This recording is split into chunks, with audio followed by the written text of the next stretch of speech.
Assalamualaikum warahmatullahi wabarakatuh and salam sejahtera. Yang berhormat Senator Tengku Datuk Seri Utama Zafrul Tengku Abdul Aziz, Minister of Finance, Ministry of Finance Malaysia.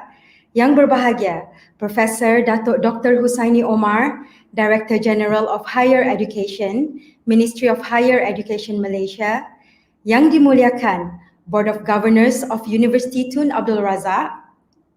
Yang berusaha Encik Amil Izham Hamzah, Chief Executive Officer, University Tun Abdul Razak. Yang berbahagia Profesor Datin Paduka Dr. Samsinar Muhammad Sidin, Vice Chancellor of University Tun Abdul Razak. Respective partners Kiwanis Club Taman Tun Dr. Ismail and the Khalifa Model School Primary. Esteemed Senior Management of University Tun Abdul Razak, distinguished speakers, participants, ladies and gentlemen. Welcome to the first Global Education Conference and Postgraduate Colloquium. I'm Elma Zaidi, your MC for today.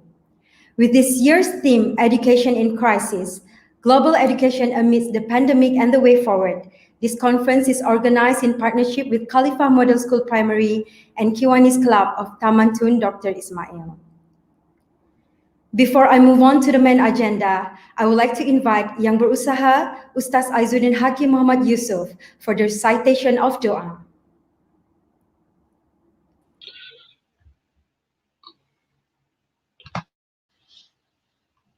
أعوذ بالله السميع العليم من الشيطان الرجيم بسم الله الرحمن الرحيم الحمد لله رب العالمين والصلاة والسلام على أشرف الأنبياء والمرسلين وعلى آله وصحبه أجمعين اللهم إنا نسألك العفو والعافية والمعافاة الدائمة في الدين والدنيا والآخرة اللهم أحسن عاقبتنا في الأمور كلها وأجرنا من خزي الدنيا وعذاب الآخرة اللهم إنا نسألك من الخير كله عاجله وآجله ما علمنا منه وما لم نعلم ونعوذ بك من شر كله عاجله وآجله ما علمنا منه وما لم نعلم. Ya Allah, Tuhan yang memiliki kemuliaan dan kebesaran, pada pagi yang indah dan penuh barakah ini, kami merafakkan rasa kesyukuran kami kerana dengan limpah kurniaan-Mu jua, majlis yang diadakan pada pagi ini dapat berlangsung dengan baik. Ya Allah, Ya Rahman, kami juga memanjatkan rasa kesyukuran kami kehadirat-Mu dengan kebersamaan yang berhormat Senator Tengku Datuk Seri Utama Zafrul Tengku Abdul Aziz, Menteri Kewangan Malaysia, untuk turut sama menjayakan majlis ini. Ya Allah, kurniakanlah kepada para pemimpin kami akan kesejahteraan, keampunan dan lindungan-Mu yang sempurna bersama naungan taufik dan hidayah-Mu yang berterusan. Ya Allah, sempurnakanlah jua kurniaan-Mu, keampunan, keberkatan dan kesejahteraan kepada sekalian kami yang menjayakan majlis pada pagi ini. Ya Allah, Ya Latif, jadikanlah majlis ini majlis yang penuh berkat, menyingkap ilmu dan makrifat, mencetus inspirasi dan semangat, memangkin untuk menyumbang bakti dan khidmat kepada agama, bangsa dan negara. Rabbana atina fid dunya hasanah wa fil akhirati hasanatan wa qina azaban nar. Wa sallallahu ala sayyidina Muhammad wa ala alihi wa sahbihi wasallam. Subhana rabbika rabbil izzati amma yasifun wa salamun ala mursalin walhamdulillahi rabbil alamin. Taqabbalallahu minkum. Minna wa minkum taqabbal ya Karim. Thank you, Ustaz Aizuddin. Distinguished speakers, ladies and gentlemen, now let us rise for the national anthem.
Our distinguished speakers, ladies and gentlemen, now I would like to invite the Vice Chancellor of Uniraza, Yang Berbahagia Profesor Datin Paduka Dr. Samsinar Muhammad Sidin, to deliver her welcome speech. Bismillahirrahmanirrahim. Assalamualaikum and salam sejahtera. Yang berhormat Senator Tengku Datuk Seri Utama Zafrul Tengku Abdul Aziz, Minister of Finance Malaysia, Yang berbahagia Profesor Datuk Dr. Husaini Omar, Director General, Department of Higher Education, Ministry of Higher Education Malaysia, yang dimuliakan Members Board of Governance University Tun Abdul Razak, yang berusaha Encik Amil Izham Hamzah, Chief Executive Officer University Tun Abdul Razak, respective partners from Kiwanis Club Taman Tun Dr. Ismail and Khalifah Model School Primary, esteemed senior management of University Tun Abdul Razak, distinguished speakers and participants, ladies and gentlemen. A very warm welcome to the first Global Education Conference and Postgraduate Colloquium 2021 with the theme Education in Crisis, Global Education Amidst the Pandemic and the Way Forward. As we all know, never in the history of modern mankind have we experienced seeing the world being almost paralyzed with the pandemic at such a global scale. COVID-19 has dramatically reshaped the way education is delivered all over the world. We have seen where universities and schools are closed and millions of students are learning in remote environment with or without technology. And for some, many are left behind. The ecosystem of education has been impacted significantly, creating uncertainty regarding the implications for education. Honorable guests, distinguished speakers, ladies and gentlemen. At the university level, remote learning deprives students with opportunity to enhance their soft skills through collaborations within and outside the university learning environment. According to research done by UNESCO's Global Survey, the impact of COVID-19 on higher education includes disruption in research and extension activities. The pandemic has caused suspension and cancellation of teaching and research activities globally. Besides, it has impacted the transition from higher education to employment. The significant reduction of job opportunities make the transition from higher education to the labor market to be more unpredictable. Even before the COVID-19 pandemic hits us, the statistics has already shown alarming signs of high unemployability and underemployability. As a result, today's undergraduate may face the ominous future where employability is concerned. How organizations are going to operate post-COVID-19 requires tremendous shift from the physical presence at the workplace to working from home, with increased employers' expectations for job applicants with higher technological skills. The new era will lead to new ways for education institutions to curate and deliver new curriculum and train teaching forces with new skills and using new approaches and tools. In realizing and addressing these new realities, Uniraza has taken the opportunity to organize this conference with the objective to focus on education at all levels. We at Uniraza are aspired to create awareness as a stepping stone on the way forward in providing a platform to share ideas on solutions and strategies for the current and future education practices.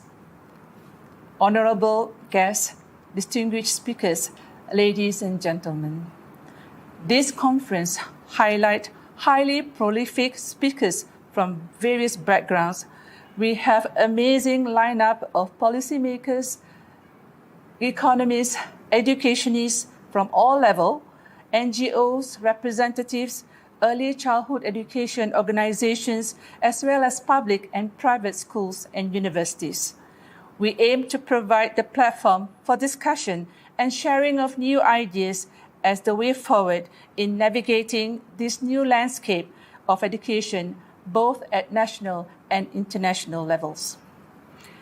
As we move on in transpiring the success of our first Global Education Conference and Postgraduate Colloquium 2021, I would like to take this opportunity to thank Kiwanis Club Taman Tun Dr. Ismail and Khalifa School Primary, as well as Unirazak's staff from the senior management team to the organizing committees for the commitment in initiating and coordinating this conference. Not to forget my heartfelt gratitude and congratulations to all speakers and participants who are here with us today in making this conference a reality. With this, it is with great pleasure that I once again welcome everyone to Unirazak's inaugural first Global Education Conference and Postgraduate Colloquium 2021. Thank you. Wabillahi taufiq wa hidayah. Wassalamualaikum warahmatullahi wabarakatuh. Thank you, Professor Datin Paduka Dr. Samsinar. Ladies and gentlemen, now let's welcome Yang Berbahagia Professor Datuk Dr. Husaini Omar, Director General of Higher Education, for the opening address. Bismillahirrahmanirrahim. Assalamualaikum and a very good morning. Yang berhormat Senator Tengku Datuk Seri Utama Zafrul Aziz, Minister of Finance. Yang berbahagia Profesor Datin Paduka Samsina Muhammad Sidin, Vice Chancellor of Unirazak. Senior Management of University Tun Abdul Razak, distinguished speakers, participants, ladies and gentlemen. I am very pleased to be with all of you here today to officiate the first Global Education Conference and Postgraduate Colloquium, organized by the School of Education and Humanities, University Tun Abdul Razak, with co-partners Kiwanis Club Taman Tun Dr. Ismail and the Khalifah Model School Primary. With the theme Education in Crisis, Global Education Amidst the Pandemic and the Way Forward, the conference aims to share and deliberate on the latest ideas and developments, best practices, and principles with regard to conducive and supportive environments needed to enhance teaching and learning, from the misalignment between resources and needs to the reality checks we must all come to terms with regards to leadership and management strategies in a now new reality. The envisioned outcome of the conference would be to offer useful added knowledge, specifically in managing challenges and solutions in the field of education because of the pandemic for our nation and globally. Indeed, I am delighted to see that this conference has successfully attracted international and local experts, presenters, and participants in the field of education and humanities from the Southeast Asian region and countries from all over the world. Honorable guests, distinguished speakers, ladies and gentlemen, the past year has challenged all of us in many ways, and the education sector is still experimenting with remote teaching, as half of the global student population is still affected by full or partial school closures. Teaching professionals were forced to quickly adapt to extended period of minimal social contact, working from home, altering teaching and learning approaches and lesson plans from face-to-face to hybrid to full ODL or virtual mode, homeschooling their own children and cope with teaching their students at the same time, and learning new digital tools to support teaching and research. This drastic transformation came with little warning and forced teachers, parents, and students to be persistently creative in adapting to this unique situation. At any given time, a specific challenge forces an organization to be creative. The operation and education crisis during the pandemic provides endless opportunity for leaders to promote growth and leadership in their organization. The impact of the pandemic on education has brought to attention the need to reflect on the successes and failures experienced by various educational stakeholders to better serve students when faced with ongoing or future challenges. The goal of this is to explore and reflect on both teaching and learning experiences for educators to identify the emerging themes for their experiences that can be utilized to provide the much needed out-of-the-box perspective to educational leaders. After almost 2 years facing with school and university closures, educators were quick to make sense of the goal of understanding their life experience of teaching during a pandemic and the support they needed to be successful during this challenge. We educators have had to be quick thinking, resilient and creative to adapt in the new norms, especially during these hard times. In a certain sense, the challenges that we are facing during the pandemic has accelerated Malaysia and quite frankly, the world embrace of the fourth industrial revolution, IR 4.0. In the education environment, technological solutions and online learning have allowed educators to be more creative, interactive, and empathic in teaching the next generation and prepare them for the Industry 4.0.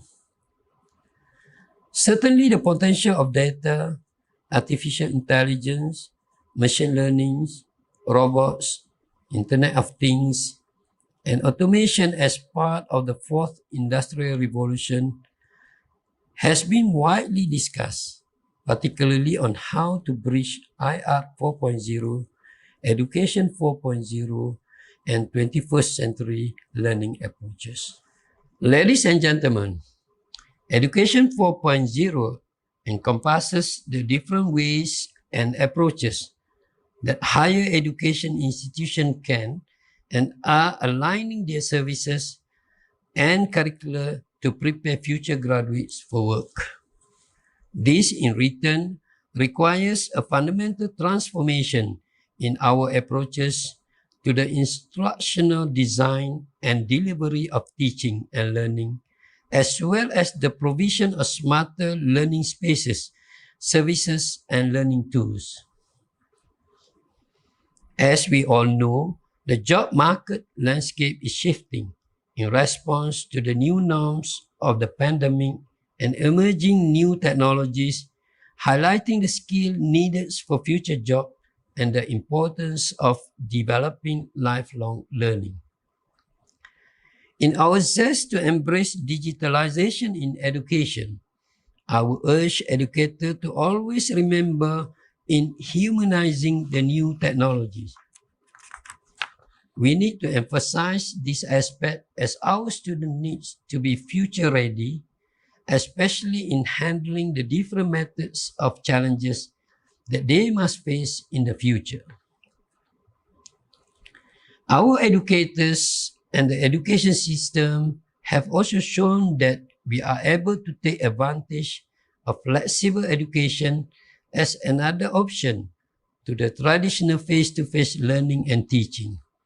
As examples, students may learn more outside their classes, and in higher education, more working adults would have a chance to further their studies and improve their careers without leaving their jobs.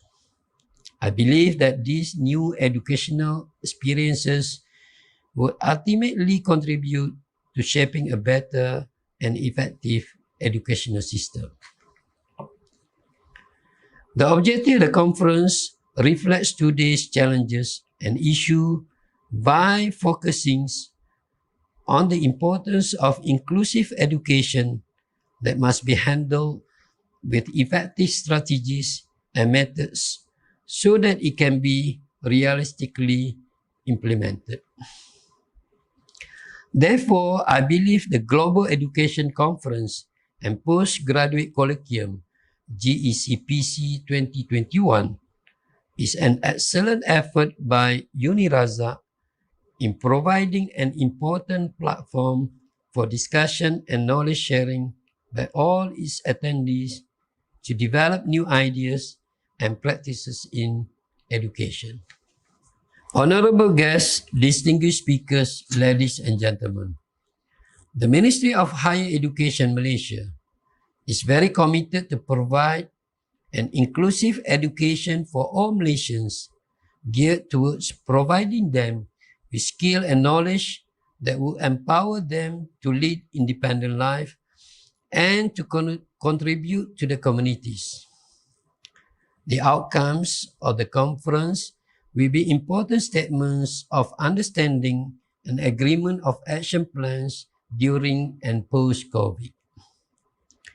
It is hoped that all of us here will be able to reflect these ideas in our practice to benefit the life of our students.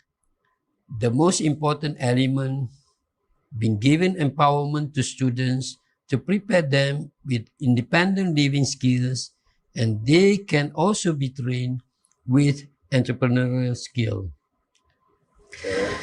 My heartfelt thanks and utmost gratitude to UniRaza for inviting me to officiate this important conference that will help actualize our aspirations for an education ecosystem that focuses on access, quality, equity, and efficiency. These aspirations must be translated into actions and strategies that require a shift in actions, policies, and implementation of our education system now and post-COVID. On that note, I now declare the first Global Education Conference and Postgraduate Colloquium to officially open. Thank you.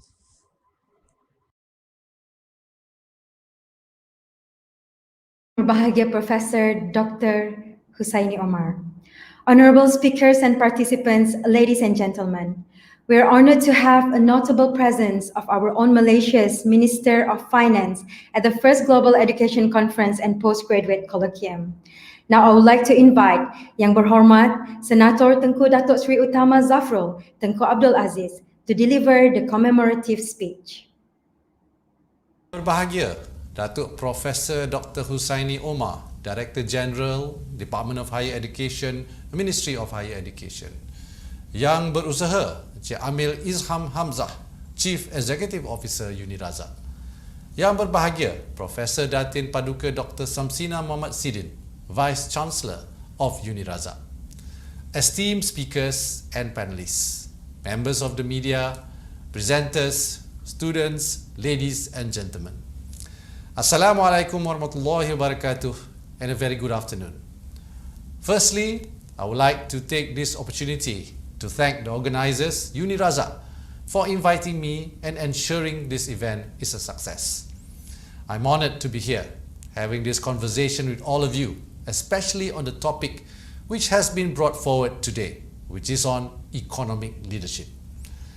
It is a topic that I will naturally speak about from the viewpoint of Malaysia, and in context of this distinguished forum, economic leadership in Malaysia, particularly viewed through the lens of this global COVID-19 pandemic. Just last week, this country saw its 64th Independence Day, or in our words, Hari Merdeka, It has been 64 years since this land, which was then known as Malaya, gained its independence from British rule on 31st August 1957. About a week from now, we will also celebrate our Malaysia Day to commemorate the founding of a federation on the 16th of September 1963. This brought Malaya and the Borneo states of Sabah and Sarawak under one flag, developing and prospering as a country called Malaysia. The formation of Malaysia had brought together peoples from vastly different cultures, traditions, and ethnicities as a result of migration policies of the British Empire. Yet, it is with great pride that Malaysians look back at our development over the last 60 years and recognize that what has been achieved was only possible as a result of peace and harmony within multicultural Malaysia. This is a nation that proudly upholds the tradition of open houses, a well-established Malaysian practice during festive and other celebrations like weddings, where we see neighbors in the community come together. We do this in respect of each other's beliefs and also to share in the joys of our neighbors, no matter whether Malay, Indian, Chinese, Bidayu, Iban, and these later cosmopolitan days, whether of Australian, American, or European origins. There can be no progress without peace and harmony, and this multicultural unity is the hallmark of Malaysia's economic success story. The mantle of economic leadership in this nation derives its legitimacy, purpose, its raison d'etre on this sacred premise to ensure prosperity and peace in multicultural Malaysia. This provides guidance for past and future leaders and is echoed in our current national blueprint dubbed Shared Prosperity Vision 2030.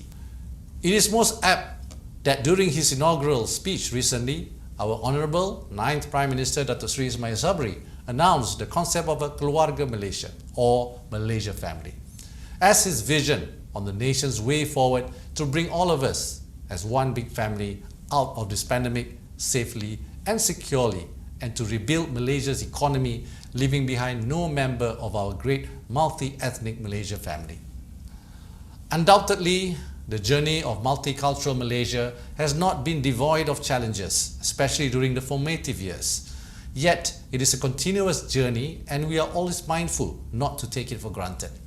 Missteps are corrected and realigned, and when the path ahead seems hindered, we find ways to go around, fill gaps, build bridges, and ensure the journey is not stopped, to ensure that our diversity be a boon, not a bane.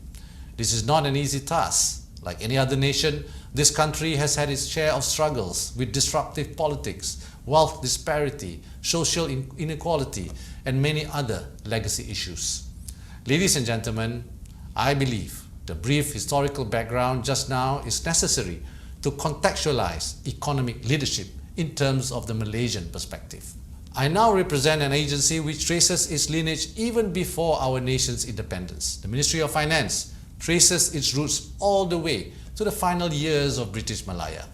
Before Merdeka, as a means to fully centralize the financial administration of all the states in Malaya, the Treasury Circular No. 15 of 1951 was issued, and that document defined the role and functions of the Federal Treasury. Over the years after independence and birth of Malaysia, this Federal Treasury gradually evolved into the MOF today, entrusted with the country's financial management and economic development.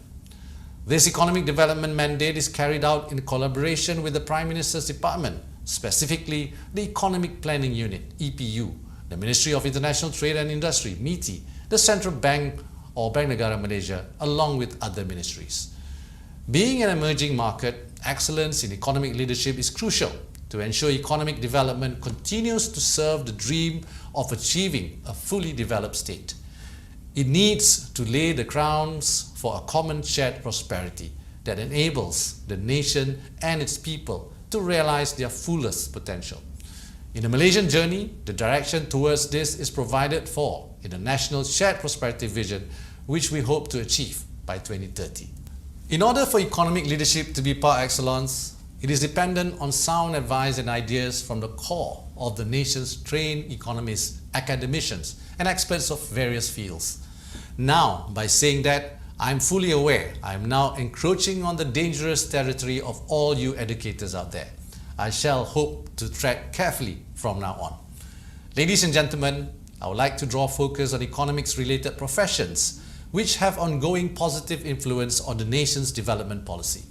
Such professions will need to adapt to meet Malaysia's policy hurdles, especially now when it is made apparent how a global pandemic like COVID-19 has challenged all conventional economic academia. More than ever, we need experts to be alive to the shortcomings and misapplication of economic prescriptions. For all the data and technology we now have, we will still struggle with our forecasts and predictive models as we did 50 years ago. Hence, the role of economic knowledge is not and should not be unchallenged. The big task at hand for economics is to help meet the challenges that policymakers everywhere face today. The terrible twin crises of health and economy caused by the COVID-19 pandemic. Firstly, policymakers in many countries have to grapple with productivity growth, especially in view of the synchronous slowdown of the global economy due to this pandemic. From the Malaysian perspective, the historic contribution to productivity growth from capital deepening had showed sign of stalling in the past few years, even before the pandemic occurred. Suffice to say that the country did not move as rapidly as it should into mass automation of jobs or tasks that we so often talk about. For us, sectors such as manufacturing and agriculture continue to rely on manual labor derived mainly from foreign workers. This does suggest that despite all the other successes from past waves of reform, the economic policy agenda moving forward has to look different to ensure that the nation strides more confidently into the future. The bigger challenge for Malaysia's economy today is also one of dynamism, the capacity to generate new ideas, products, innovative business models, and production techniques, as well as the ability to diffuse them quickly through the economy. Secondly, in its role as policy maker, the government is facing challenges of entrenched disadvantage. Despite the improvements in inequality over the last 30 years, Malaysia has yet reached the point where we can comfortably say that we have effectively addressed the issue. Our observation notes that there is a group of Malaysians who experience prolonged and multifaceted disadvantage. And for them, usage of technology and digitization might be necessary, but isn't sufficient to provide upward mobility out of poverty. This is partially due to the fact that between them, there are gaps and issues in delivering assistance to these groups. Some of the assistance are done in relative isolation, leading to fragmentation, inefficiency, and some degree of confusion on the ground. The pandemic has most certainly exposed several gaps in public service delivery that current leadership is actively seeking to remedy. This reflects the much needed change in the role played by government policy, especially in the provision of social safety nets. The combination of the direct cash assistance and subsidies for day-to-day essential items, such as cooking oil and flour, that we have today has roughly halved the measure in inequality. Yet, there is more to be done in effectively addressing inequality and gaps in social safety. More often, the traditional modes of service delivery are not fit for purpose. So the question will be, can the academics and economics offer insights into these issues? I think the answer is a tentative yes, but only if the right mindset is brought to bear. Ultimately, this is something my ministry is actively looking into, especially in our recently launched Perkukuh reform of government-linked investment companies and GLCs, and right now is being addressed in our pre-budget 2022 consultation with stakeholders. Ladies and gentlemen, policymakers are facing challenges in terms of the trust in economic institutions and expertise. There is little doubt that the COVID-19 pandemic has led to greater skepticism of experts in general and economists in particular. In some countries, there are also questions as to whether public policies have favoured certain interests over others. Again, I would like to raise, whether economists and academicians alike can play a role in addressing these issues. Often, we find that the first step to achieving progress on such monumental challenges is taking on a greater humility about what we know and what we don't. It's also important to complement theory with a real-world understanding of what motivates individuals.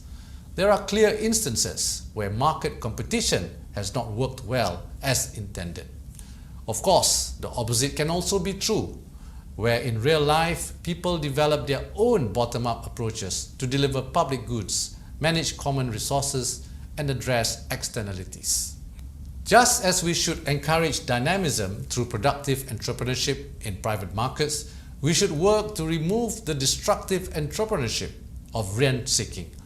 Hence, economists and academics alike have a role to play, given that rent-seeking is driven by incentives, and some of these incentives are embedded in market design. Businesses and corporates also have a role to play by advocating for good general economic policy rather than specific measures aimed at individual preferment. My view is that markets and competition, with a strong consumer focus and reinforced with appropriate regulation, remain a strong antidote to monopoly rents. Ladies and gentlemen, I would also like to share with you some examples of how we at Ministry of Finance Malaysia seek to address complex real-world issues, often but not always using a basic economic framework. One example that we will touch more in detail for Budget 2022 is on mental health.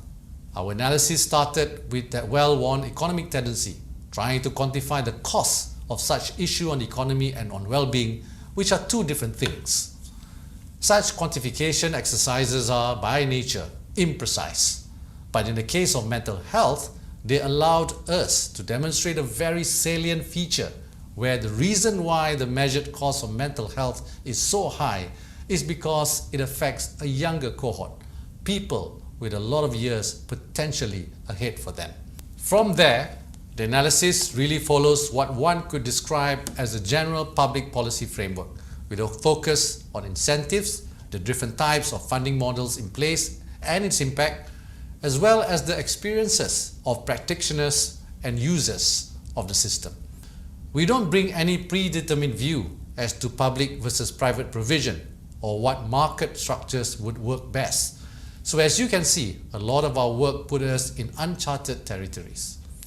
And when economic leadership finds itself in such situation, I believe it needs to marshal qualities like rigor, a systematic approach to gathering evidence, and an ability to know when the basic applied microeconomic framework applies and when it doesn't. Therefore, I will say the role of economics and academicians in contributing towards and leading the growth of Malaysia since independence has on the whole been a qualified success. I'm certain we are not alone in this. Many nations can say the same in their own experience of their own outstanding academicians and experts. Their role and expertise, accompanied with humility, good judgment, and a willingness to explore the unorthodox in unconventional times, can and should continue to have a positive influence on policy making and determining successful outcomes for the world at large. The main challenge is to formulate workable policies and specific measures that could be implemented at the ground level as intended.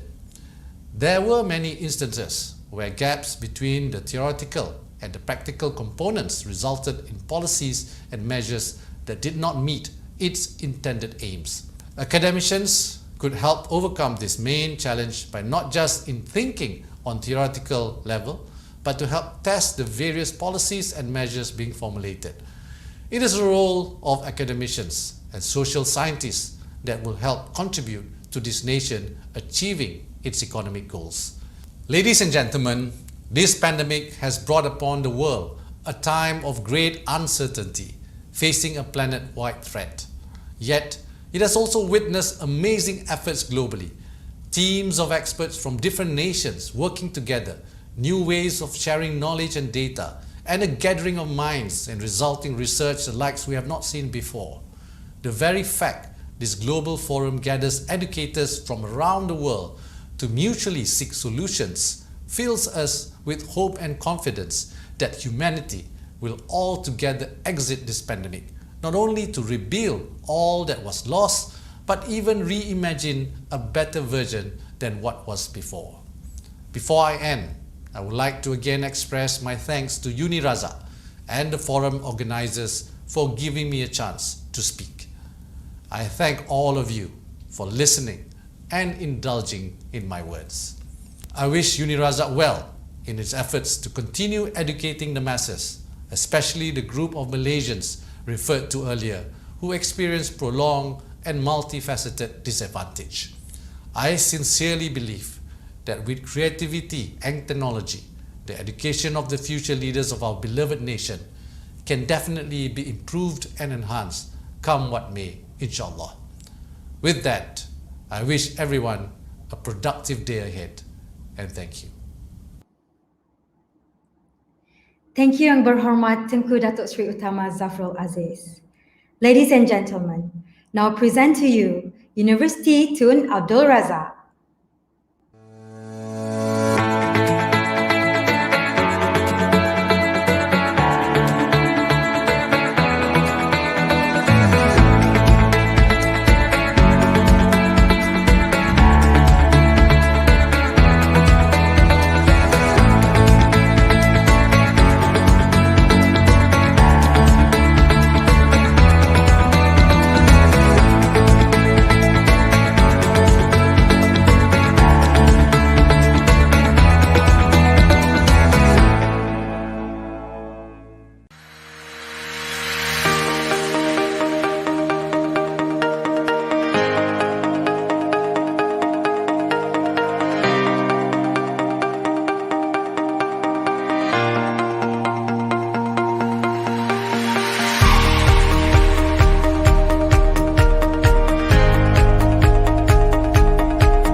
Distinguished speakers, participants, ladies and gentlemen, once again, thank you for joining us today. Before I move on to the next agenda, I would like to invite all participants to fill in the conference attendance form on the website at conference.unirazak.edu.my.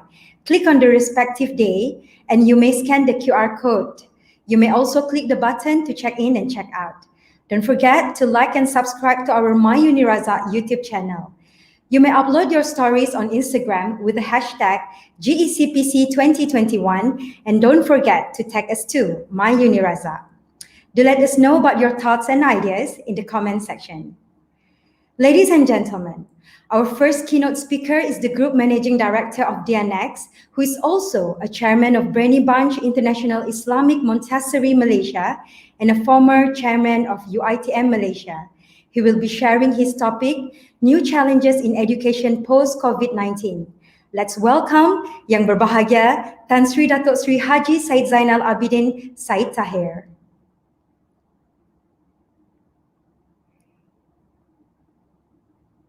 Bismillahirrahmanirrahim.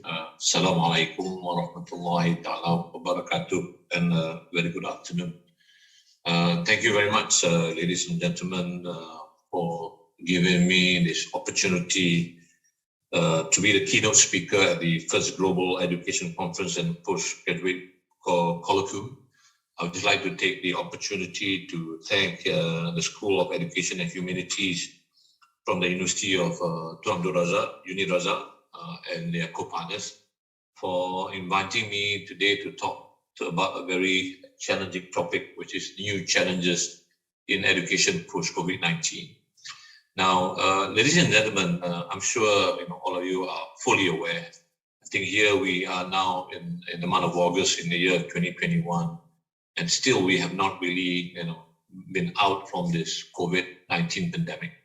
When we first started in 2020 last year, I do recall somewhere in March, then all of us in the education sector are managed, have been forced to, manage the disruption of COVID-19 into our schools, our universities, our institutions, and so on. I remember at the time I was still the chairman of UITM, and when the government made a decision to impose an MCO, we had to struggle, having to struggle how to adapt with the student, having to struggle how to adapt with the way we teach, even to our lecturers, and particularly in UITM, where we have about 35 campuses all over the country, and our student population at that time was about 160,000. So today, I really want to speak a bit more specific to share with you in my perspective. What are the impact that post-COVID today over the long term have an impact on education, and more importantly, what are the steps that we have to take to overcome the challenge? If you look at the impact to education, first of all, if you look at the how is it impacting the school and the universities? As you can see, schools are closed, universities are closed. Even today, children are still mostly at home, whether you are in preschool, you are in primary school, secondary school, and the universities. People are already, getting used to this norm of studying from home. So what does that do to the school and the universities? Directly to the course of education, I think learning skills today are being affected. When people don't have that face-to-face interaction with the teacher, when you have the luxury of using instruments in the premise and in the universities, surely the ability to acquire the skill will definitely be impacted, and that will, to some extent, have an impact on the quality of education that we get. There's a lot of debate today. How are we compared to pre-COVID and in current situation? And surely, I think when we do that survey, I think the result is quite obvious. To the degree the ability to learn is not as effective, in my view, as compared to the traditional way. Second, of course, the learning inequality will also increase. Particularly in Malaysia, when we go online training, it really depends on connectivity. And not every parts of the country are well connected in terms of Wi-Fi. I remember when I was still a UITM, we had students struggling without connectivity at home, and some student doesn't even want to go back home and still rather stay in the campus, even though you think it was very uncomfortable. And when we ask them, why are you don't want to go home, they say, if I go back home, I don't have connection. Then then I cannot get access to education. So as we have this prolonged, MCO, I think that, it will then, further, widen the gap between people that can have access to education and people that cannot have access. So that is why I think it's important for us to work very closely with the government and with the telecom company to provide that connectivity. Certainly, because attachment to school and university will fall down. Practical training will go down. A student that doesn't have their practical experience, and same goes to school, high school, and also for university, which is a very important aspect of their learning. What we call curriculum. To be exposed to the private sector, to be exposed to life experience. I think all of that would not be available, and they just have to rely on just online training. So that perhaps will then affect the quality of education, the quality of the knowledge that they have at the end of it. So that's when we look at the direct impact to the education. The other aspect I think certainly, we look at the school. Some of the folks in the rural areas, they are deprived about their normal, day-to-day nutrition. Only when they come to school, when they come to university, things are a bit more, accessible, food and so forth. So now that they're not able to come to school and not come to college anymore, they have to rely in their own space. And today, with this economic situation in the country, student nutrition also, I think, will be affected. Second part is about this mental illness. I think you've already read, many in the social media, in the media about, students are stressed to the limit. Some even attempted to commit suicide. Some get mental, stress, and then resort to other kind of violence. And when we talk to in Selangor, for example, when we go into the hospital, the hospital Selangor, which is next to UiTM. Already the feedback they see, the trend of students coming in for mental problems been on the rise. So I think this is something that we need to be very careful about. And I think it's very important as we teach and trying to go online, we also have to, have a program to make sure that the state of mind of the students are also being taken care of. And when we do that, then which means the student are vulnerable to social issues. Some, are exposed to all kinds of environment in the home where they are. But when you are in the confine of the university, for example, to some extent you are contained because you have your friends, you have your lecturers, they can perhaps control and look out for you. But when you're your own, you're exposed to all kinds of distraction. And, given the, the space and the stress level they have, the vulnerability to social issues becomes even more. So these are, some of the direct impact that I see today in school and universities. Now, next is about the impact of they can do to the economic crisis. Now, because of this, economic crunch, for example, as you can see, parents, people are out of the work. People do not get the same, salary as they did before. If they are in business, their income levels are going down. So the dropout rate become increased. Already people doesn't want to pay tuition, even in kindergarten or private school. So more so now for those that are low and mid-income level. Before it was only the B40. Even now the M40s are now slowly becoming the B40. So people cannot afford anymore. And sad to say, in some countries you can see the increase in child labor, child marriage, and of course not perhaps in Malaysia. But in other parts of the world, you already see that trend happening because people are desperate. And then, of course, the outflow of investment into education also declines. People now, there are excess capacity of a classroom, there are excess capacity of infrastructure. So at least, people don't think we're going to invest in education institution at least for the next couple of years. So that means drop economic activity, and that will, of course, have impact in the long term in education. And if you look at it from a government point of view, the government also will then stop spending on education. Or you already see that in the context of Malaysia. I think the public universities are now also struggling because the government has said, look, I don't have any more funds to give you. So you have to be independent. So when the lack of fund, then the quality of education decline because you don't invest in infrastructure, you don't get in tools, processes, and so on. And then, of course, for those who are in the private university, private institution, you already see, school closing. because a lot of schools today, I think private, universities, private colleges rely on, foreign, for example, student. Now when traveling is not allowed, because people are not willing to pay the same price anymore, because when you go available online, so the sustainability of this private sector, private institution also it become at risk.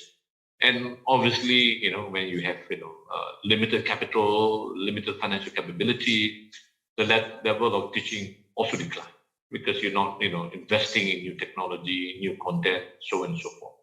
So the effect of this COVID-19 has multiple effects. One is on the education purely because of the ecosystem that we're creating. And resulting, secondly, because of the economic situation, it also have an immediate impact on the education system.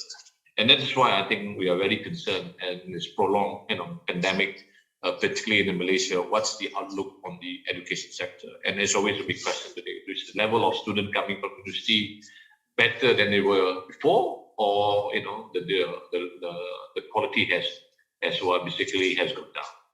Now, next, I just want to touch a bit about what do we need to do, and perhaps how do we relook several aspects of education.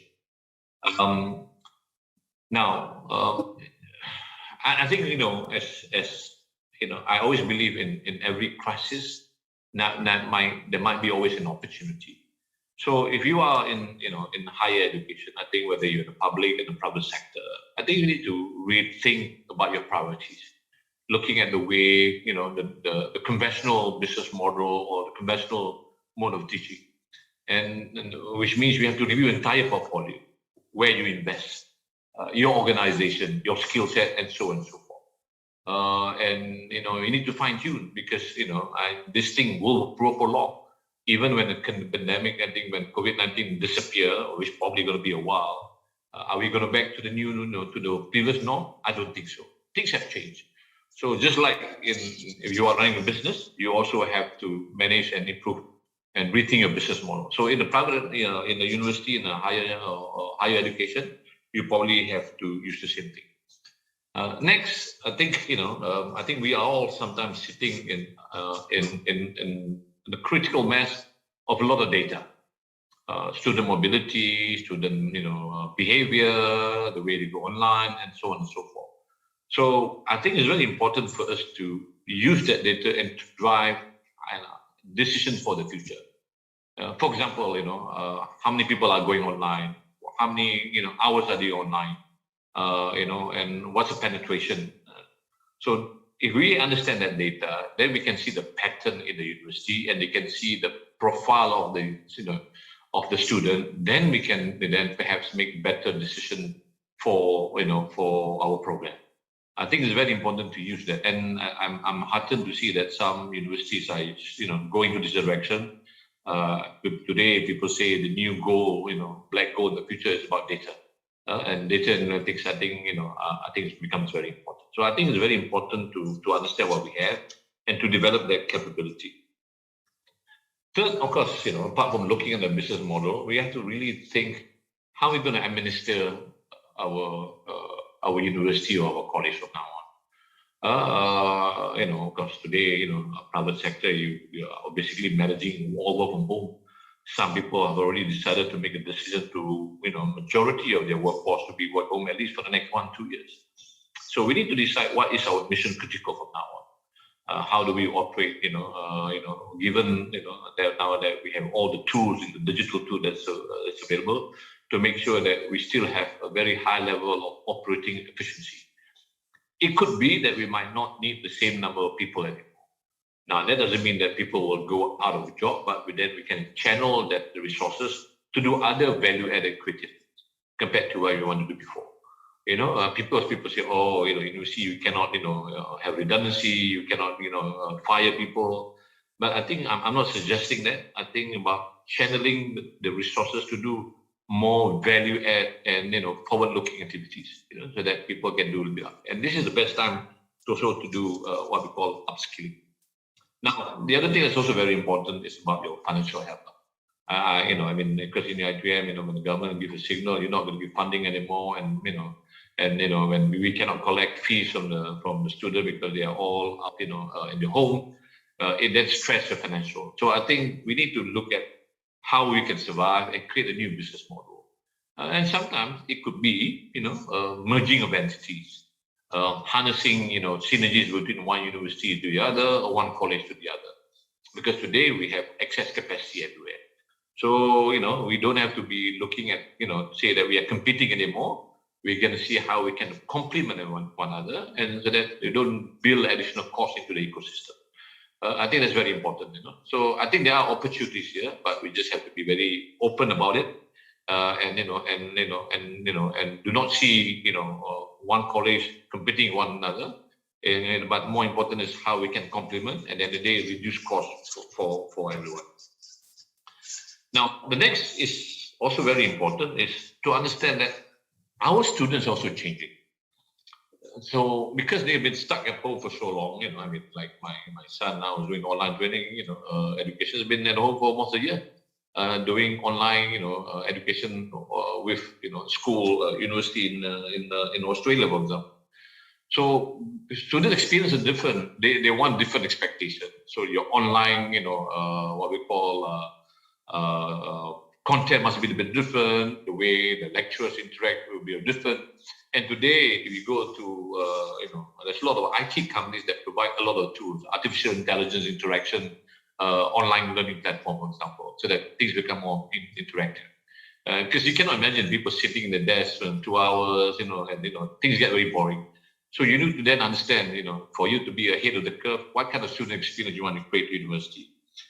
Next, of course, is to invest in digitalization. I think that's a given. We don't have a choice. The only thing people will ask me, we don't have the money, but sometimes you have to do it smart.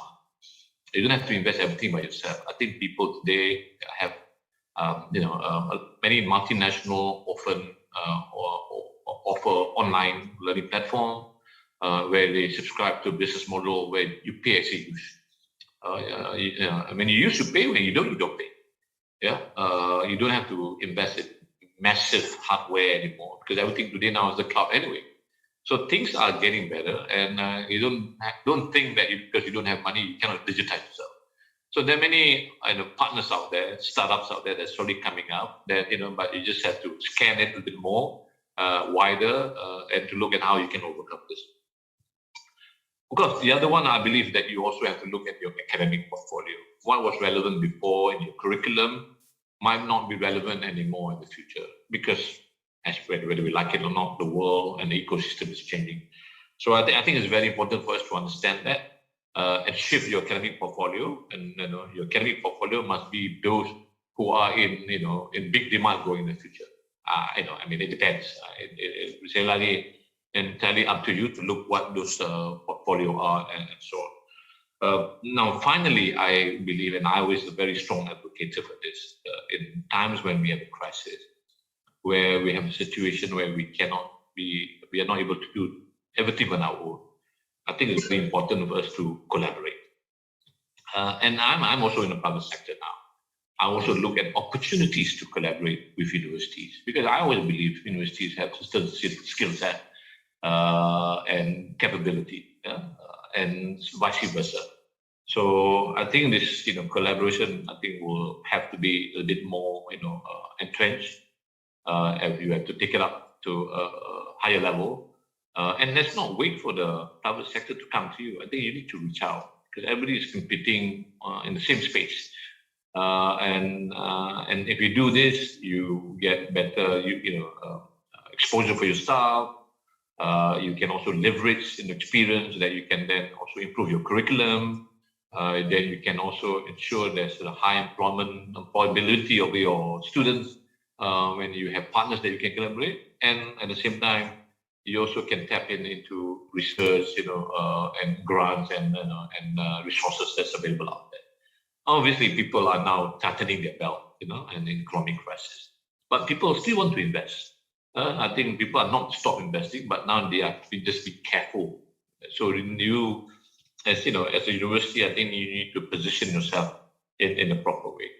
So, ladies and gentlemen, I think I'm running a bit out of time. I'm only given about 15 minutes. I think my whole objective today is to give you that broad understanding about the challenges that we are facing in higher education. But despite the challenges, I see opportunities. I think it's important if you are probably in a public university. I think it's very important for you to adapt very quickly, and make the right decision. Do not over-govern yourself that you are very restrictive in wanting to do this and that you cannot. I think you need to reach out and understand the industry quickly, go out and seek, and be fully aware what's happening in your ecosystem. And at the end of the day, our stakeholders are changing, government are changing, private sector is changing, and more important, the students that we have entrusted to teach are also changing. So when all the ecosystem are changing, we have no other choice but to adapt and to innovate. And that is why I'm just sharing with you some of the example that I think we should be looking into. But this is what I said, an uncharted territory for everybody. Nobody has experienced the kind of pandemic and situation that we've been in. It's very unprecedented. So I think it's a learning curve for everybody, even for people like me in the private sector. We're also learning as we go along. But I think what's important is to be adaptive, to work in a very agile environment and to innovate very quickly. And life goes on. We cannot be blaming COVID-19 forever. We have to look beyond COVID-19 now and plan ourselves.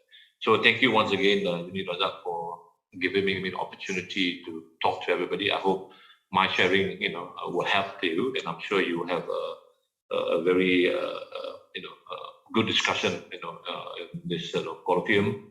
And I wish you all the best. And at the end of the day, please stay safe.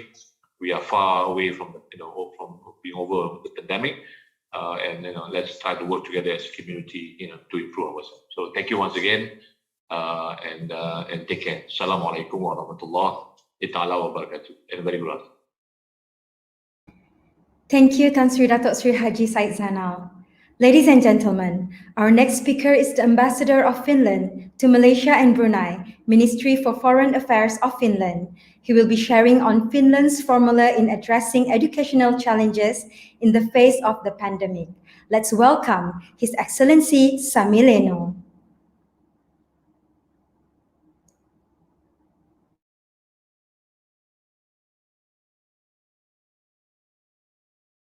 Ladies and gentlemen, dear participant, it's a great pleasure and honor for me to join you today for this important event. Education is one of the key areas of cooperation between Finland and Malaysia, and it is always a real pleasure for me to address these issues.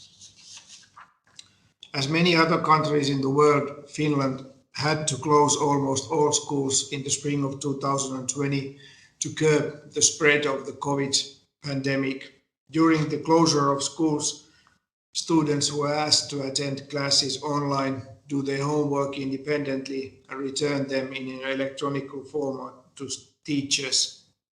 This change had to take place very quickly, with almost no time of preparation for the teachers or parents or students to prepare for this transition.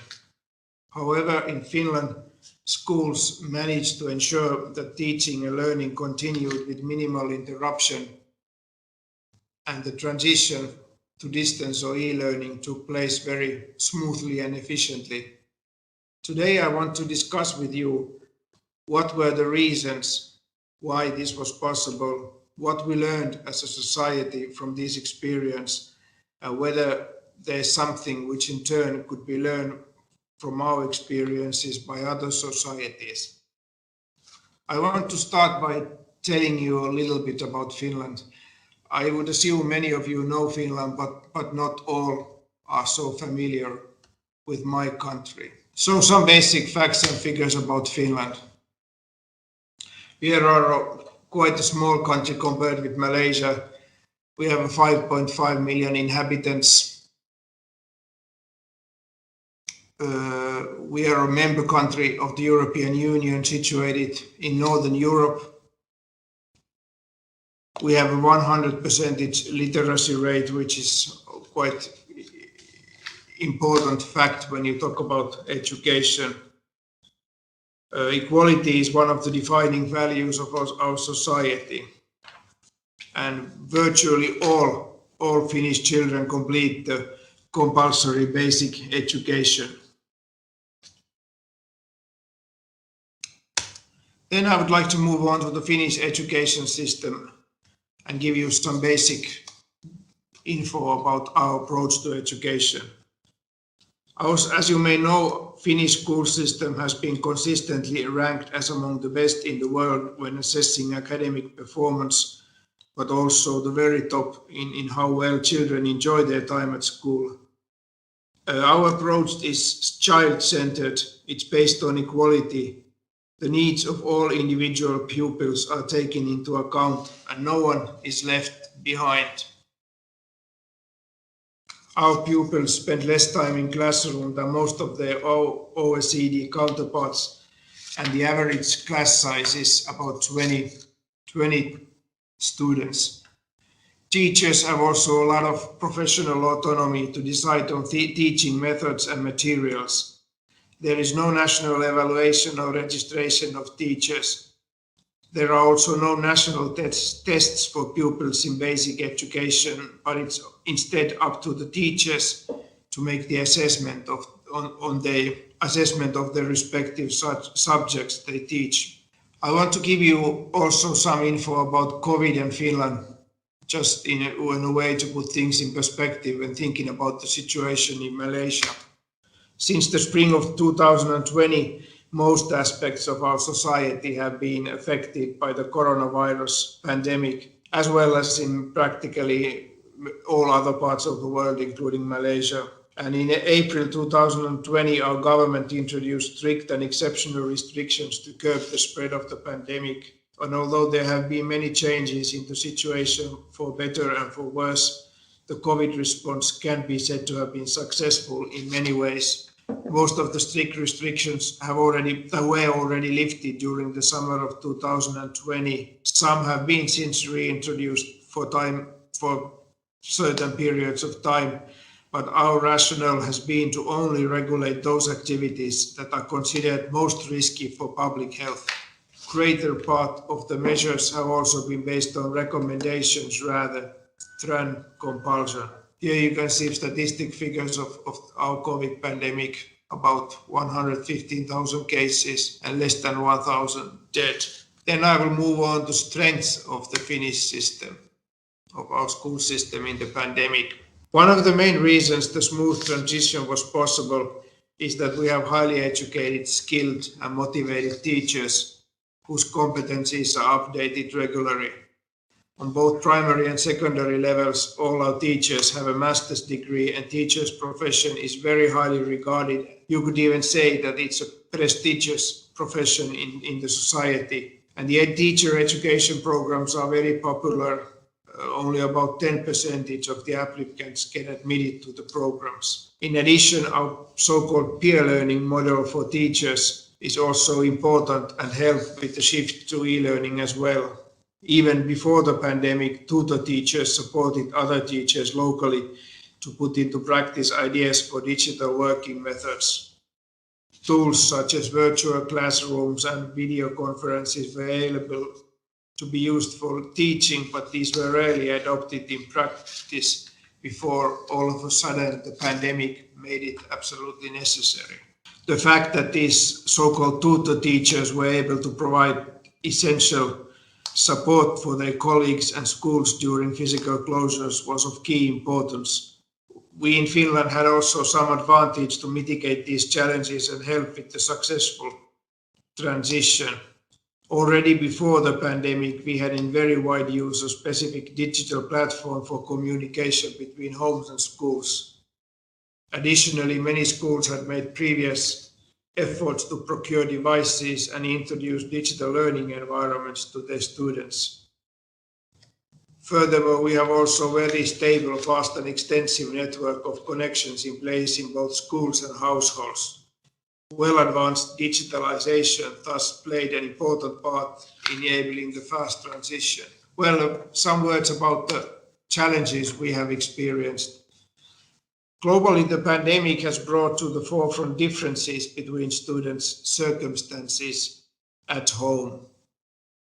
Distance learning with distance learning, the problems, of course, are with inequality inevitably become worse.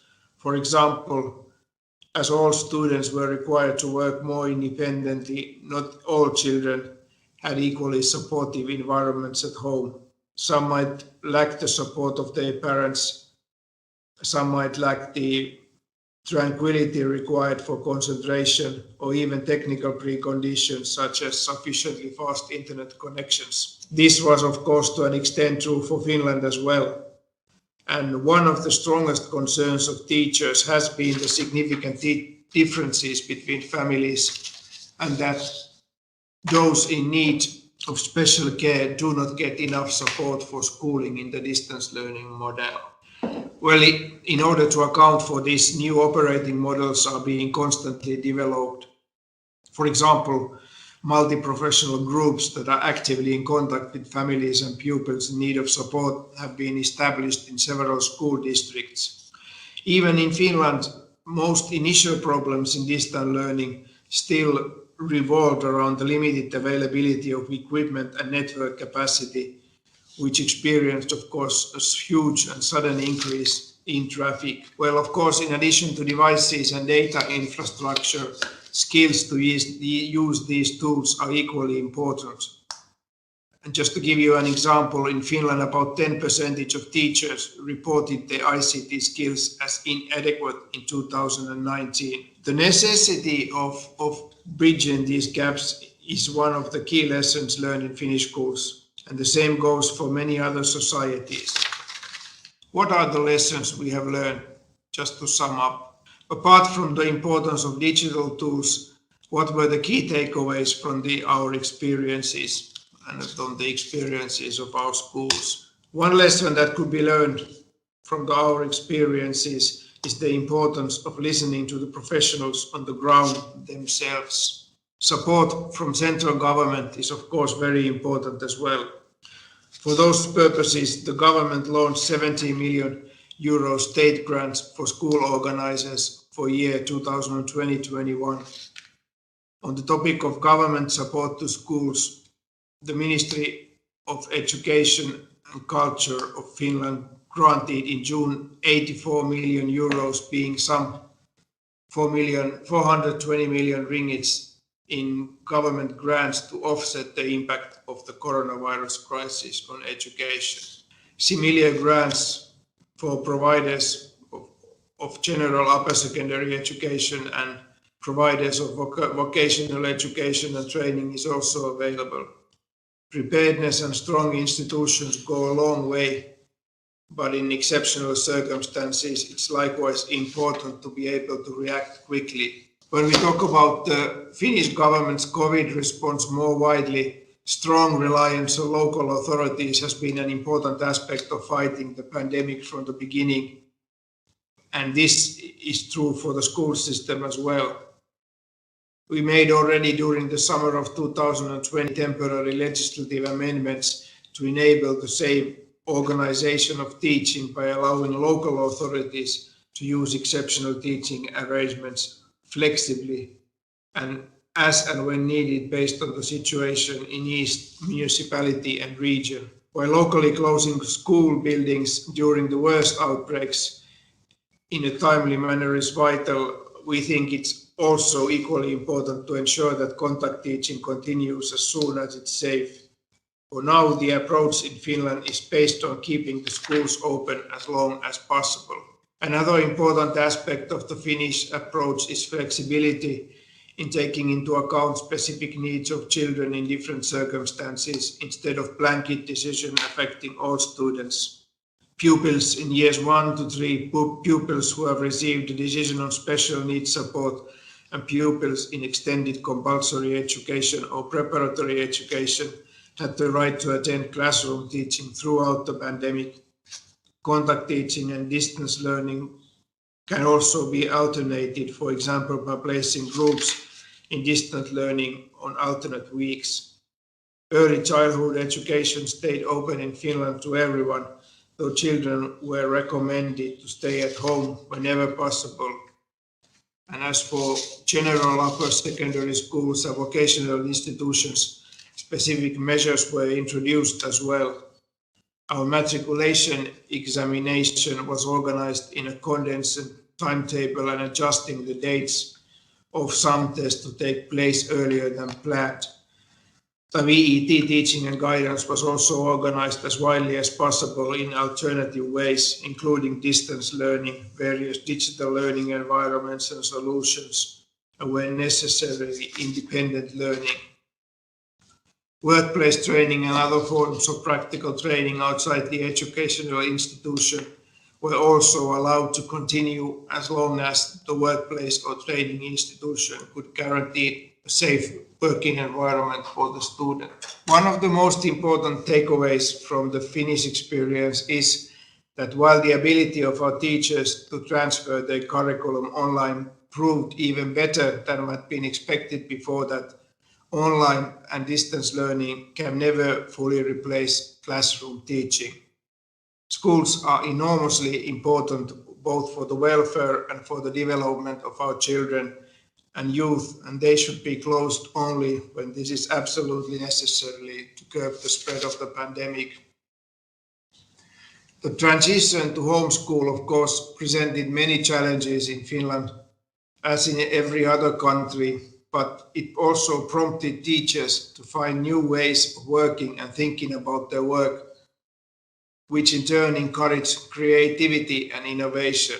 Flexibility and strong know-how in ICT are all skills needed in almost all professional walks of life today. And as everybody knows, the case is even more so tomorrow. While our everyday lives have been changed by technology and increased access to information, much of schoolwork has still been done or conducted in the same way as it was done decades before. With all the challenges the pandemic brought to education on different levels across the globe, it also gave a welcome boost to the necessary adaptation of new technological solutions and innovative tools for learning in a digital environment. After the pandemic, when children will no longer be forced to stay at home, the same instruments can be used to improve interactivity and cooperation.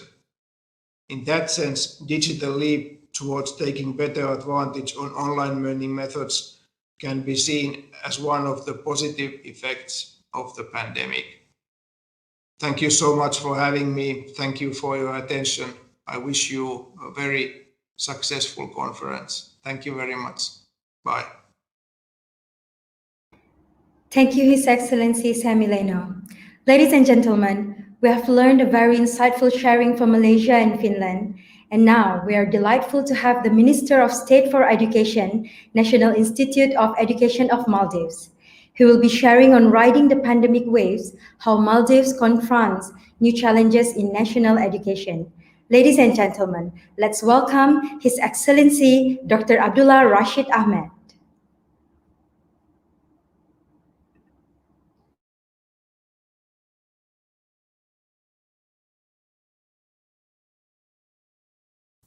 Bismillahirrahmanirrahim. Respected Chancellor of UniRazak, Vice Chancellor, Deans, lecturers, distinguished participants of this important conference. First of all, let me take this opportunity to thank the top management of UniRazak for inviting me to address this conference. I believe this conference is a very important conference with the right theme for the right time. Education in crisis, global education amidst the pandemic and the way forward. We all know this pandemic forced universities, schools around the world to close down and students stayed at home. Due to this reason, there are a lot of learning loss among the students. Therefore, we have to discuss and find way forward in order to continue learning effectively and efficiently. Learning loss is a real. So the question is, what is learning loss? We can see learning loss in two perspectives. One is the days lost for teachers to teach. Because students stayed at home, teachers are unable to teach effectively. And second perception towards the learning loss is students have learned a lot of things all these years, and now they have forgotten because of the discontinuity of education. Therefore, to address learning loss is very important. So I believe this is the way forward that we have to discuss and we have to implement in the schools and universities.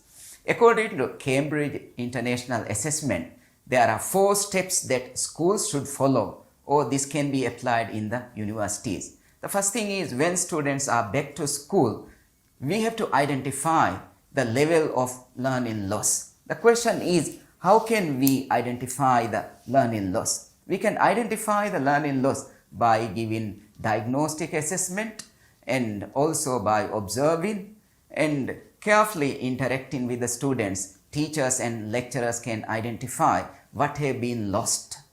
As we know, if students have forgotten the important concepts or prerequisites for advanced learning, there is no way that students can go ahead in their learning successfully.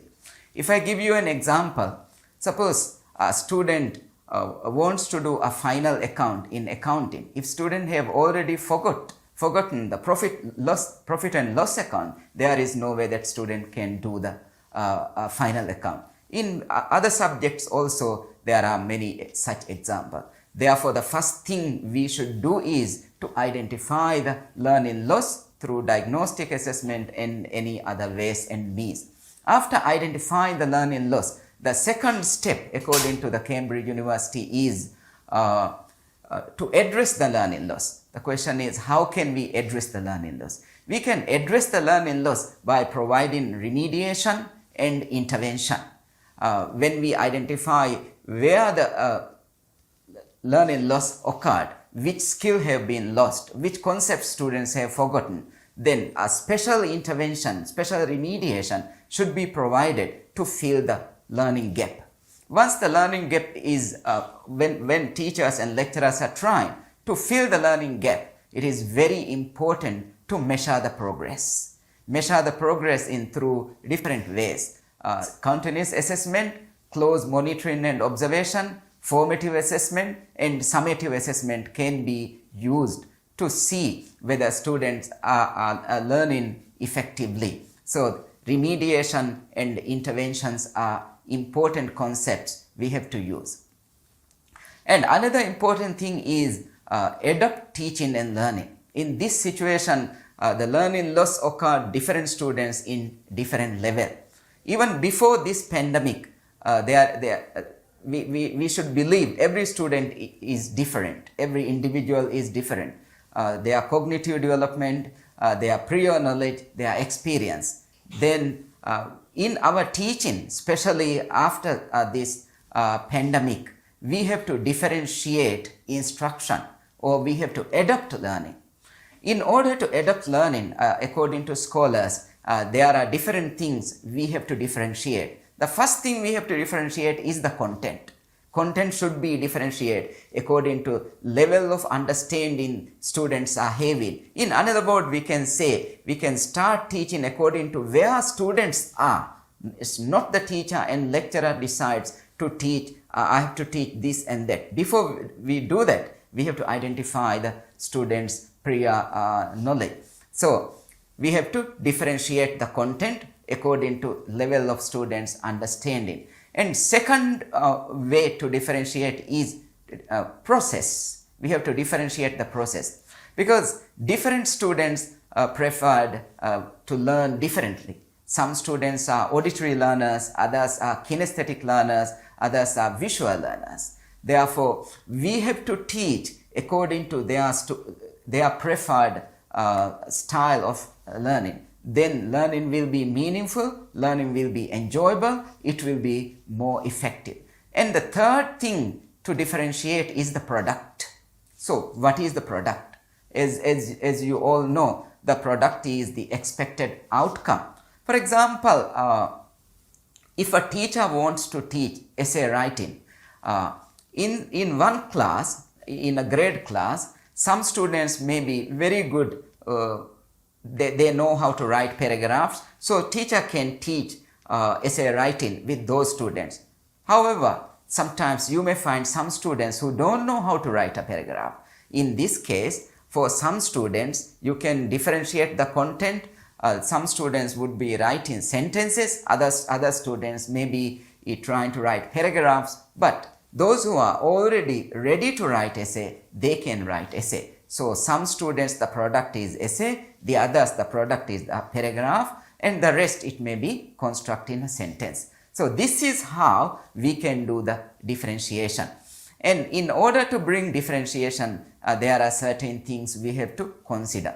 One is students' interest and their learning profile, and also, as I said before, their prior learning. Based on all these, if differentiated learning is implemented, then students will be more successful and every student will be progressing very well. Unfortunately, not every teacher is in love in differentiated instruction. As a result, we can see some students do very well. I just want to take an example from a grade school. Some students will be A star holders, or they get A, while others are getting F, or they don't get anything. It is ungraded. The question is why this is happening. Or another extreme example, after spending 12 years in schools, when students are in grade 10, sometimes we can see students who really don't know how to write their own name. Question is why?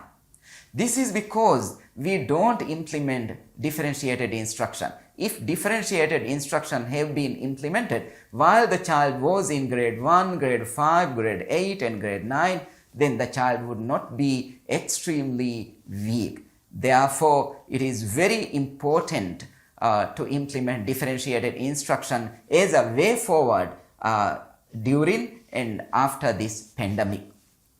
Even the Secretary General of UN, Antonio Guterres, also once said, this pandemic has brought the largest disruption to the education ever, and the impact of this would be there for generations. Therefore, in order to minimize the learning loss, all the educational leaders, policy makers, teachers, principals, lecturers, we all should think about this and try to minimize the learning loss. As a statement issued by the World Bank, according to them, because of this pandemic, when current students join the labor market, they will lose $10 trillion, otherwise they would have get. We all know that the world has changed from production-based economy to knowledge-based economy. For a knowledge-based economy, human capital is very important. Knowledge is important. Skills and values are important.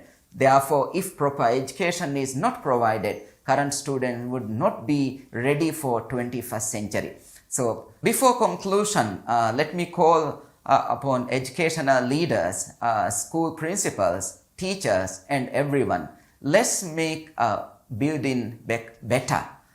We have to prepare our best to treat the students, to address the learning loss and make learning enjoyable. Once again, let me thank everyone of UniRazak for inviting me in this important conference. I feel like Malaysia is the second home, and I have a close relationship with the Vice Chancellor, even other senior members of UniRazak. 2019, I have visited Malaysia and I got a very warm welcome from UniRazak. Thank you so much. I wish this conference will be a very successful conference for everyone. Have a good day. Thank you. Thank you, His Excellency Dr. Abdullah. Distinguished speakers, ladies and gentlemen, now let's move on to our next keynote speaker with his topic, Transformative Education, Conflict, Learning and Sustainable Peace Building. I would like to invite Professor Emeritus William Timpson from School of Education, University of Colorado, United States.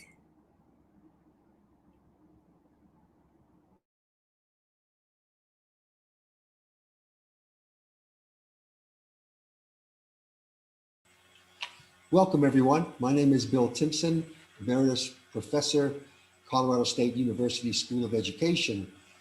and lucky to have had many Malaysian students in my classes. They brought so much of value cross-culturally, attitudes, abilities, that it enriched our program a great deal. This title is about my work overseas, transformative education, conflict learning, and sustainable peace building. This is a scene from Belfast, Northern Ireland, where they've suffered through centuries of violence and conflict, but they signed a peace accord and it's holding. Imagine if this was on the side of a building in your community. What role is there for educators to change this script? Northern Ireland was conquered in the 12th century. The Irish have suffered through centuries of British control and exploitation. The Troubles exploded in 1972 when British troops fired on protesters, killing 14. As educators, we need to know this history and help other people see it as a starting point for moving forward. You can see the remnants of those conflicts all around the city still today. And the question again, what role should educators play? What we need to know is how to support victims in recovery. How do we learn and heal wounds? How do we reconcile differences? How do we help people accept responsibility for making positive changes? How do we help people offer service to others? And how do we contribute to sustainable peace building, promoting community well-being through open communication, empathy, cooperation, critical and creative thinking? And how do we help then the police and the courts make these changes? Educators can play a key role in all of this. Again, this is down the street from Queen's University. How do we help this community get beyond revenge and punishment, away from the control of paramilitaries? Positive steps. A grassroots peace movement was led primarily by women. It's still holding. Good Friday Peace Accord was signed in 1998. Guns were decommissioned and the threat level decreased dramatically. And the European Union funded mini grants for peace building startups. Educators can look for these opportunities and help participate. Here's one experiment that has really taken off. The parents on both sides of the divide, Protestant and Catholic, wanted schools to be integrated. The Catholic schools were primarily Catholic. The Protestant schools, public schools, were primarily Protestant. And parents got together and wanted schools that had a mixture of both. And it's been a remarkable transformation. These young people spoke highly of the schools they were in, where they were mixing across the divide and feeling better about the future of their country. This is the wall that's in Belfast. The question is, how do we overcome other barriers to healing in our own schools and communities? My 2002 book spoke directly to teaching and learning peace. How do we improve cooperation and communication? How do we focus on critical and creative thinking? These skills can be taught, studied, and practiced in safe environments, in schools, colleges, and universities, in churches and community groups. And I think we have a responsibility to do that. It does require transdisciplinary thinking across disciplinary silos. In other words, historians teach history, chemists teach chemistry. As educators, we cross those boundaries and help people think across disciplines. This is my latest book, Learning Life's Lessons, references to historical examples that worked, that made a difference and made things better, and references to peace building, sustainability, diversity, etc. So connecting history lessons to today's conflicts and challenges, offering a range of ideas that have proven effective in the past, supporting the study of sustainable peace building. Here's an example I used from a history of the US when the Mayflower sailed into New England. A grand adventure. In the first year of settlement, however, half the colonists died of disease. So in my book on experiential learning, I have this comment. What we need to do as educators is encourage students, co-workers, friends, and family, even when they are struggling, and you can help build the confidence that underlies the willingness to explore new ideas, to try different approaches, to to learn from mistakes and persevere. So we all can look for examples like this in our own communities and point to them when things get tough and we need to move forward. Here's an example. This is a small business up the road from that community where the paramilitaries were on the murals. Timber Recycling Eco Enterprise. Make reference to this in our book on teaching sustainability. Again, it's multidisciplinary. Sustainability defined, you'll see it how it works out, promoting the interconnected health of society, the economy, and nature. The interconnected health of society, the economy, and nature. So really multidisciplinary. And educators at all levels, I would argue, must join in this effort to teach this material. So at some point we got into the notion of how do we teach about diversity, the challenges and complexities. Again, multidisciplinary, helping people unlearn prejudice and hate, and using the power of teamwork and shared goals to develop positive interdependence. How do we teach about empathy and appreciating differences? Differences can be a catalyst for creative thinking. And how do we develop allies? So here I am with Mary Corrigan Maguire, who won the 1976 Nobel Peace Prize. And her focus is how do we inspire ordinary people and grassroots efforts to do what is extraordinary and help everyone heal? How do we rethink the future? Every community needs people to do that. She is not an educator, but educators can play a role in supporting this kind of effort.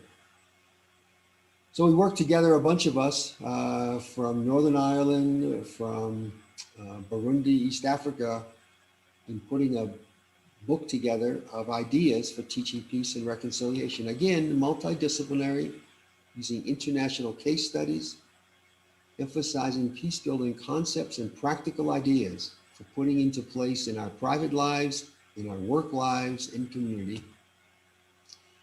Reconciliation of positive community values. We can all benefit from that. And understanding the value of studying peace and skills needed to move through conflict towards a positive future. Every country on the planet invests in the training of soldiers and police. Very few put real resources into the study of peacemakers. And that's a role educators can play.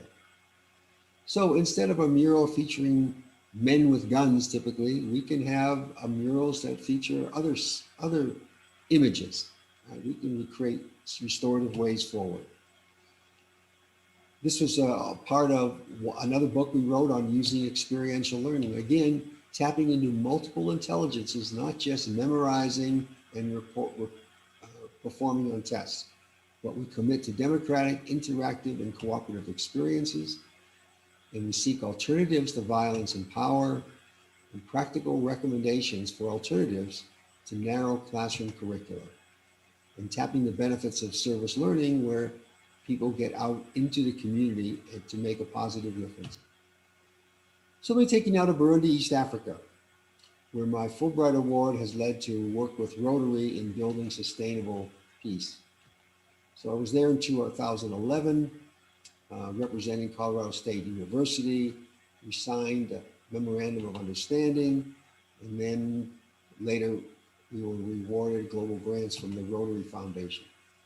So Burundi's there in the middle, right next to Rwanda to the north and west, Uganda to the east. And you have to know that Rotary has 7 international centers for peace and conflict studies with fully funded scholarships for those admitted. So if you have students who are interested in conflict resolution and peace studies, then consider looking into what Rotary has to offer. As I said, most nations fund military training, but do very little with respect to the study of peace. And Rotary is one organization attempting to do that. We went up country in Ngozi, N-G-O-Z-I, right in the middle. During the violent civil war, it was relatively peaceful up there. And Elise Boulding, in her book, Cultures of Peace, say, for all of us, find places in your community, in your schools, in your country, in neighboring countries, where people have resolved things peacefully, and study how they've done that. So Burundi was colonized in 1590 by the Germans who built on the tribal differences and brought in a racist hierarchy that the Tutsi, the minority, 15% of the population, were inherently superior. After Burundi declared their independence in 1962 from the Belgian overlords who replaced the Germans, the resulting civil war was almost predictable, and we saw 1 million people killed out of approximately 10 million people, 10%, with another 1 million or so fleeing as refugees. Huge impact. There's a typical village near Gozi where we worked. How do we teach peace building to these folks? Here's an example from Learning Life's Lessons. In 1793, the American Revolution came to an end when US, Great Britain, Spain, and France signed the peace treaty. In Concepts and Choices for Teaching, Sue Doe and I make a case for master learning when there are specific skills. In this case, the skills of peace building. When the stakes are high, we can teach them, we can understand them. So another example. Here looks like a group of guys getting together with their bicycles. They are working. These are bicycle taxis in Burundi. These kids should be in school studying. They're out there trying to earn a little money for themselves and their families. And people ride on the back of those bicycles because there's a need for transportation. So what can governments do to balance these competing needs for further education and paid work? Here's another example from the book, Learning Life's Lessons. Understand the tipping point. Malcolm Gladwell describes how decades, if not longer, were required to garner the critical mass of public support to achieve many of the US's greatest successes. That's the tipping point.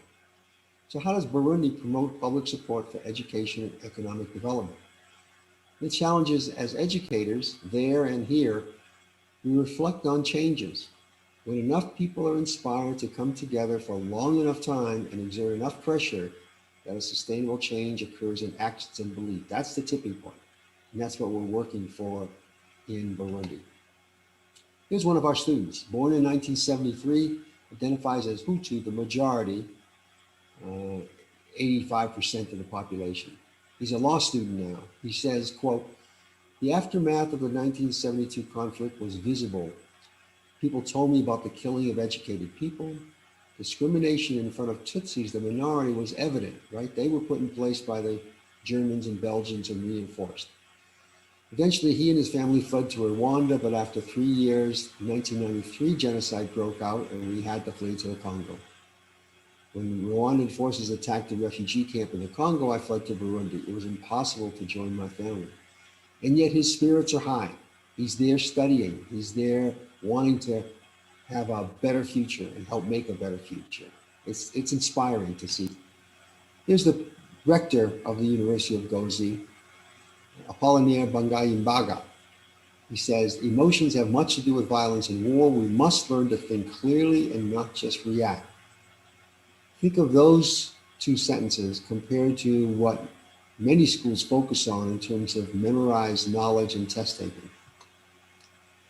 So he and I and a colleague put this book out, Conflict, Reconciliation, and Peace Education, Moving Burundi Towards a Sustainable Future. We've been supported by the Rotary Foundation and by mini grants from friends and colleagues. These are teachable ideas and skills: emotional intelligence, expressing emotions, managing anger, critical thinking, analyzing problems, synthesizing ideas from diverse sources, evaluating solutions. I believe that this can be every class, every subject at every level can use more cooperative learning, discovery learning, emphasis on critical thinking. I've taught this content for 44 years for teachers at every level of schooling at the university and in every subject area. Cultures of peace, as I mentioned, Elise Boulding says, look around for places where peace has been sustained and study that and learn from that. We can and we should study peace. So this is the University of Gozi.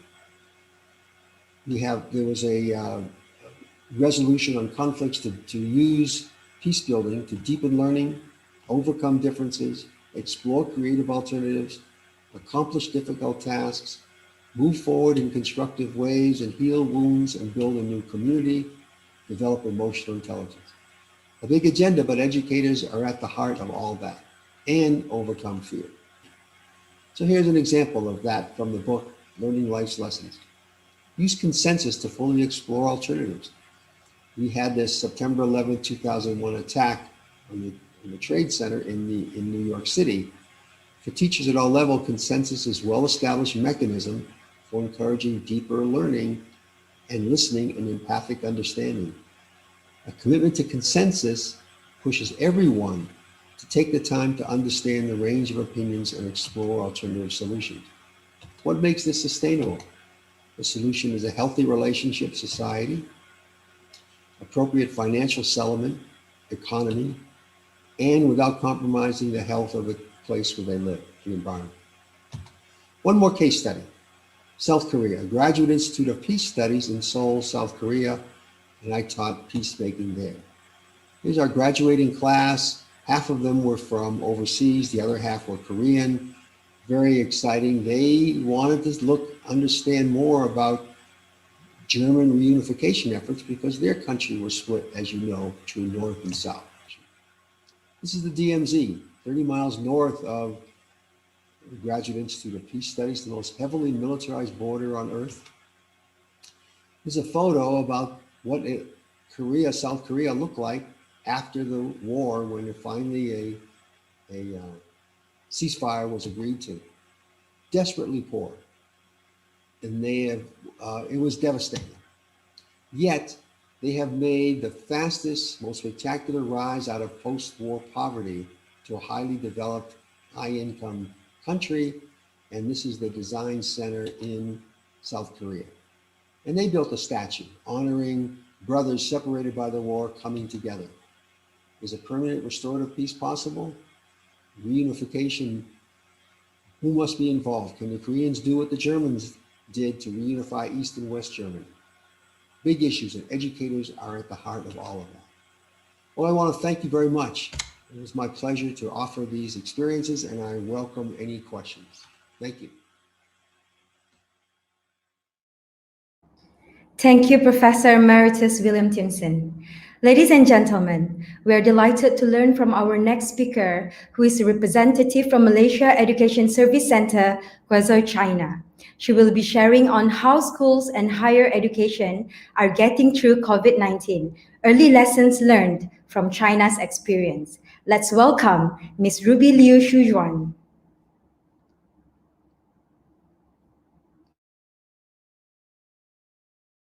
Dear Dan Sri Dr. Sri Said, The Excellency Samin, Dr. Abdul Rashid, professors, ladies and gentlemen, greetings from Beijing.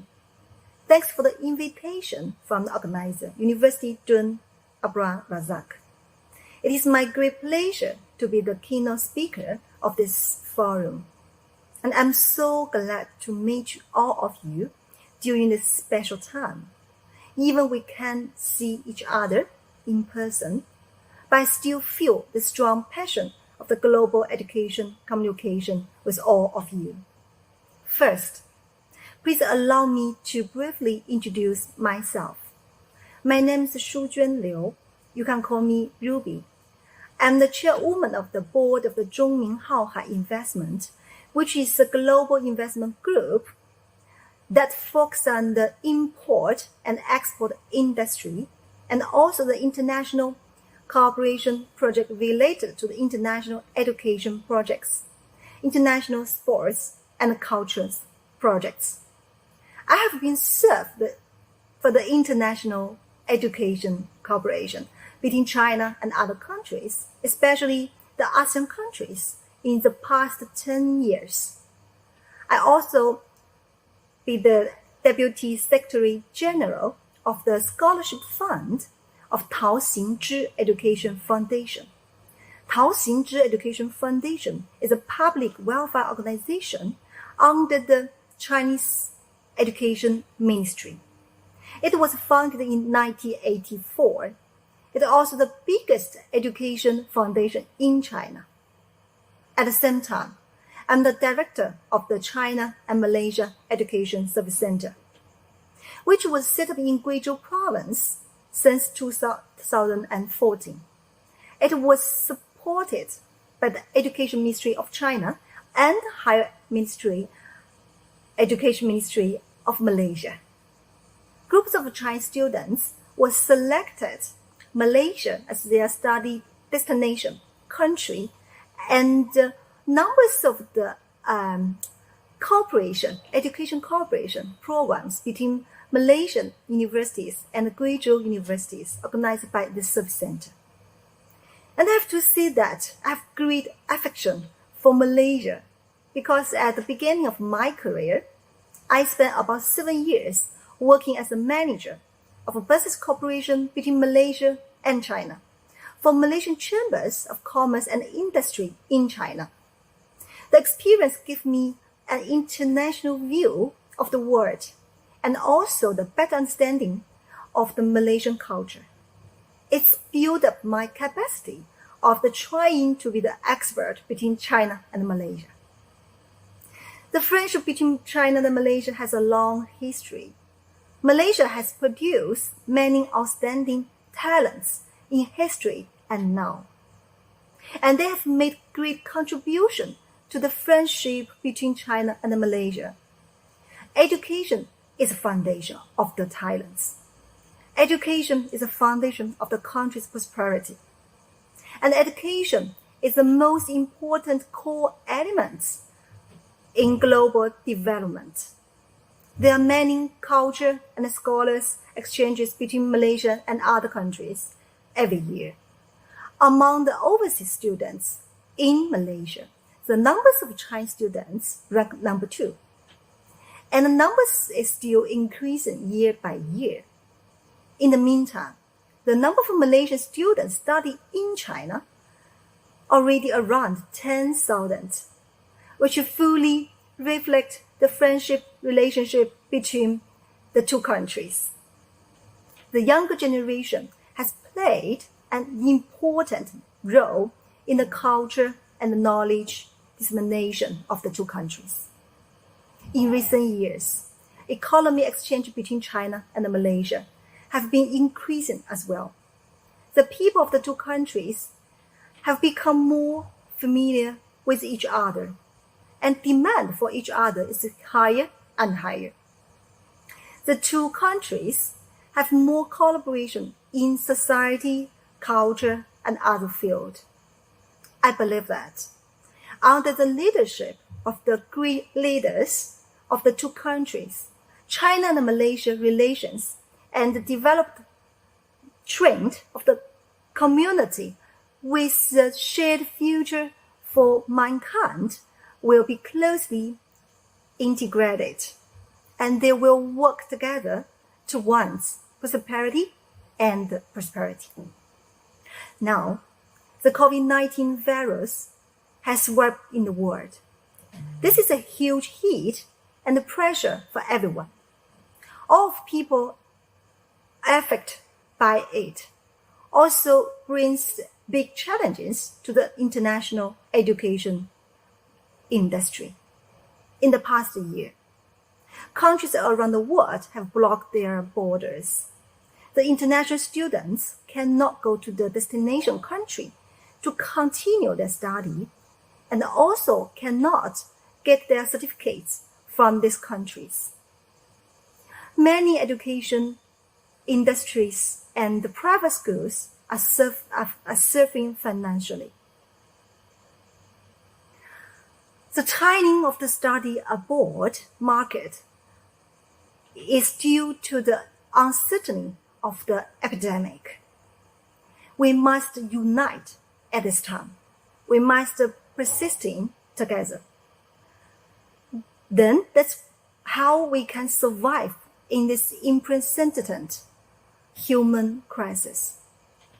Today, we are still facing a complicated international environment, like what happened recently in Afghanistan. As an old Chinese saying, a close neighbor is better than distant relative.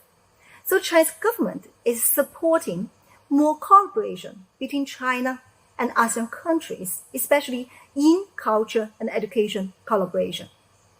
My organization will contribute in this area as well.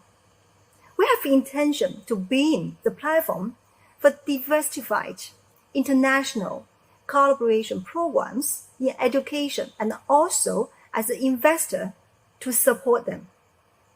We strongly believe that the relationship between China and ASEAN countries, especially with Malaysia, will become closer and closer, showing the fruits of the human progress together. During the academic, new types of education are very different with traditional ones. Education continue to emerge. Online learning, recorded videos, and also other online mathematical forms of the education quickly filled up the education interruption caused by the pandemic. And students can connect 10,000 kilometers away classroom from their home. In addition, online video, the application of the online virtual learning and the VR technology is also becoming more mature. In the future, I believe that the schools will increase investment in virtual learning, research, and also development and customize virtual learning increments, so that students can feel a very better feeling online learning with the professional increments at home. The impressive feeling in the classroom can offset the inconvenience of international travel and a closed education. International schools can also join run schools with the local schools in the destination country to make up for the lack of the students in teachers' exchanges. It is also a clever strategy to allow teachers from countries where they learn from each others to communicate and to educate the local students. Last but not least, I really appreciate University Tun Abdul Razak providing us such great platform to learn from each other in the education sector and to network with the national and international participants and create possible future collaboration. If you have good projects in international education, especially between China and ASEAN countries, please feel free to contact with me. And we're very pleased to know more about it, and we could invest in your business. In the end, I wish all of you a good health and all the best. Thank you very much for your time. Thank you, Ms. Rubilio. Distinguished speakers, participants, ladies and gentlemen, I would like to invite everyone to fill in the conference attendance form on the website. You may also fill in the Google form pinned on the comment section. Don't forget to upload your stories on Instagram with the hashtag GECPC2021, and don't forget to tag us too, myUniRaza. Now let's move on to our first forum for today, EdTech Talk, where we have many great panelists from the technology and digital industry. The panelists for EdTech Talk are Mr. Kot Kwong from Canvas Instructure, Dr. Zahar Mansour, National Technology Officer, Microsoft Malaysia, Mr. Victor Lam, Educational Specialist, Google, Technologist Dr. Muhammad Helmi Norman, Apple Distinguished Educator. And our moderator for the EdTech Talk is Mr. Muzamir Othman Marzuki, Senior Director, Knowledge Management Center, UniRaza. Now, without wasting our time, I would like to pass the stage to our moderator. Over to you, Mr. Muzamir. Thank you very much, Alma. Assalamualaikum and good morning to everyone. Once again, welcome to the Global Education Conference and Postgraduate Colloquium 2021 with the theme Education in Crisis, Global Education Amidst the Pandemics and the Way Forward. My name is Muzamir, and for the next hours, I will be moderating the EdTech Talk with the great lineups of experts in education today. Ladies and gentlemen, allow me to give a little bit of the introduction. Technology has played an important role in education. Digital technology shift the traditional role of teachers and students, both within the outside and inside of the classroom. Teachers use digital technology to connect people with each other and to new informations, ideas, and perspective. And the students have access to mass information and many perspectives. Due to the COVID-19 pandemic, technology has defined a new normal in education. Over the past 1.5 years, students and teachers, especially in Malaysia, have experienced classroom in the new normal. The pandemic forced university and school to look at the provisionings of teachings. As a result, new technologies and increasing uses of existing online platform and alternative way to engage the learners in the classroom has defined the new normal. This talk is to aim to discuss on the topic further from the educational technology perspective. The title that we are going to discuss today is Reimagining the Role of Education in Education. Ladies and gentlemen, I have a great lineup. As I just mentioned to you just now, these are all the experts from the education technology to discuss with us on this topic. Let me just give you a little bit more on the introduction again, okay, to our panelists for today. I'm going to start with Mr. Colloquium, Senior Solution Engineer, Asia Pacific Sales in Instructure. A little bit about the Instructure that everybody should know is that Instructure is a proud owner of a Canvas LMS, which is one of the top leading learning management system that derive technology in online learning in school and university. We in Unirazak are the proud owner of Canvas LMS, or locally we name this as a system UROX, which is Unirazak Online Experience. Welcome to the top, Mr. Kwong. Thank you for your introduction, and good morning, everyone. A short introduction about myself and the company is my name is Coach Kwong. I am the engineer for the product called the Canvas LMS, and I'm very proud to be one of the speaker today because we are helping the university and college to transform digitally to the online world. Meaning we help all of our clients to conduct the training and learning online and utilize the technology to enable all the teachers and students in order to access the content and the information without borders. So thanks for having me today. If I understand it well, you are live from Hong Kong. Yes, I am. I'm based in Hong Kong right now. Okay, so then welcome to Malaysia. It's a great pleasure to have you here. Thank you. Okay, thank you very much, Mr. Kwong. Next, we have with us here Dr. Zaharuddin Mansoor, is a National Technology Officer from Microsoft Malaysia. Allow me to talk a little bit about Dr. Zaharuddin. Yeah? Dr. Zaha. Dr. Zaha is a National Technology Officer from Microsoft Malaysia. As an NTO, Dr. Zaha derived the engagements with the key national technology stakeholders, which include academic policymakers and advisors at interest group with the intention to build trust while contributing to national development. Dr. Zaha is a passionate person about technology, which he works closely with academia and research on topics such as software engineering, computer architecture, cybersecurity, telecommunication, data science, and AI. He inspires the contributes towards the nation economy, digital economy initiative. So welcome to the top, Dr. Zaha. Thank you very much. Yes. I know you're a busy person, so thank you for spending some time with us despite of your busy schedule. It's a great pleasure to have you here. It's a pleasure. Thank you for inviting. Really appreciate it. Okay. Next, we have someone from Google. So welcome, Mr. Victor Lam.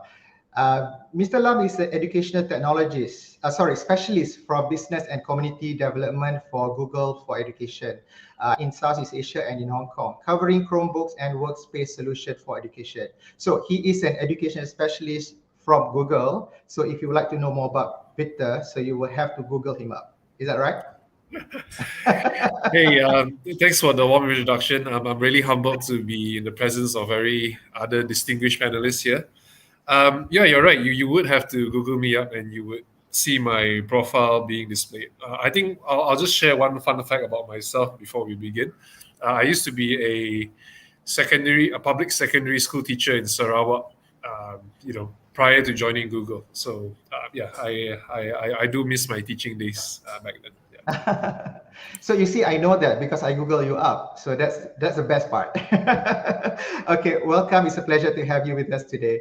Okay, the next is our next panel is TS Dr. Muhammad Helmi Norman. Associate Professor Dr. Muhammad Helmi Norman is currently the Deputy Director in Instructional Technologies at the Center of Teachings and Current Development, University Kebangsaan Malaysia, and currently drive the e-learning transformation in university. He is here as an Apple in Distinguished Educator and Apple Professional Learning Specialist, where he is involved in educational transformation in primary, secondary, and higher education level. Welcome to the talk, Dr. Helmi. It's a great pleasure to have you here. Thank you, Mr. Muzammil, MC, Director at Uni Razak, fellow panelists, Mr. Colt from Canvas, Mr. Victor, I know him from Google. We met a couple of times already. Dr. Zaha from Microsoft.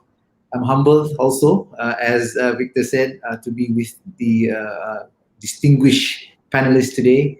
And yeah, we'd love to contribute to the session. Thank you, Mr. Muzammil. Thank you very much, Dr. Thank you very much, Dr. Muhammad Helmi.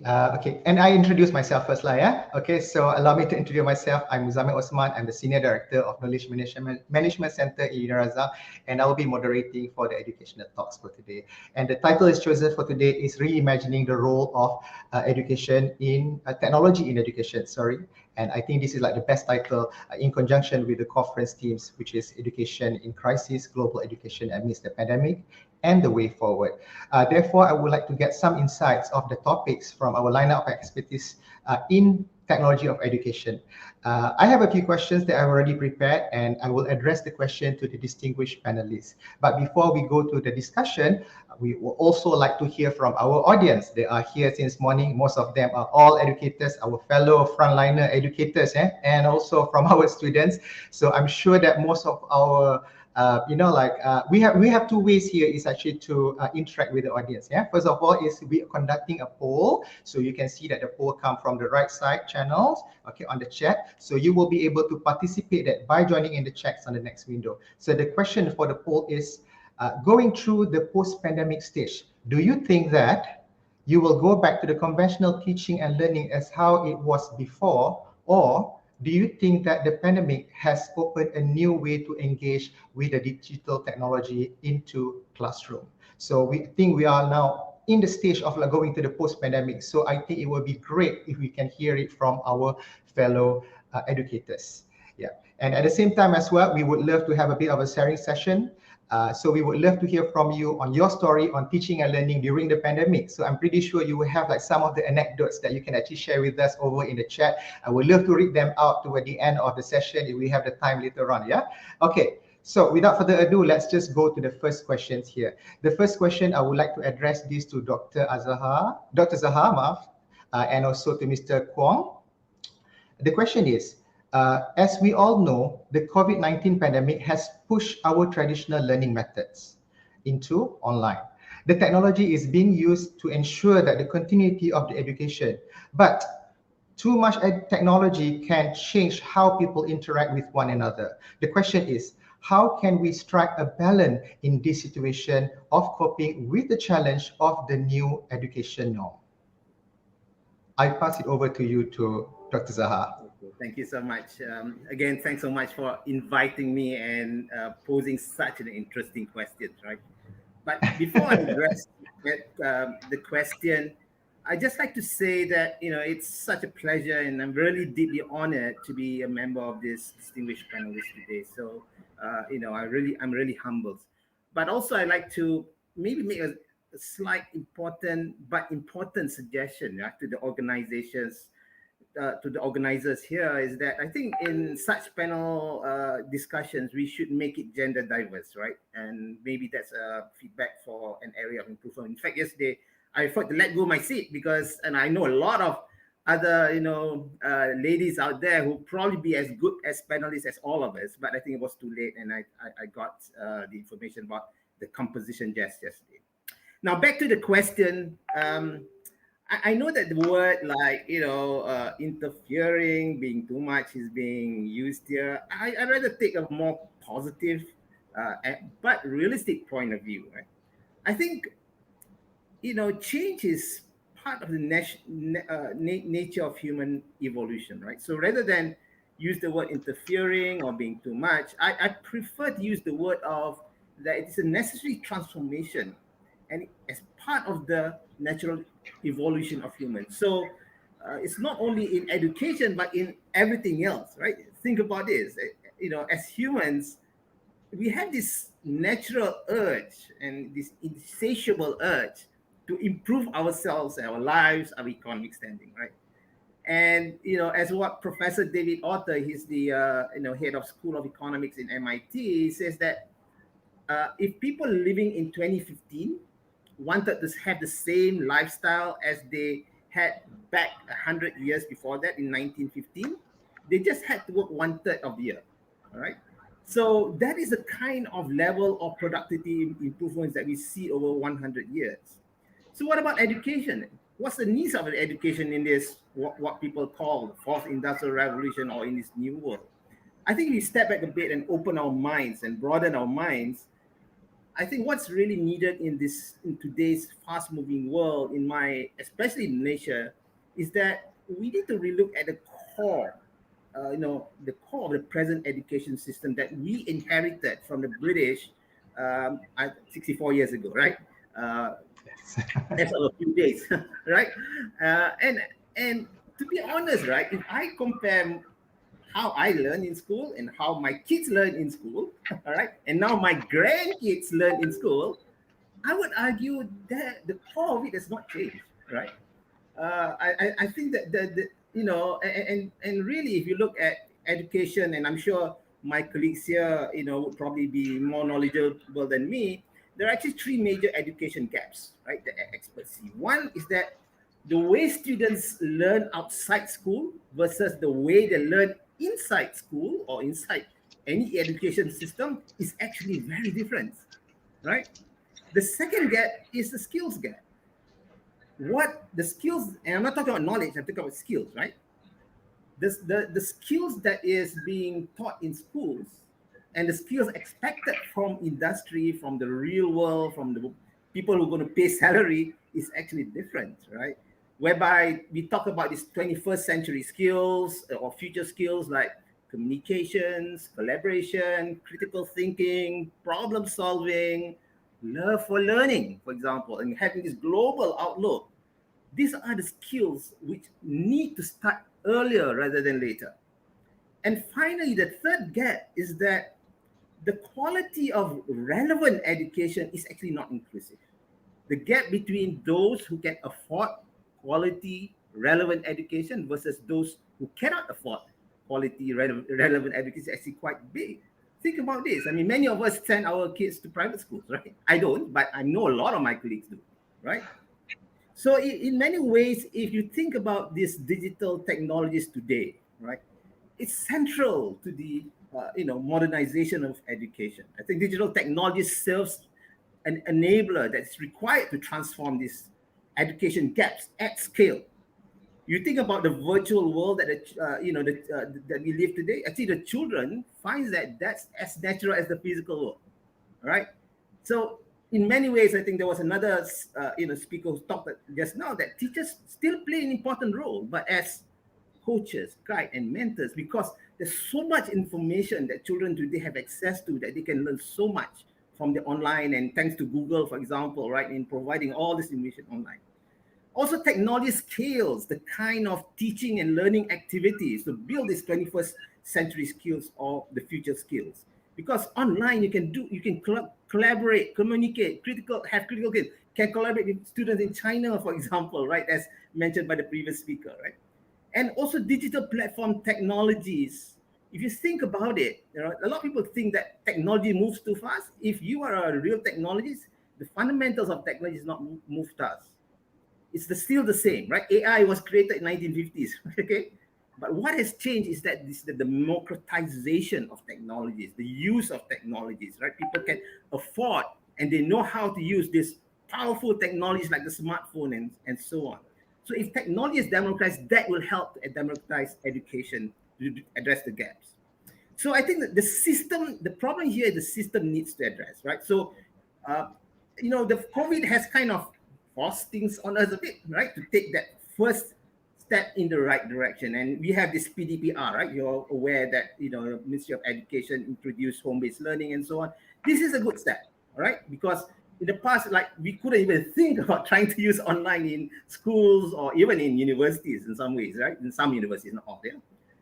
But then bolting technology into an old system is like putting a Formula One engine into a Ford Model T. Right?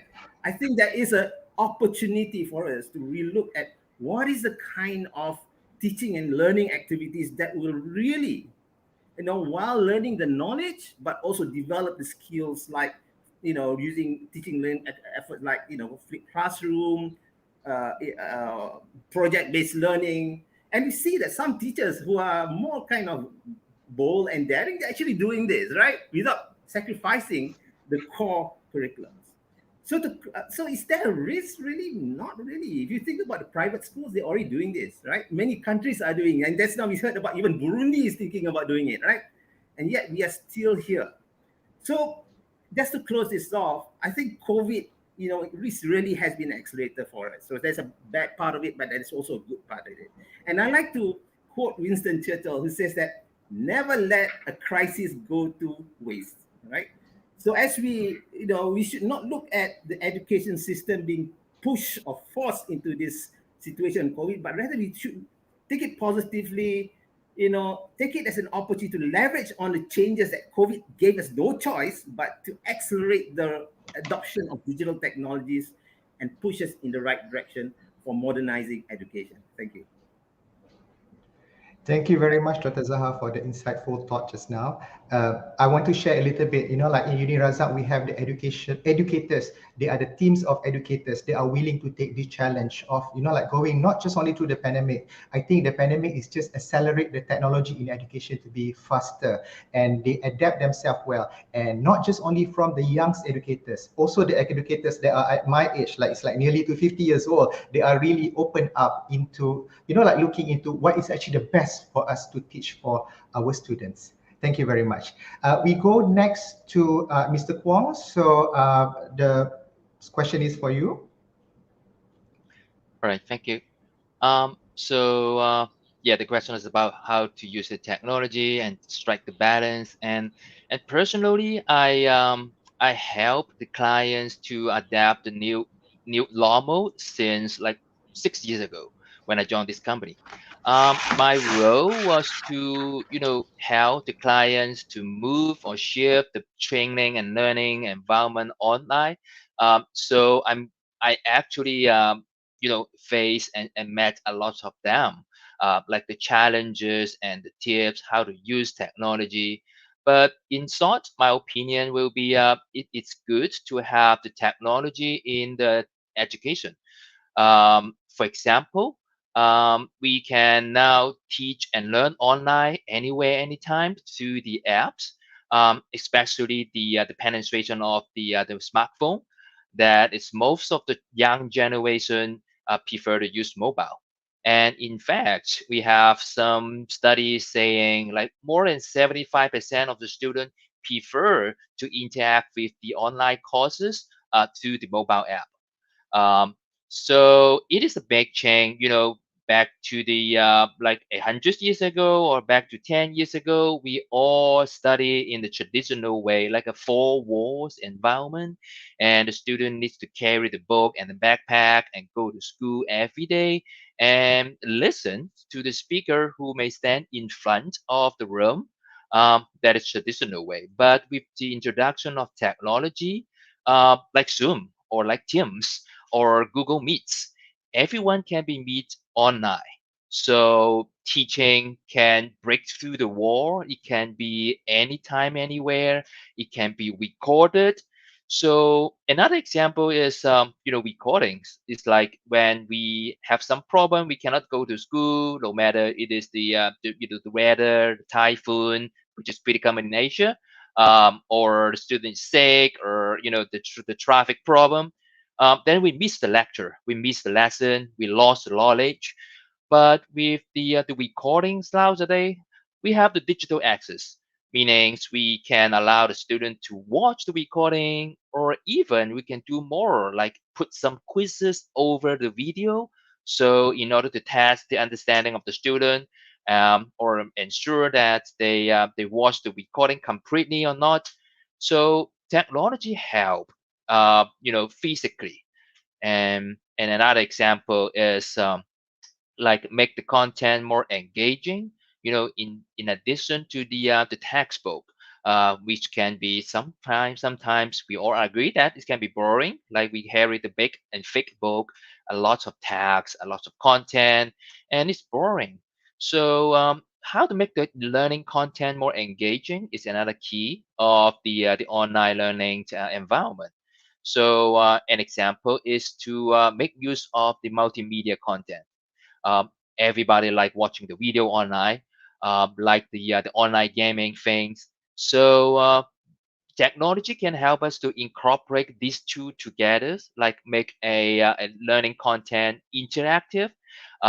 Like we can record the whole sessions like this now, or stream it online through YouTube. Or we can also, do some hands-on experiment on demonstration in front of the camera, which is can be difficult in the old days.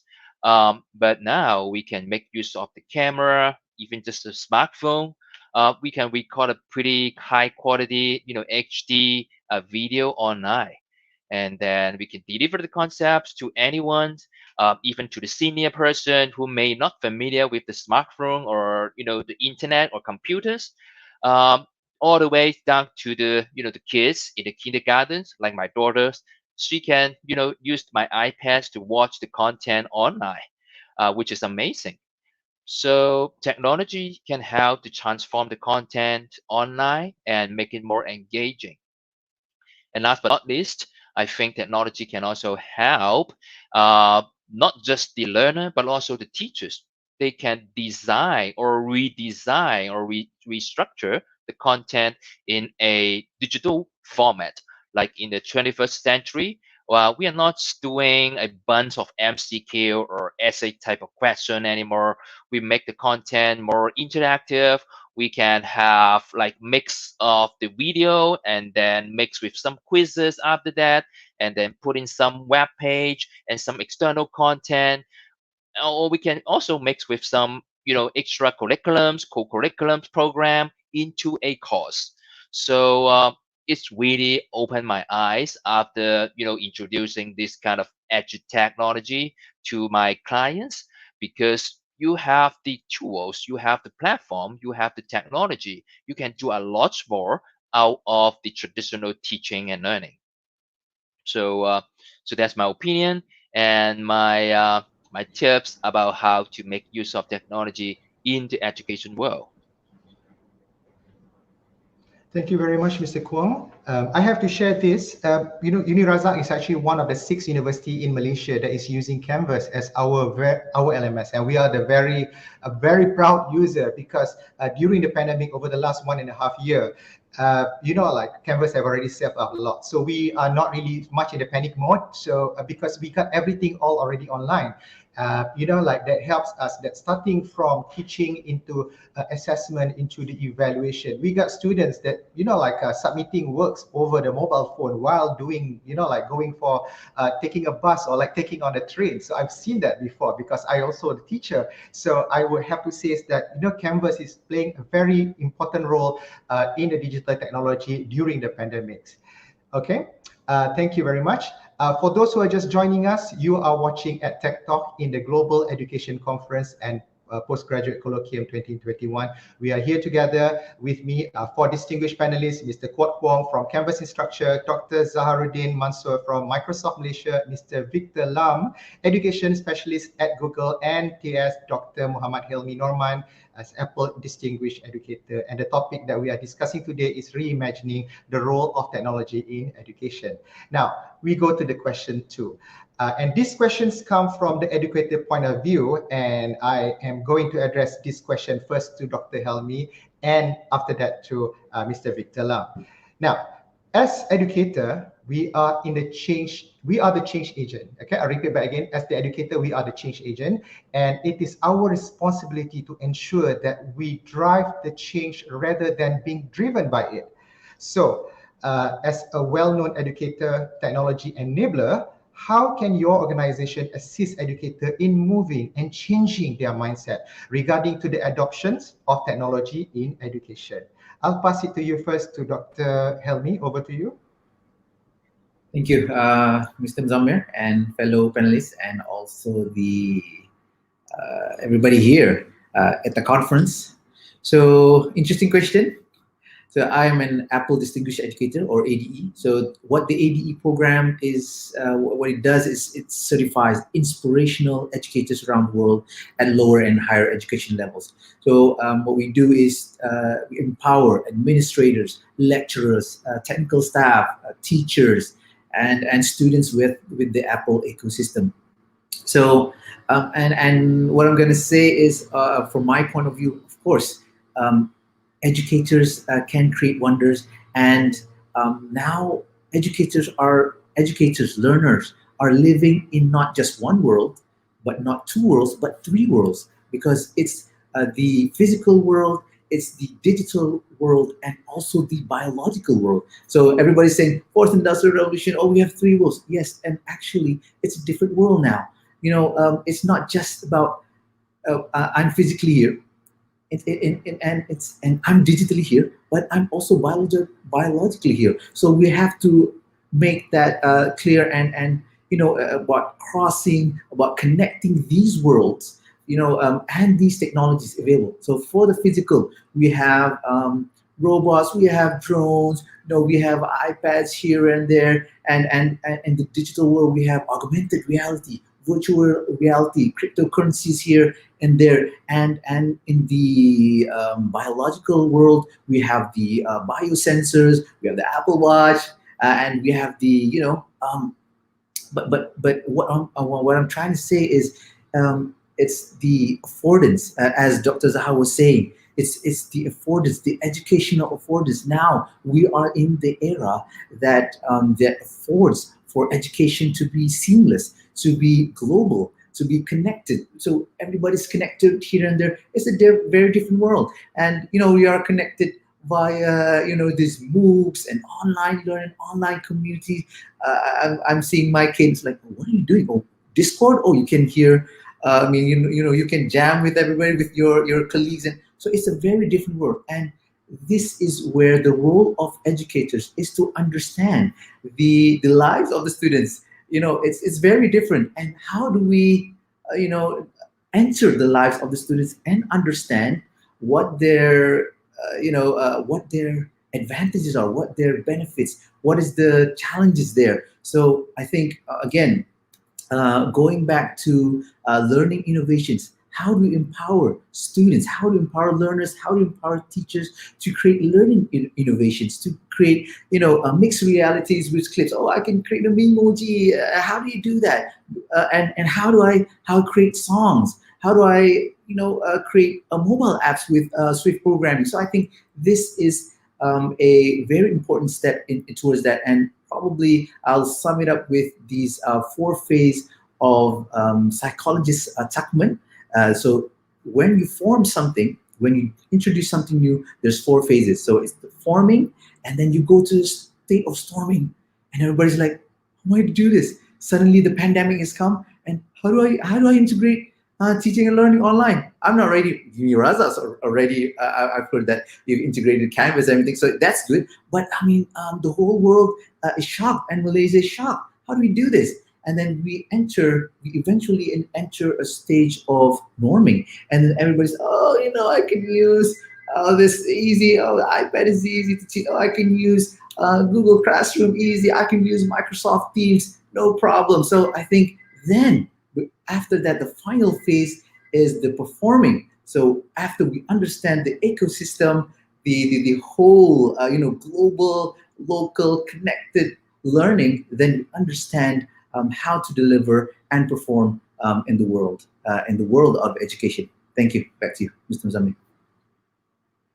much, Dr. Helmi. I would just like to share you one thing. I was actually asked I was telling to my colleague in Unirazak saying that I'm going to be moderating for the EdTech talk for today. And then after that, the first thing they asked me is like, oh, are you going to use like one of your Snapchat filter, like to just like give an introduction, like what you always do in my training? I said, no, probably I'm going to go a little bit serious. But then again, like what you said, I've been to one of the Apple training before, and it's not about teaching how to use. It's more about like awareness. It's more about like the mind opening of the potentials of what the technology can do in education and how creative could it go. Thank you very much for sharing with me. So I'm going to pass these questions over to Mr. Victor Lam. So all yours.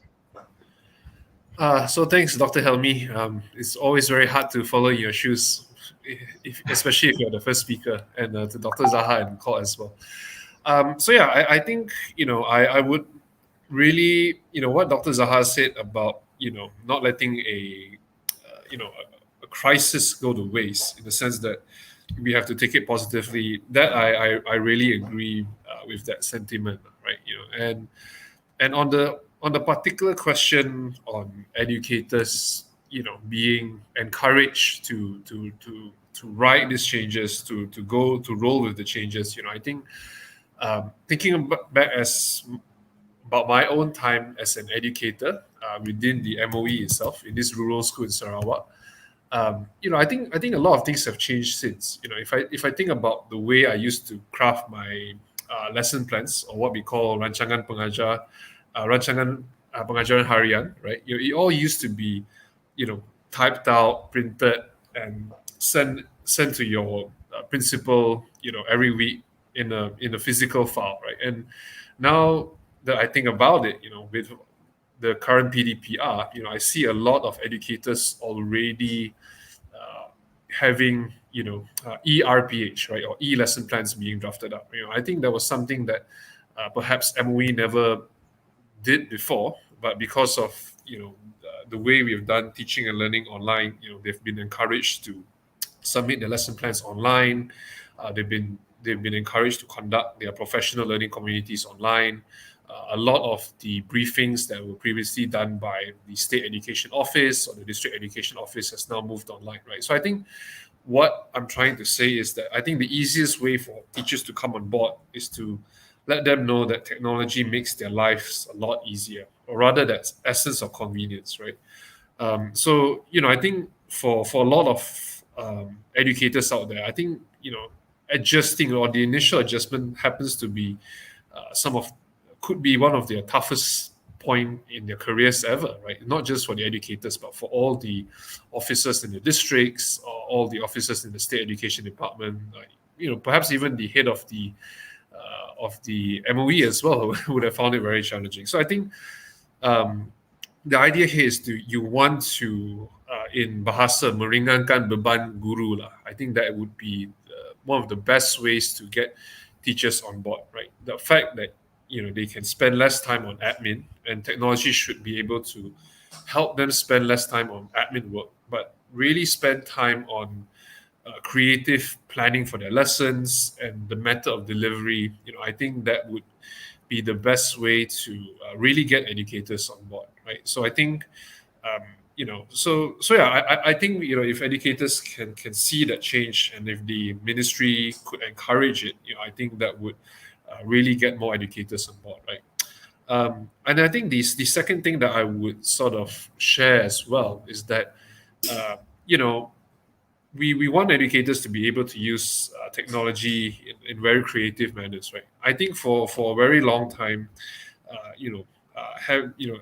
speaking from my experience as an educator and having gone through the national education system in Malaysia, I think for a lot of countries, not just in Malaysia, but in Southeast Asia, I think there is a very heavy focus on standardized base testing, right? So, what we mean by standardized base testing is really about, when the students are about to leave school towards their final year, they would sit their end of year school leaving exam. So in Malaysia, that would mean things like SPM. So I think with the pandemic happening, I think we're asking ourselves, is standardized based testing still relevant, right? Given that students and teachers have now have the ability to teach and to learn from anywhere, right? So I think, to further liberate teachers, I think there should be a bit more of a discussion on how we view standardized based testing, right? I think with UPSR being abolished, I think there's a lot more freedom for primary school teachers to be able to use technology in more creative ways, right? You don't necessarily need to follow the curriculum in such a rigid manner, right? So I think that sort of mindset shift also encourages teachers to want to use technology in more creative ways and expanding their own creative capacity as well.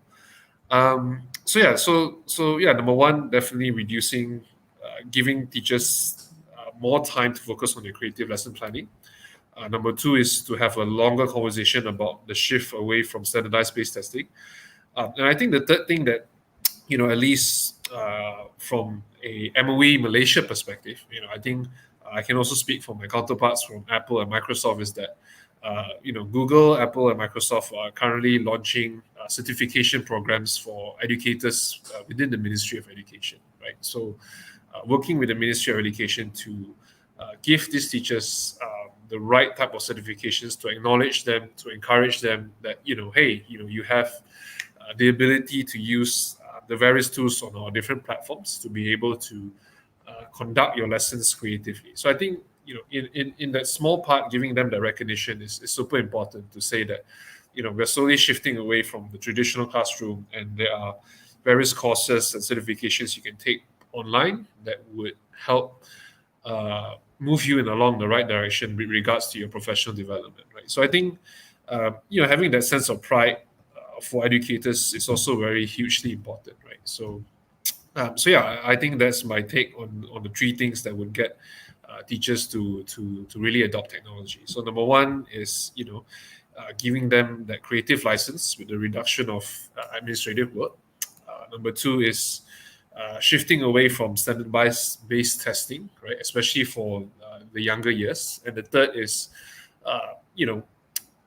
giving them that credibility and recognition in terms of their professional development, which I think is super important, because we all want our educators to take pride in their respective careers. So yeah. Thank you very much, Mr. Victor. I'm actually looking forward for the certification from Google. Yeah, I've been telling about it to myself like most of the time, but then I think this time, after I hear you saying about it, it actually boosts up my interest, actually, to go for the certification soon.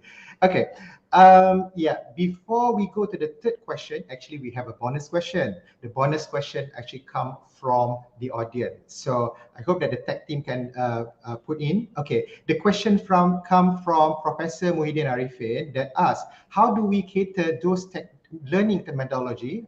Again, I repeat, how do we cater those learning methodology that requires physical skill training at the same standard, especially in complex engineering of technical program via online? Yeah, okay. Anybody would be interested into answering for Prof. Muhyiddin? Okay, good. Dr. Zahar.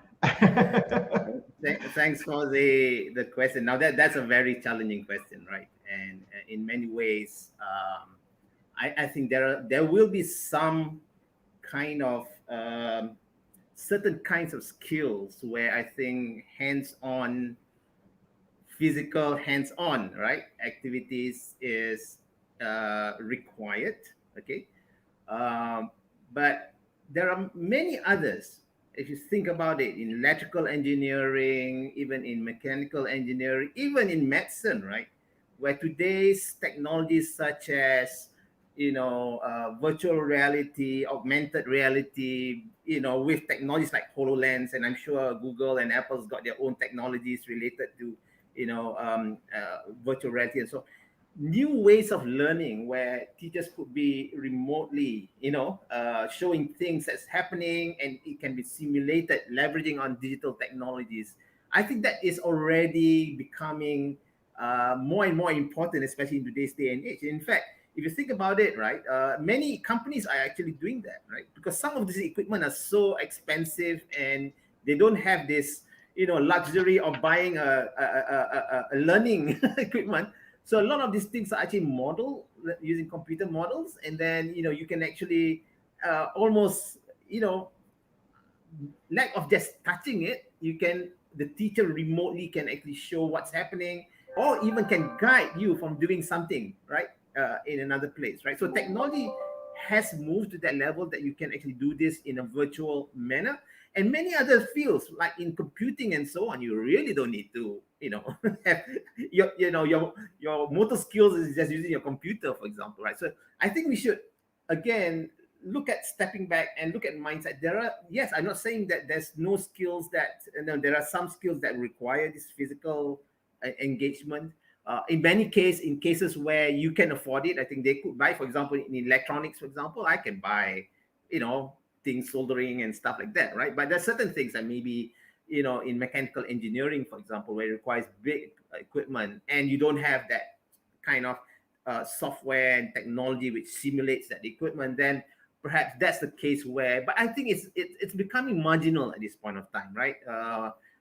In my opinion, because at the end, and that's why at the end of the day, I think what is more important at higher education, right, is for us to really strengthen the fundamental skills, the fundamental knowledge, right? And the fundamentals of engineering, I can argue with you, has not changed over the last 100 years. There's no new Newton's law or no new, Laplace law, whatever mathematics is.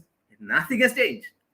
Strengthen the fundamentals, especially in undergraduate programs. Strengthen the fundamentals, and then look at what is the latest way, what's the latest technology on how I can apply my fundamentals, right? Rather you be very skill-based approach, I think that is the only way to enable students to learn how to learn, which is very key to be surviving in this future, in this fourth industrial revolution, where the application of technology is going to change very quickly, not the fundamentals. Thank you very much.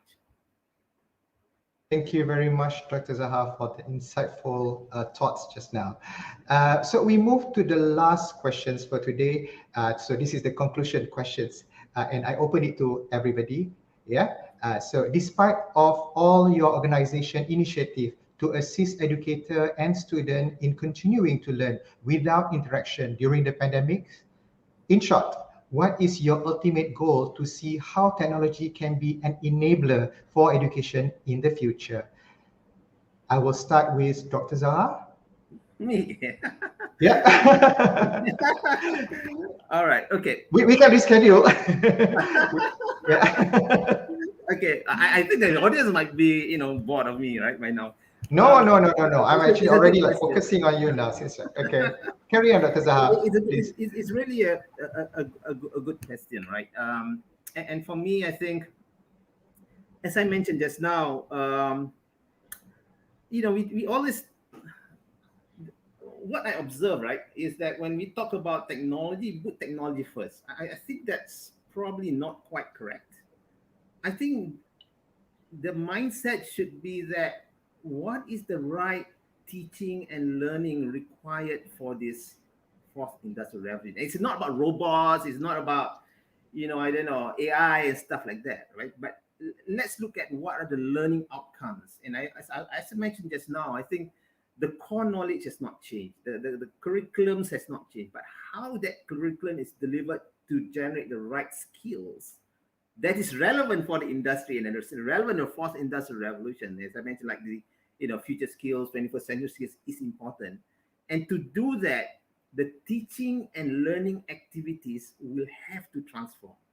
And this is the reason why, for me, the reason why I'm very passionate about this is that the digital technologies enable you to scale the teaching and learning, and as well as assessment, as mentioned by Victor. By the way, I like your bicycle at the back, yeah, Victor.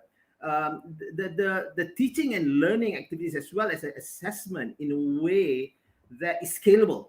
Because in the past, for example, if you wanted to project-based learning, let's say, in class, physical, just imagine 20 of, my school had 50 kids when I was in class. Just imagine the teacher having to evaluate 50 projects. Matio, today you can just run a video and you can just, and then you can get, peer assessments more, right?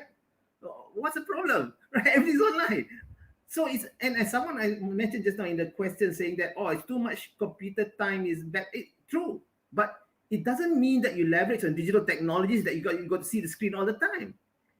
The reason why that's happening is because we're taking, as I said, we're taking digital technology and bolting it into an old system, right? Where you need to have teachers teaching you all the time, and that is the problem, right? But if you really think on the approach to education, how develop the, teaching and learning activities which develop this, this kind of 21st century skills like project-based learning, flipped classroom, you do not have to sit down at the computer, for like, for the rest. In fact, I sometimes laugh at my, my grandkid who's about 3 years old, right?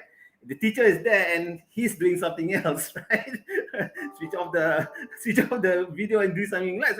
It's totally a waste of time because they're trying to use an old way of teaching in a new environment. So I think in conclusion, I think the way I see it is this: do not put technology first. Be clear on what you want to achieve. What's the right kind of skills you want to create in this, to be relevant in these days and age for companies like Google and Apple and Canvas LMS, right?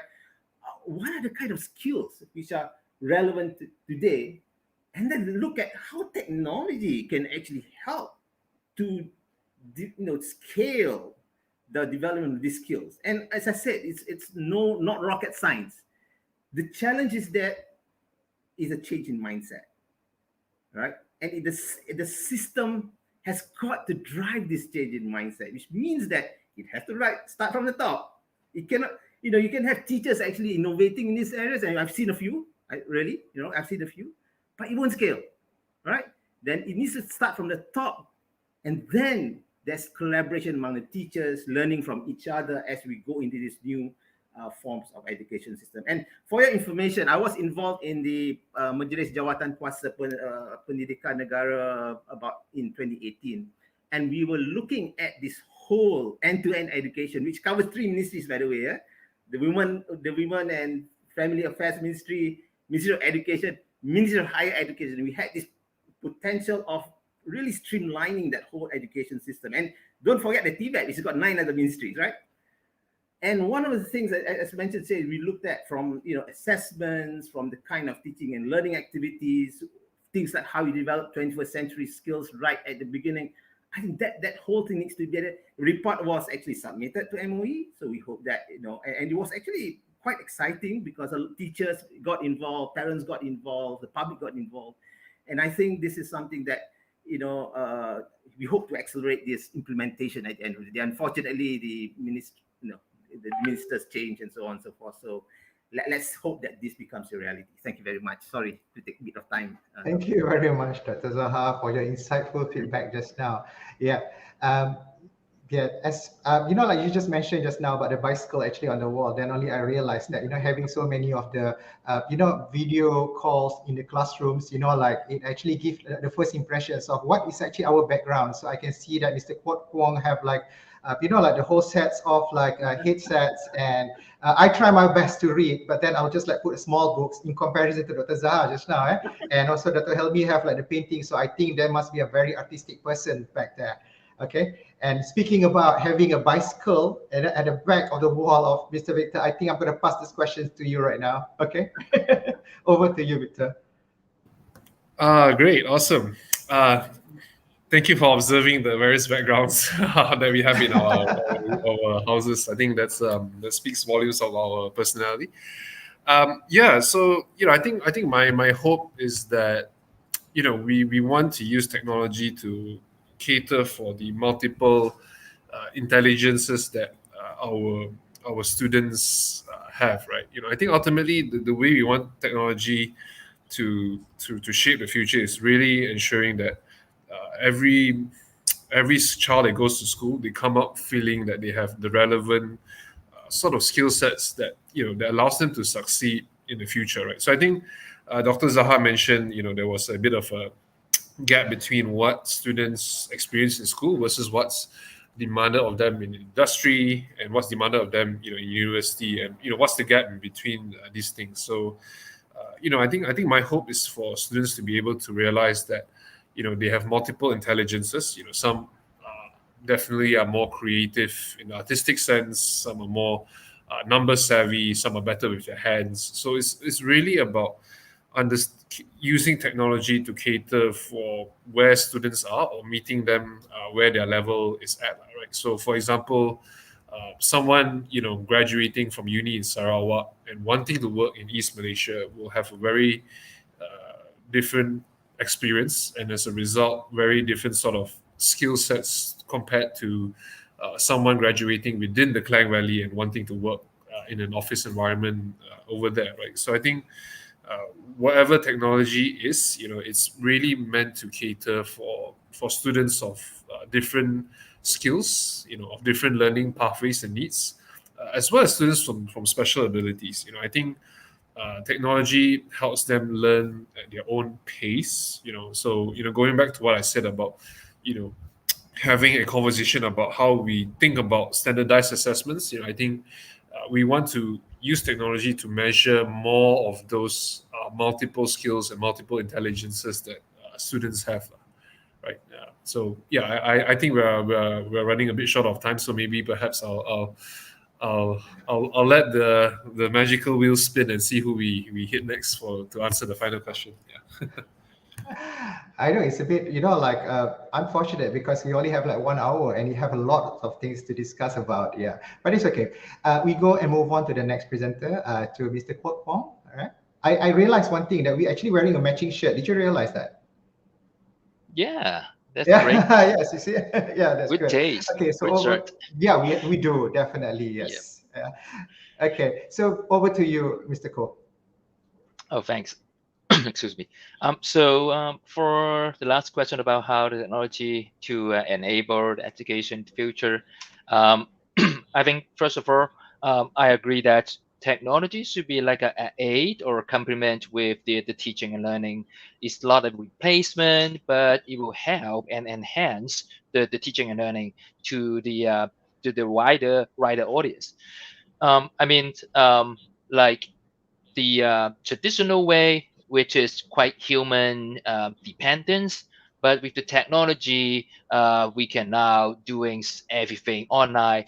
But first of all, the system or the platform needs to be reliable, meaning it needs to be scalable, reliable, that all the teachers and students can access without any difficulty. That is the rule number one.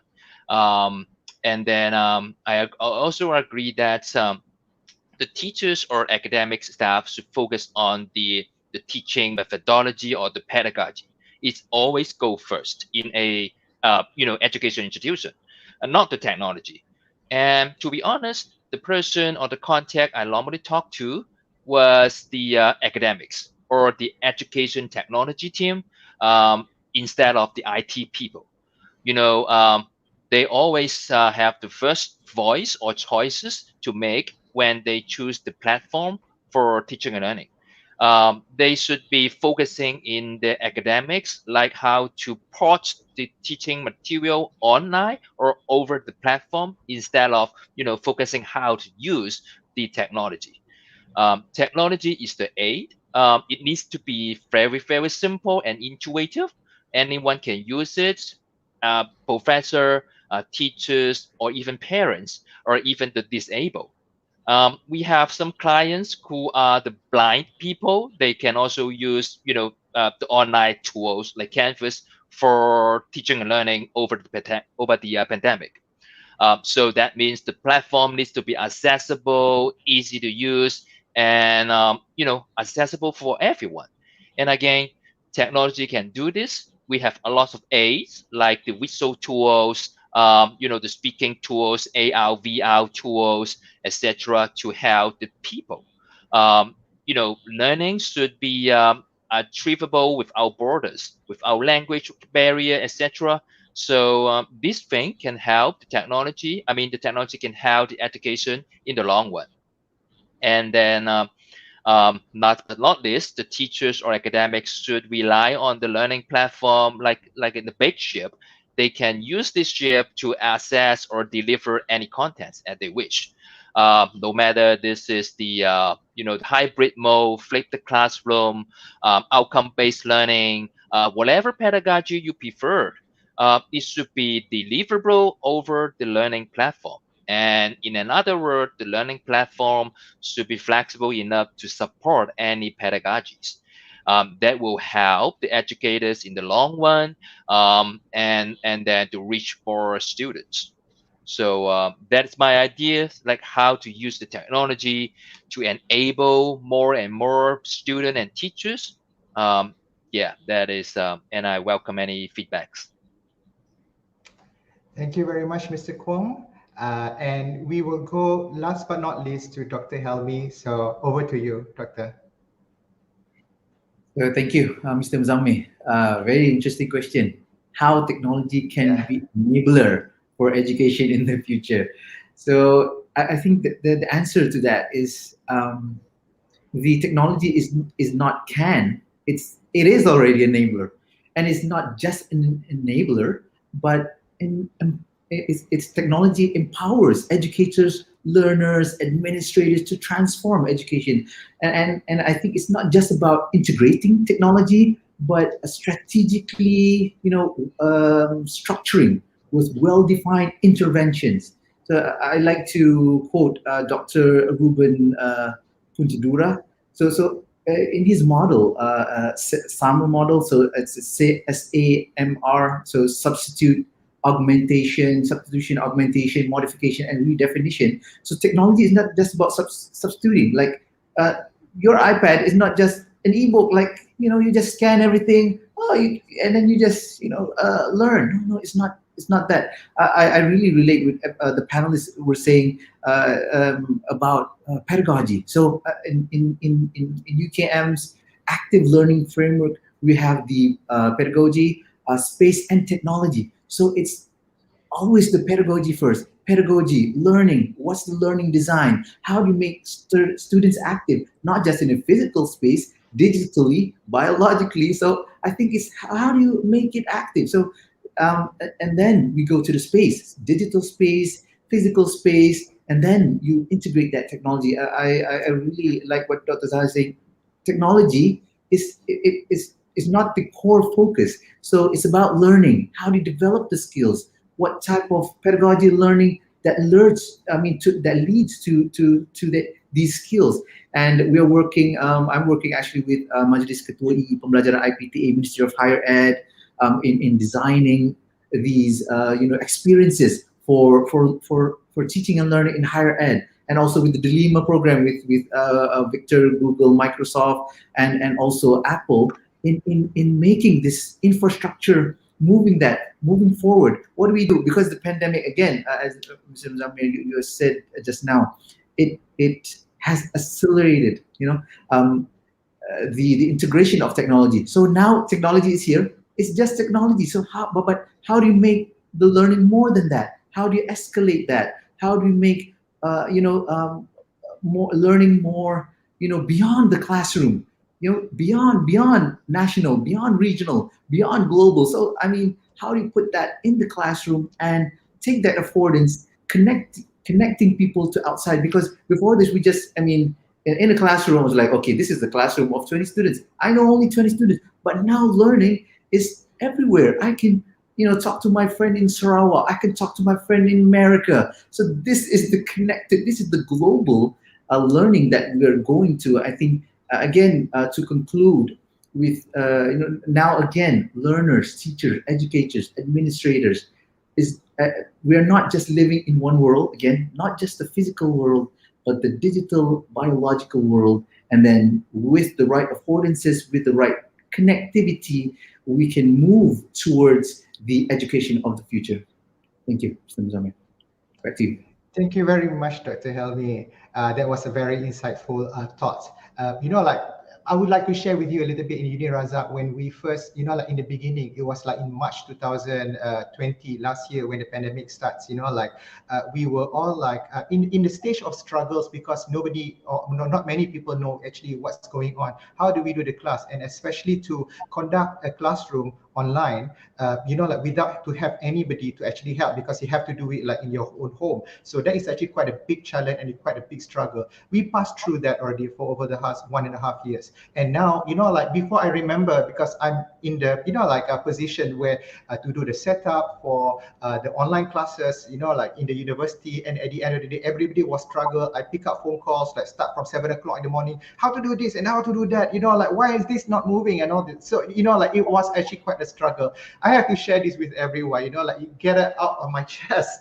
But at the end of the day, I can see the whole potential without nobody actually telling me about it, because everybody tried to figure out how to actually keep the quality or the best classes that they could with whatever capability that they have. This is where the changes or the good changes that goes through, and thanks to the digital technology that accelerates of like what we are actually doing right now. Thank you very much for joining. I would like to read back again from the poll that we have already sent out just now. So the question is, after the pandemic is over, what do you think that, we will go back to the digitized, I'll repeat back again. After the pandemic is over, do you think that we will go back to the conventional teaching and learning as how it was before? Or do you think that the pandemic has opened a new way to engage with the digital technology in the classroom? So I get the feedbacks from the audience for, is it time for the digitizations? For 75% that will return to the traditional TLL, and also 24% that says that, sorry, I read it back again. I got it wrong, okay? Will return to the traditional teaching and learning is 24%, and the one that goes with the digitization is 75%. I was panicked just now, I was like reading it wrong. So we are all in good hands. Yeah, okay, thank you very much with that. So I'm afraid that we have already come to the end of our session for the EdTech Talks for today. I do hope that the great session here just now that will give you a little of knowledge, practical and theory in reimagining the role of technology in education. I would like to close this talk by thanking all my distinguished guests, Mr. Colloquium from Canvas Instructure, Dr. Zaharuddin Mansoor from Microsoft Malaysia, Mr. Victor Lam from Educational Specialist at Google, and TS Dr. Muhammad Helmi Norman from Apple Distinguished Educator. Thank you very much for the wonderful sharing session just now. Ladies and gentlemen, we have come. Thank you. Okay, ladies and gentlemen, we have already come to the end of the Ed Talks. Thank you once again for joining us. Before I pass these sessions back to the MC, I would like to remind you to register for your attendance by checking in and once again checking out at the end of the day one of conference. I would also appreciate it if you can give us like some feedbacks on the event for today. You can scroll down to the end of the web page to fill up the feedback form, and it will be valuable for us to improve for our next event. Till then, have a great day. Assalamualaikum warahmatullah and goodbye. Thank you, Mr. Muzamir, and all of our great panelists, Mr. Colloquium, Dr. Zahar Mansoor, Mr. Victor Lam, and technologist Dr. Muhammad Helmi Norman. I believe everyone has learned many great insights on the topic reimagining the role of technology in education. Ladies and gentlemen, once again, thank you for gracing the first session of our first Global Education Conference and Postgraduate Colloquium 2021 with your presence. Stay tuned to our next forum session at 2 p.m. later, as we have great panelists from various institutions other than UniRazak, such as Chartered Management Institute, CMI Regional Board Malaysia. We have from Kiwanis Malaysia Academy, Khalifah Model School Primary, and Celebrating Thinkers Sendirian Berhad.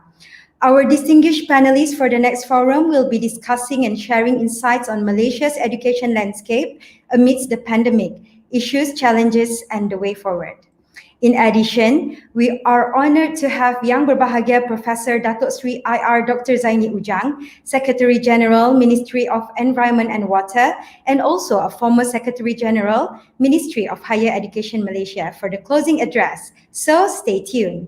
Once again, don't forget to fill in the conference attendance form on the website and let us know about your thoughts and ideas by joining in discussion and polls going on in the comment section. I'm Elma Zaidi, your MC for today, and I wish everyone to stay safe, happy, and healthy wherever you are. See you later.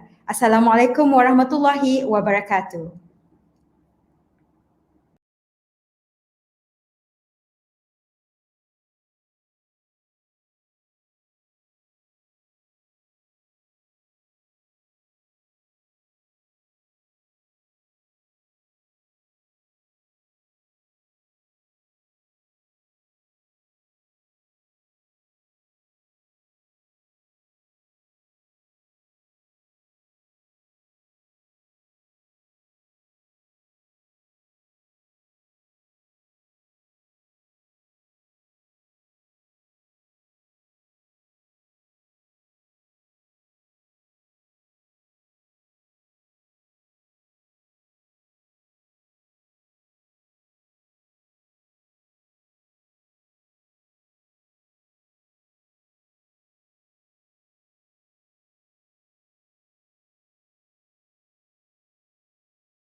Assalamualaikum warahmatullahi wabarakatuh and salam sejahtera. Yang berbahagia Profesor Datuk Seri IR Dr. Zaini Ujang, Secretary General Ministry of Environment and Water and a former Secretary General Ministry of Higher Education Malaysia, Yang dimuliakan Board of Governors Universiti Tun Abdul Razak, Yang berusaha Encik Amil Izham Hamzah, Chief Executive Officer Universiti Tun Abdul Razak, Yang berbahagia Profesor Datin Paduka Dr. Samsinar Muhammad Sidin, Vice Chancellor of Universiti Tun Abdul Razak, respective organizing partners Kiwanis Club Taman Tun Dr. Ismail and the Yayasan Pendidikan Khalifah, esteemed senior management of Universiti Tun Abdul Razak, distinguished speakers, participants, ladies and gentlemen, welcome to the first Global Education Conference and Postgraduate Colloquium. I'm Alma Zadi, your MC for today. With this year's theme, Education in Crisis, Global Education Amidst the Pandemic and the Way Forward, this conference is organized in partnership with Kiwanis Club of Taman Tun Dr. Ismail and Yayasan Pendidikan Khalifah. Ladies and gentlemen, I believe we have learned wonderful insights from our speakers this morning, sharing the latest ideas and strategies, as well as the best practices and principles with regards to conducive and supportive environments needed to enhance teaching and learning in the new normal. Once again, I would like to thank everyone for your presence with us today. Don't forget to fill in the conference attendance form on the website and let us know about your thoughts and ideas by joining in discussion and polls going on in the comment section. Without wasting our time, I would like to welcome our panelists for the second forum, where they will be sharing wonderful insights on their topic, Malaysia's education landscape amidst the pandemic, issues, challenges, and the way forward. Let's welcome Yang berbahagia Datuk Fatimah Saad, founder and chairperson Kiwanis Malaysia Academy, Mr. Taranjit Singh, chairman of Chartered Management Institute CMI Regional Board Malaysia, Yang berbahagia Datin Shomi Riza Shomidon, member, Board of Directors and Principal Khalifah Model School Primary, Associate Professor Dr. Zaida Mustafa, Dean, the School of Education and Humanities, Universiti Tun Abdul Razak, and also joining us today, our speaker and also moderator, Puan Fatimah Abu Bakar, President Kiwanis Club, Taman Tun Dr. Ismail, and also CEO Celebrating Thinkers Sendirian Berhad. Now, without wasting our time, I would like to pass the stage to our moderator. Over to you, Puan Fatimah. Beautiful MC. Assalamualaikum warahmatullahi wabarakatuh and a very good afternoon. Yang berbahagia Profesor Datin Paduka Dr. Shamsina Muhammad Sidin, the Honourable Vice Chancellor of Universiti Tun Abdul Razak and the Executive Senior Management Team of Universiti Tun Abdul Razak, Honourable educationists and speakers, distinguished guests, ladies and gentlemen, delegates of the Global Education Conference and Postgraduate Colloquium. As part of this two-day Global Education Conference and Postgraduate Colloquium, we are so honored to welcome all of you today to our forum entitled Malaysia's Education Landscape Amidst the Pandemic, Issues, Challenges, and the Way Forward. As what our MC has mentioned just now, we have with us today four amazing panelists who will be dissecting and deliberating the issues and challenges of our national education amidst COVID-19. And finally, they will share solutions and way forward for our beloved nation to come out of this pandemic as a champion. Without further ado, I'd just like to introduce again and welcome to our esteemed speakers, Yang berbahagia Datuk Fatimah Saad from Kiwanis Malaysia Academy. She is our founder and chairperson. Apa khabar petang ni, Datuk?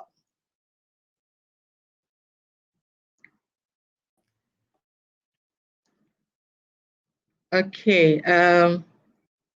We also have with us here yang berusaha Mr. Taranjit Singh, Chairman of CMI or Chartered Management Institute, Regional Board Malaysia. How are you today, sir?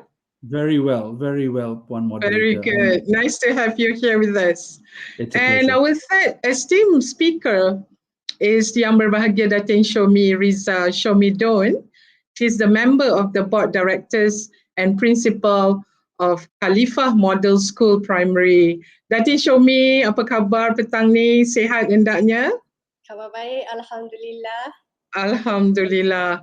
And last but not least, our own host for this conference is none other than yang berusaha, Associate Professor Dr. Zaida Mustafa, the Dean of the School of Education and Humanities, University Tun Abdul Razak. So how are you petang ni, Professor Zaida?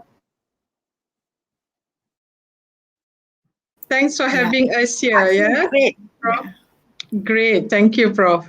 Okay, and I will be the moderator for this afternoon's intellectual stimulating forum, and I am Fatima Abu Bakar.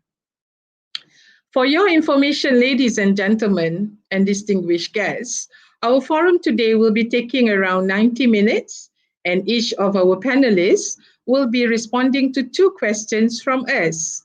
There are 2 segments in this forum, and the first segment will be discussing the issues and challenges surrounding our education arena during this COVID-19, and the second segment will be looking at proposed solutions and way forward in mitigating these challenges in the education arena. For all our beloved attendees this afternoon, do post your questions in the chat room, which we will attend to them at the end of this forum. And while you are at it, do introduce yourself and which organization that you represent. Thank you. All right, without further ado, let us begin our forum with my first question to Mr. Taranjit Singh, who, for everybody's information, has got such vast experience in the learning and development industry. Okay, Mr. Taranjit, how would you describe the present state of our education in Malaysia? Wow, okay, that is a really big one, Madam Moderator. So first of all, let me start by saying it's an honor to be here today in this distinguished panel. And so in order for us to answer that, I think there are several things that we need to look at. And if I may call upon the slides that have been shared earlier, it'd be great for us to then just go through that. If I could just go to the next page, please. That's right. So the first thing is, I think we need to look at the journey that the education system has been on. And let's commence this journey about a decade ago when we started out with the Malaysian Education Blueprint that was launched in 2013. There was some very clear aspirations that were set out in this particular document. One was to drive national growth and transformation. The other one was to firmly position Malaysia on the map as a center of excellence. But more importantly, it was to equip our students with the foundational skills that they will apply for their future successes. On to the next page, please. The blueprint states very clearly some of the outcomes that the Ministry of Education had committed to the nation, and more importantly and more critically to the rakyat as a whole. And much effort, significant funds were invested in the crafting of this document and the strategic map. And I must say it was a fantastic piece of work. Of the 11 shifts that the document provides for, I would like to comment and zoom in on 3 of them. The first one is the shift item number 4, which is the transformation of teaching into a profession of choice. The second one is shift number 7, leveraging of ICT to scale up the quality of learnings across the nation. And lastly, shift number 8, the transformation and the delivery and capabilities and capacity of the ministry as a whole. So my questions are, have we truly attracted the best and the brightest into the teaching profession? And in so doing, accord them with the career pathing, the development, the recognition, and the compensation that befits such critical talent.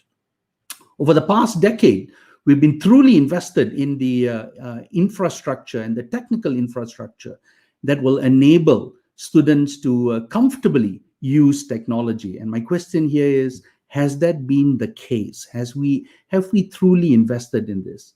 And yes, while support has been given, there are some segments who may have been left behind. And we are seeing this playing out today more so than ever with the pandemic that we're having. And for me, where education is concerned, it is absolutely critical that no one is left behind, no matter what the cost, because that's the nation's development as a whole. And lastly, is the delivery and the outcome supported by competent and capable leaders and administrators within the ministry. Difficult conversations, uncomfortable questions may need to be asked. And my going in is in the interest of the quality of the talent that we're looking at putting into play.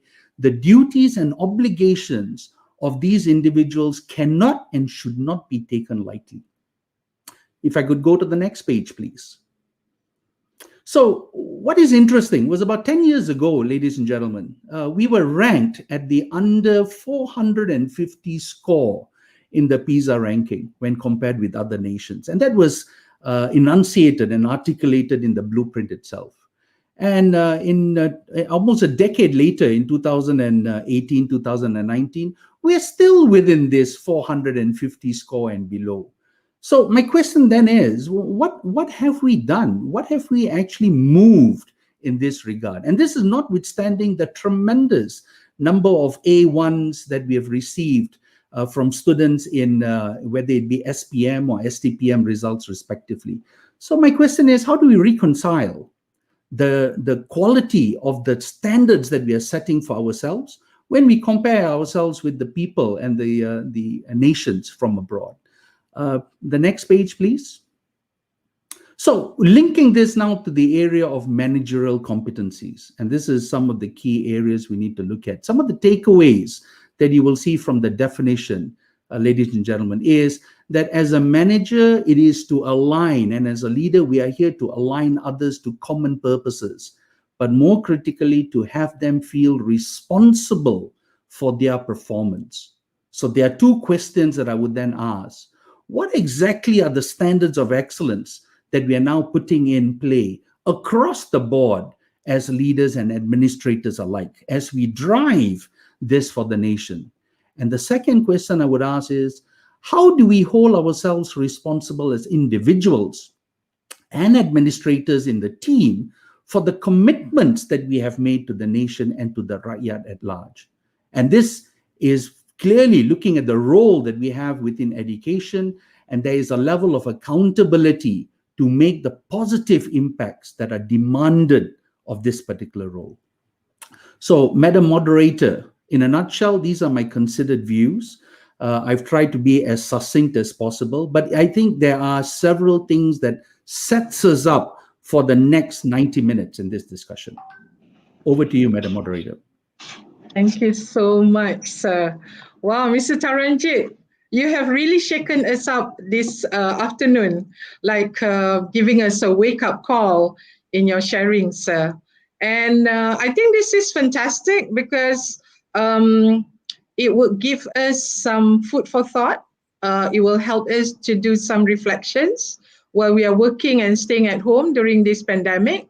And some takeaways that I personally and I'm enlightened by your sharing, Mr. Taranjit, is about the sense of ownership and accountability that each one of us, whether we are parents, whether we are caregivers, whether we are educators, whether we are in the Ministry of Education, I think these two elements of ownership and accountability rest on our shoulders to make our education great in our country after 64 years of independence, that is. Thank you so much, Mr. Taranjit. On to our second panelist, yang berusaha, Associate Professor Dr. Zaida Mustafa, and she is a very credible person to talk to us this afternoon as the Dean of the School of Education and Humanities, the very own homegrown right now, University Tun Abdul Razak. Prof. Zaida, education and the future of our young generation ages between 0 to 14 years old alone is around 7.6 million. What are the challenges and issues of education before COVID-19 pandemic? And how do you see it now? Okay, over to you, Prof. Zaida.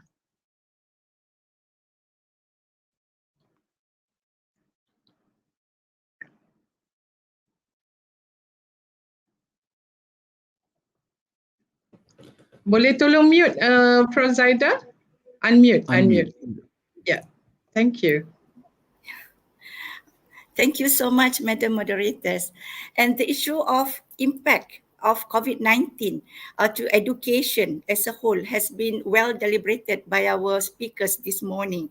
So I would like to take this opportunity to talk about the impact of COVID-19 to students' learning. Okay, so maybe I can share the slides. Okay, so I look at the issues and challenges now and then. Shall we go to the first slide? My point is, number one, disrupted of schooling that bring everyone to remote learning. And the impact of this remote learning to students are the unfinished learning. What does it mean by unfinished learning? Unfinished learning in layman term is syllabus is not covered. So the evidence of mastery learning cannot be assessed. So this is the data or research done by McKinsey and Company to look at the effect of remote learning to students' learning outcomes. So I would say that. So we found that remote learning will bring students a few months lag behind. Okay, and that is the meaning of unfinished learning. My second point, because I have got a number of points to make, learning loss is global and significant. What does it mean by learning loss? Learning loss means that the skills and knowledge that is lost because they are not in school, they are at home. And it is about learning decays over time if students don't engage with it regularly. So I would say that this 2 point alone is a global significant. It is happen everywhere. It is also happened at home in Malaysia. As class went online, teachers saw the effectiveness of instruction decline. For example, in developed countries as well, Australia, up to Japan, the average is about 4.8% decline. And the next point is about education inequalities. Teachers at private and wealthy schools are more likely to report effective remote learning, access and engagement if they have access to device and internet, remote learning, students' engagement. Meaning that there are inequalities between private and public schools in terms of the effectiveness of remote learning. There are statistically significant differences in the effectiveness of learning when the mediator variables are access to device, access to internet, and to what extent the teacher are able to engage learning actively. So next slide maybe. The question is, if it is not because of COVID-19 pandemic, what are the issues and challenges that we already have in hands in terms of providing access to quality education? In 2010, we deliberate a lot during the national key results areas. And in education, we find these issues. Teacher quality. McKinsey rightfully says that the quality of an education system cannot exceed the quality of its teachers. Number two, how to make public school as a school of choice.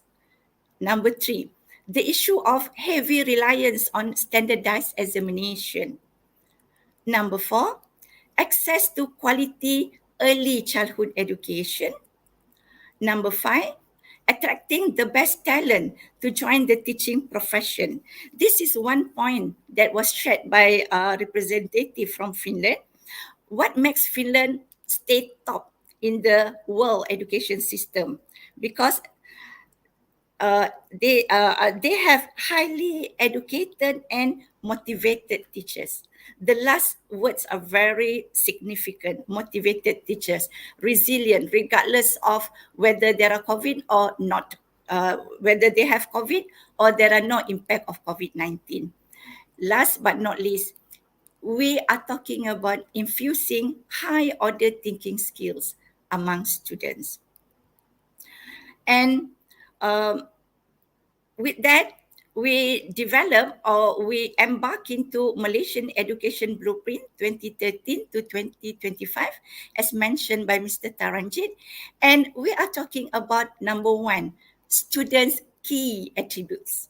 And rightfully, we are aspired to develop in students.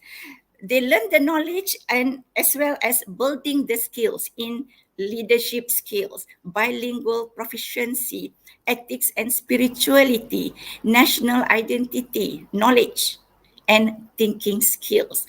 Actually, all these are well stated in the national education philosophy to develop students holistically. And according to Education Statistic 2020, we are talking about student learning, we are talking about schooling, and actually we have 4.7 million of students, 4.7 million students from preschool and primary school are actually impacted by this pandemic COVID-19. And 4.7 million and 415 teachers are the teaching force that responsible to ensure that the outcomes or the ideas or stated in the education blueprint is achieved. And they are the game changer. They are the one who are going to bring the nation into the competitive age. But students' enrollment in higher education 2020, meaning that this is the students who have about 7 years during the implementation of Education Malaysian Blueprint.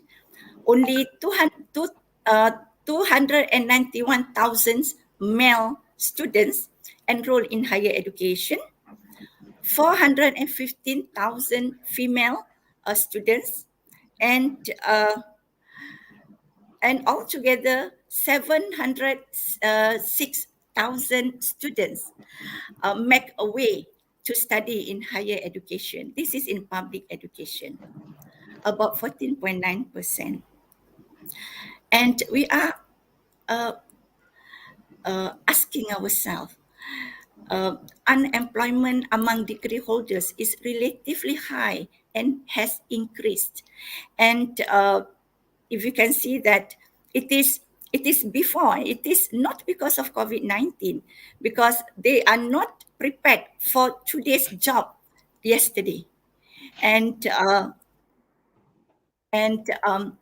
I just wonder whether we are preparing students. Are we preparing students for the jobs that demand different skill sets using technology that will be obsolete in the next 3 years? For the job market that doesn't match with their current learning experience? This is a tall order. Actually, 8 job skills to succeed in a post-coronavirus world is number 1, critical thinking. Number 2, emotional intelligence. Emotional intelligence has been mentioned many times this morning by our speakers. Number 3, leadership. Number 4, creativity and innovation. And number 5, technology savviness and data literacy. Even our speakers from Finland says that the recipe that really bound or really elevate the quality of education in Finland is the advanced digitalization plus creativity, creative mind. And I would like to say this. If you want to inculcate or to want to instill these job skills or soft skills among our students, start early. With that, I pass back to you, Madam Moderator.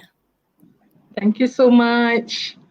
Thank you. It's so great to know a lot of what you have shared. Prof. Zaida has come from a lot of research and data from reputable consultants like McKinsey. If I can just highlight, we basically what Prof. Zaida has stated to us is that even before COVID, around about December 2019, when we first heard about COVID-19 virus from Wuhan, Malaysia has already faced some challenges, particularly in terms of emphasizing the holistic development of each of the students who go through our education system. So this is a good time to relook, to reflect, and have a little bit of think time to look at our holistic national philosophy and how it has impacted the students from elementary all the way down to all the way up to tertiary level.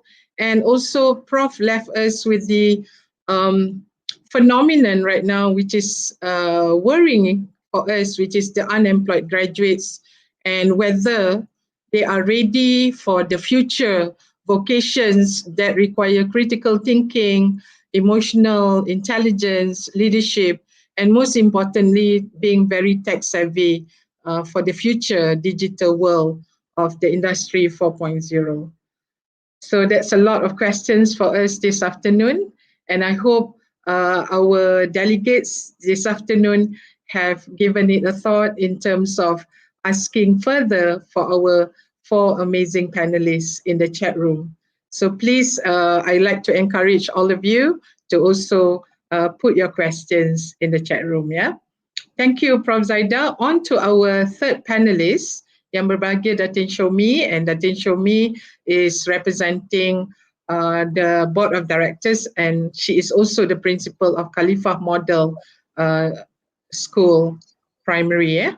Yang berbahagia Datin, if you can share with us a little bit, how has online learning, because we heard from Prof. Zaida about the lost learning, the disrupted learning. So I think you will be giving us more in-depth sharing on online learning that has affected our schools in general and especially affecting the students that in. Yes. Thank you.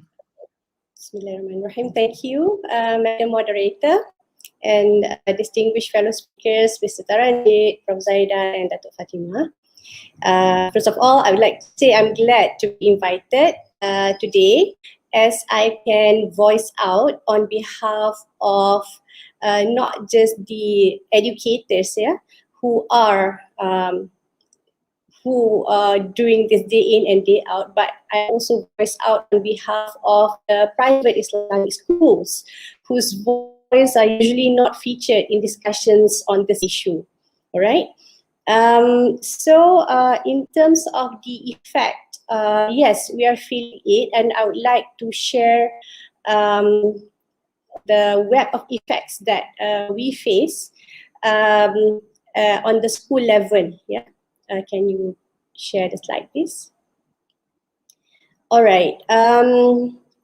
This web of effect is based on the research paper done by the Asian Development Bank in April 2021. So even though it's done based on the schools in some countries like China and India, but we feel it, yeah, also in Malaysia, because in particular, Malaysia is among the Southeast Asian countries that experience the longest time that school has to be closed.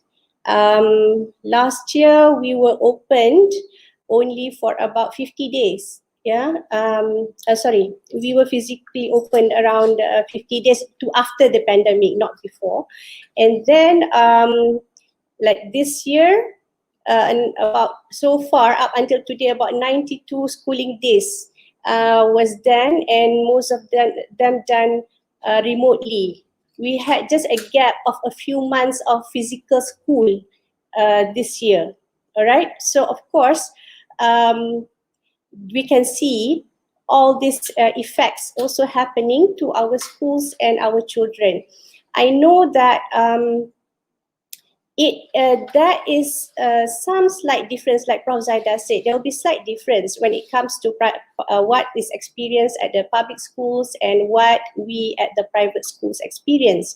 But in general, in terms of the psychological effect, I would say it's almost the same. Okay, and there's also the difference for private and public school is also due to the, I think, the digital divide, yeah, that we have, especially here in Malaysia, because I think we've heard in the news, some went viral that, you know, some students in rural areas have to go to great lengths to obtain data signal for their online classes, and some with disastrous consequences. Teachers too are having this problem. And all this in addition to the pre-existing challenges or problems that Mr. Taranjit brought up earlier. Okay, we already had pre-existing challenges, and now comes the pandemic. Of course, we are quite badly hit, I would say, but it's not all that bleak. Yeah. Yes, I would have to stress that private schools, we may fare better in terms of the availability of gadgets and internet connectivity compared to the public schools. However, I must stress that private schools have our own challenges. We are facing threat of closure. Yeah, not just private schools, kindergartens. We are experiencing that because of the economic downturn, as discussed or as shared by our distinguished keynote speaker earlier today, our finance minister this morning.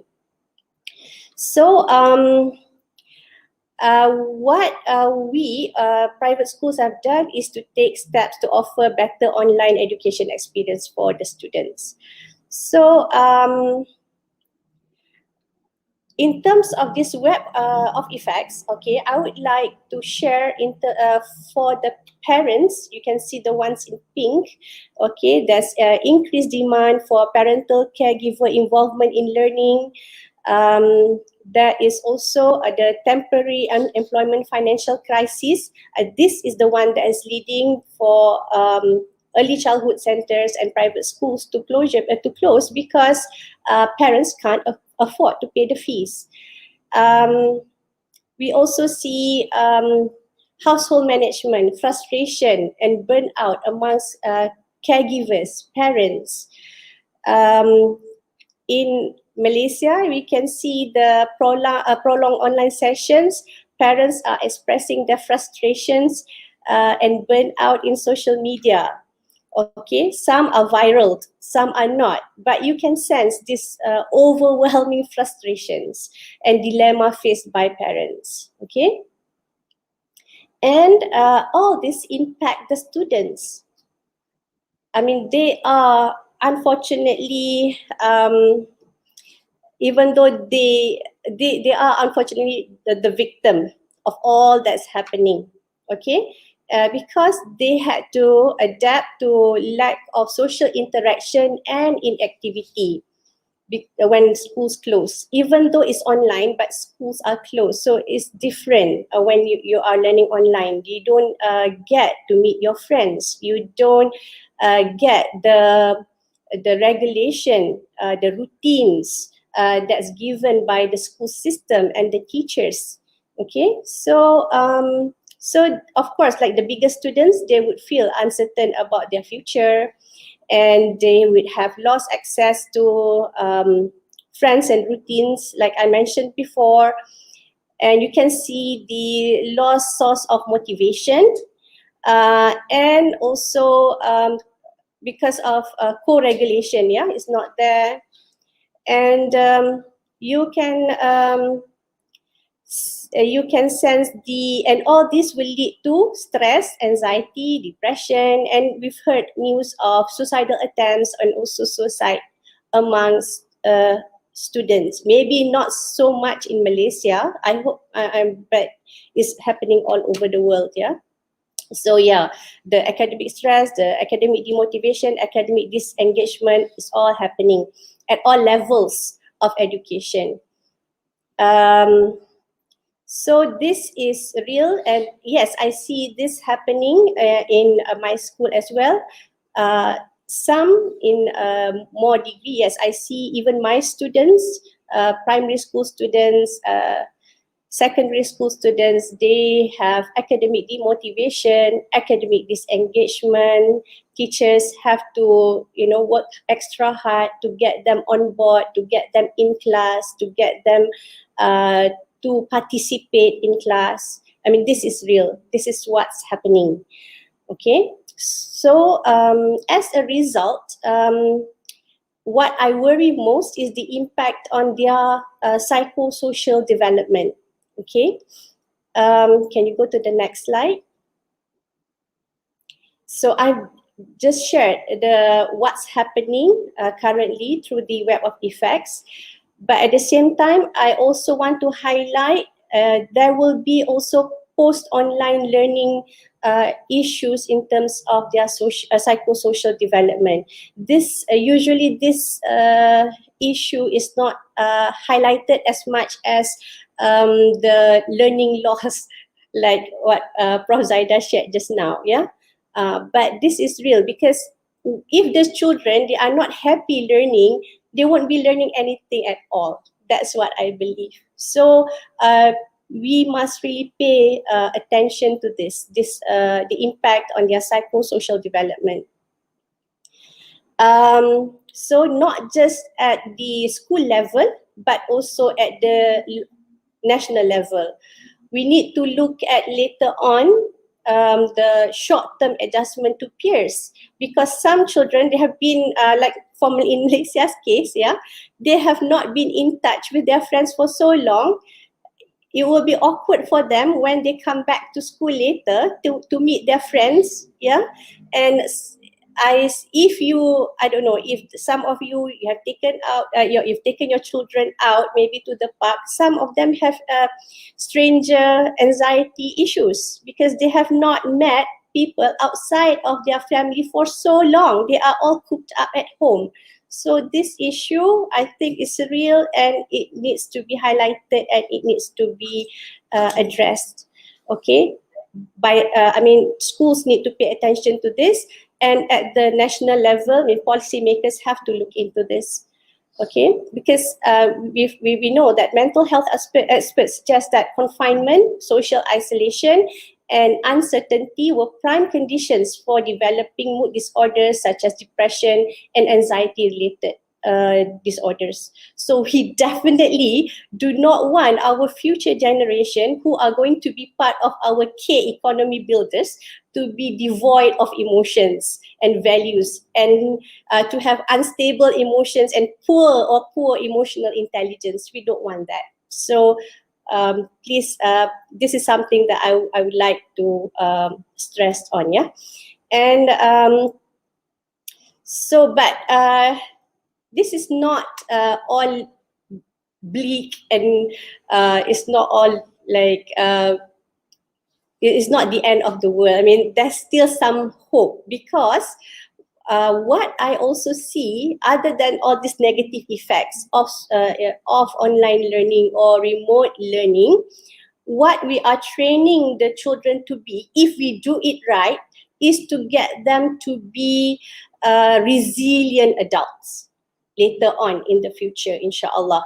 We will get them to be agile. We will get them to be lifelong learners, because they will be learning not just for the sake of exams. They will be learning for the sake of knowledge, right? But we must work together to do it right. We are still in the midst of it. There's still time to course correct if we need to, all right? And we know that children's brain, they have higher neuroplasticity. They adapt better. They adapt quickly, okay, compared to us adult learners, yeah. So yes, you put them, you see, a few months ago, none of them know how to go online. Parents have to guide them to be in the class. But now, they not only know how to go online, they know how to operate multiple tabs on their device, right? They are fast learners, but you need to guide them. That's most important, yeah? Inshallah, on the bright side, I see, even though, yes, we are thrown into this pandemic, and this is not something that anybody expected, but if we take it positively, we do it right, we can get our children to face the challenges, because the pandemic is like the real-time exposure to VUCA world that everyone, we are in now. But before the pandemic, we are quite oblivious to it, even though we have experienced it to a smaller scale. But the pandemic has really thrown everybody, yeah, into this VUCA world, yeah. I hope, inshallah, to share later, I hope, the measures that we at Khalifa Model School have taken to address these issues. But I hope I have shed some light into our experience in general as a school, and also as you know, the not the policymakers, but the one at the ground, doing this work to be, these issues to be heard. I hope that children's psychosocial development is highlighted, because it is really impacting them, yeah. They are not robots, they are human beings, and we want them to develop holistically, inshallah, even through the pandemic. Okay, thank you, Madam Moderator. Okay, that's all from me. Thank you, Datin Shomi, for a very, very exclusively comprehensive rundown of the challenges which were even pre-existing before COVID-19. And I empathize with the fact that private schools and preschools are facing threats of closure, and we also have been shared with the web of effects beside the digital divide, connectivity and devices, especially among B40 children. We also note the frustration of parents on the lack of social interactions, and that will bring about post-online learning effects as well as psychosocial development effects. Thank you so much, Datin Shomi. Okay, I think the circle for the first segment will not be sufficient, will not be complete without the presence of Yang Berbahagia Datuk Fatimah Saad, founder and chairperson for Kiwanis Malaysia Academy. Datuk, we really hope that you can share with us the role of Kiwanis Malaysia Academy in the context of children who have got disabilities. So in the context of special education needs in Malaysia, Datuk, can you please share? Okay, Silakan. Assalamualaikum and a very good afternoon to all. My my Madam Chair, and also my esteemed fellow panelists. I'm going to show you afterwards a short video on what is Kiwanis Malaysia Academy all about. But before that, I would like to share what is Kiwanis. I am sure some of you may not know, or some of you may know. Actually, Kiwanis is a service organization started in the US in 1915, but came to Malaysia in 1976, brought by our Allahyarham Tan Sri K. Johari after he came back from his stint as ambassador of Malaysia to the United States. So he started the first club in 1976. It's called Kiwanis Club of Kuala Lumpur, and he was the first president. And we have been here for 45 years. And you can see that as an NGO, we have been here for a long time. And we have about 21 permanent centers, or centers that run a program for children, because our motto is serving the children of the world. Okay, so we have, out of that 21, we have about 8 centers for Down syndrome. Okay, so why we thought of this Kiwanis Malaysia Academy? Basically, after 46 years we have been in existence, we would like to know, and also assess what have we done, what else can we improve, and we would like to strive to be the center of excellence in whatever we are doing, because we don't want to just carry on doing, without sort of checking our efficiency or standards. Okay, so that is a short background. Can I have the video, please?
Kiwanis has been in Malaysia since 1976, and our motto is serving the children of the world. The idea of Kiwanis Academy is to promote our centers. In Kiwanis Malaysia, now we have about, I think, 60 clubs. When we were looking at all these centers, we felt that these centers, the teachers and the clubs that support these centers, they need a lot of help. Ini fresh. Ini apple. Apple merah. Merah. Okay, I think that's it I can say for now as an introduction. Thank you. Sums up the things that the NGOs around our country are contributing, including Kiwanis Malaysia and Kiwanis Malaysia Academy. So for that, kudos to all those charitable parents, caregivers who are looking into the interests of our children in autistic as well as Down syndrome and dyslexia especially. So keep up the good job. All right. Okay. For everybody's information, we have completed our first segment. We have discussed in great length the challenges and the issues pertaining our education, and we have found out the common trends in whether it's elementary school or preschool. It looks like all the way up to tertiary. It's timely for us to ask the question, have we done enough? And where are we going from here?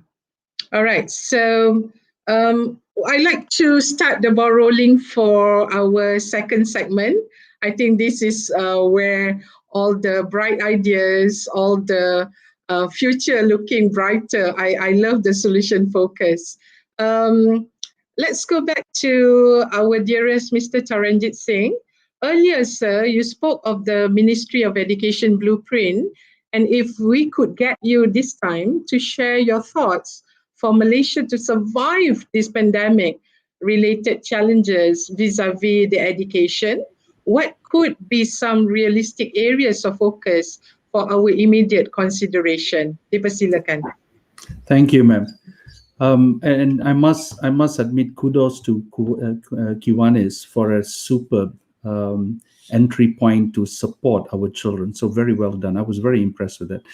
May I call upon my slides, please? If you could just pull those slides out. Thank you. And we go on to page 6. Yes. So there are a couple of things here that are playing out as we go along.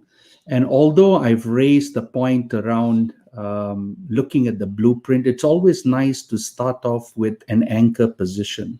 Otherwise, we'll be just mulling and meandering our way down. And the anchor position here is the 2013-25 thought process.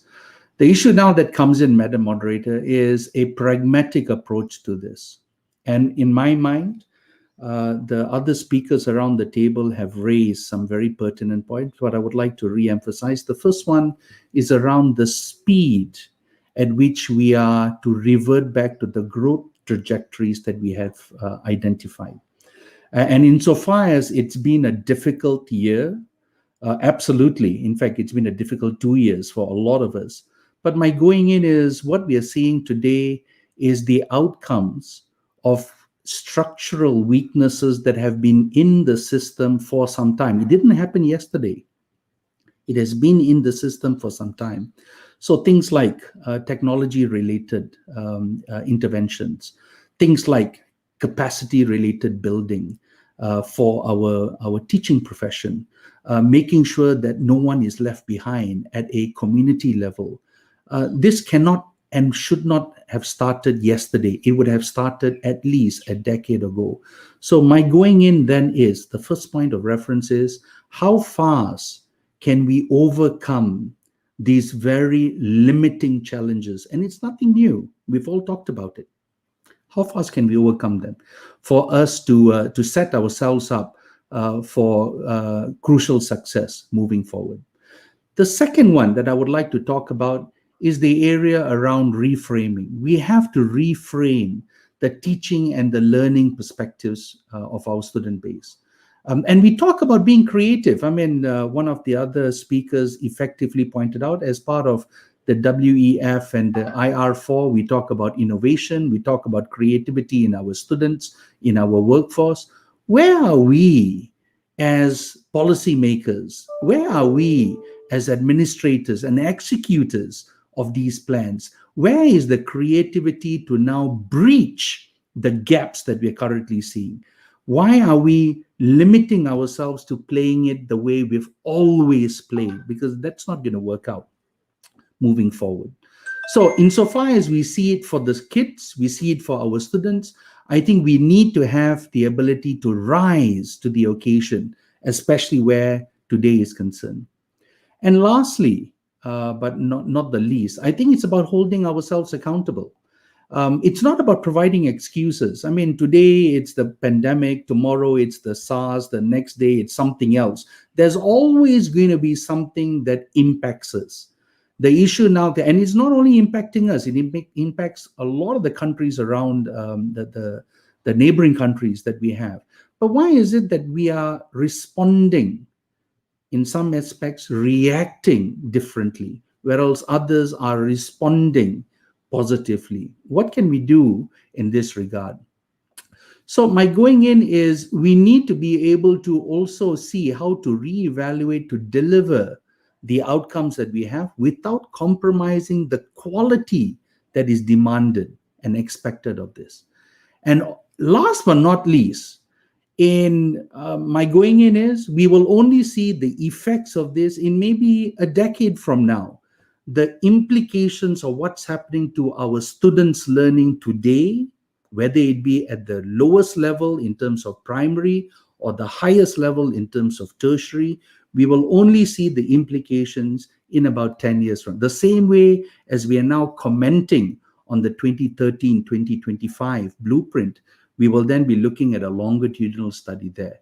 And my going in here is it is a zero-sum game. As much as we would like to say, oh, don't worry, we have time. Actually, we don't have time.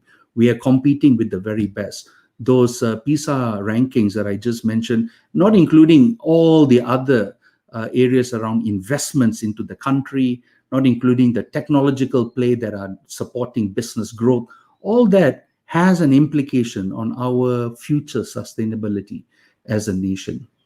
And where education is concerned, it is a zero-sum game, as I mentioned, and failure by any standards is unacceptable.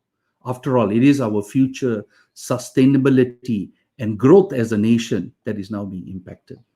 And that, Madam Moderator, is the views that I have. How can we better utilize the resources, and let's make the tough calls and say it as we see it. And if we are not performing the way it is, let's do something about this, rather than whinging in my mind as why are there other people doing better than us, other nations doing better than us, rather than addressing in a very positive fashion the issues that are clearly facing us. My thoughts, Madam Moderator, back to you. Thank you so much. Here, I echo exactly your solutions in terms of the speed, in terms of reframing our work processes to bridge the gaps and to rise to the challenges, and how are we holding ourselves accountability. And I think this is what everybody in Malaysia has been asking. Since the pandemic, we are subjected to a lot of SOPs, and I think this is where we can take a sit back and do a lot of reflection in terms of our roles in ensuring the success of the nation via education, which is very, very critical to everybody. And I like the fact that you have reminded us that these particular actions of what we do today, or the inactions that we will be held accountable, and that will be seen as all the outcomes and the results in 10 years' time. And the question that we should ask ourselves, how have we been accountable to all this? Are we satisfied with what we have contributed? And the fact that it's zero-sum game, and the fact that we cannot fail, ladies and gentlemen. Thank you, Mr. Taranjit Singh, once again. Very, very enlightening, and we hope we are getting a lot of responses from our attendees today, and we hope to get more enriching discussion based on their questions afterwards. Okay, our second round, Prof. Zaida, can you share with us the challenges posed to this younger generation and to mitigate that you have shared just now, the challenges and the issues regarding the younger generation, as well as the phenomenon that we are seeing so many unemployed graduates. So now in the second segment, can you kindly share, Prof. Zaida, with us, how do we then mitigate this impact of the pandemic for our children? Dipersilakan, Prof.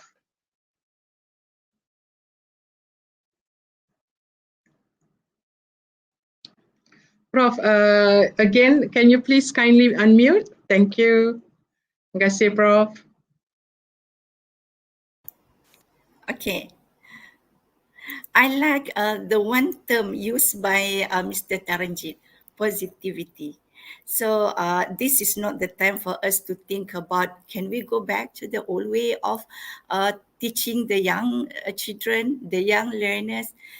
I think by now we are wise enough to accept the fact that the impact of COVID-19 pandemic will be felt around for some years, and classroom-based instruction must be complemented by other new models of teaching and learning. So I think that let's move forward driven by the past wisdom and look at the opportunities what this pandemic has to offer. Okay, I found that the positive impact of COVID-19 pandemic that we at Unirazak felt, and I think most of our friends out there, educators out there also feel this, the emergence of new models platform of teaching and learning. Never did we able to think that now we are so immersed with technology in education. I mean, technology in teaching and learning. I never heard about Google Meet for the last 2 years. I never heard. What I know is only a big blue button where I communicate with my student 1,500 kilometers away from the university, and I'm talking through telephone, and they are looking at the notes from the screen. But now using Google Meet, StreamYard, and it is very easy to pull, very easy to handle teaching and learning. I would like to say this. Before the COVID-19 pandemic came in March 2019, Uniraza have already developed the online learning platform. And when the COVID-19 came, and when we need it, we have it. And at that time, it is about brushing our abilities and capability of using that online learning. But after 2 years, this is the time for us to think, especially for my faculty, to think about how can we humanize the screen learning by thinking of a smart pedagogy, employing this smart pedagogy. And this smart pedagogy is not using technology alone, because learning is a very dynamic process. And as I would like to share this with you, learning is not about the change in behavior, but as stated in Al-Quran, Surah Al-Mulk, for the Muslim, verse 23, it says that this is learning, because this morning our friends from Maldives are saying something about a student learning style, multiple intelligence, about emotional. There must be some root to that thinking. So I think this Surah Al-Mulk from the Al-Quran, verse ayah 23, Bismillahirrahmanirrahim. It is He who has produced you and made you hearing. That is the first faculty of learning, and vision and heart. So whatever, what information is given and taken by the learners, whether young and old, seniors or working adults, whatever information that they hear, that they see, that they read, it goes into Afidah, heart. And that is the process. By that, I will say that learning cannot occur without emotion. And Ibn Sina rightly says that the prerequisite of learning is love, care. Okay. So with that, I would like to say that this COVID-19 pandemic gives us opportunity to embark on the heart-based learning, heart-based education, where we think that the utilization or integration of technology in the classroom, in the teaching and learning, must be commensurate with the efforts, with the heart base, with the care, with the humanistic approach in approaching and engaging students for the remote learning. It is not easy to do, but Alhamdulillah, we are improving, and we are not actually selling education product. We are selling friendship, because we know that education process or teaching and learning process, it needs the arrival of meaning to the heart, to the soul, and that is what psychology is all about. The word Psychic means soil. Okay, it's enough with that. I would like to also point out the positive effect of COVID-19. Besides employing smart pedagogy in the classroom, we also found that teacher collaboration will grow and help improve learning.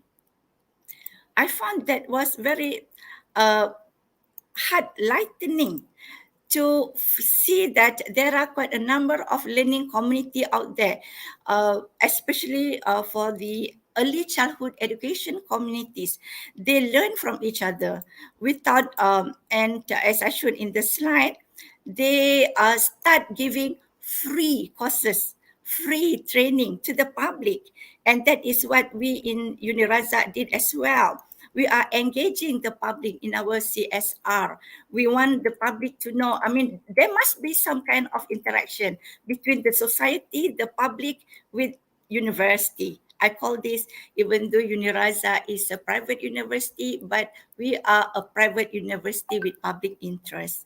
And another one, the COVID-19 pandemic provide us with the opportunity to help to come together across boundaries, and international student enroll into universities program.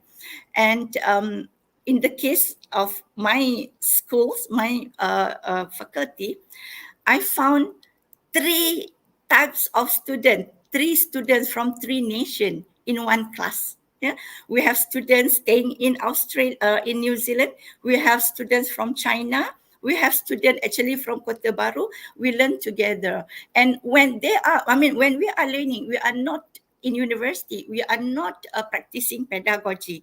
We are practicing andragogy. We talk a lot about what? We talk a lot about flipped classroom, where I just give them guideline and they put every dish of their experience and we discuss upon that. And that gives some kind of meaningful learning to all of them. And I would say that moving forward and education in emergency,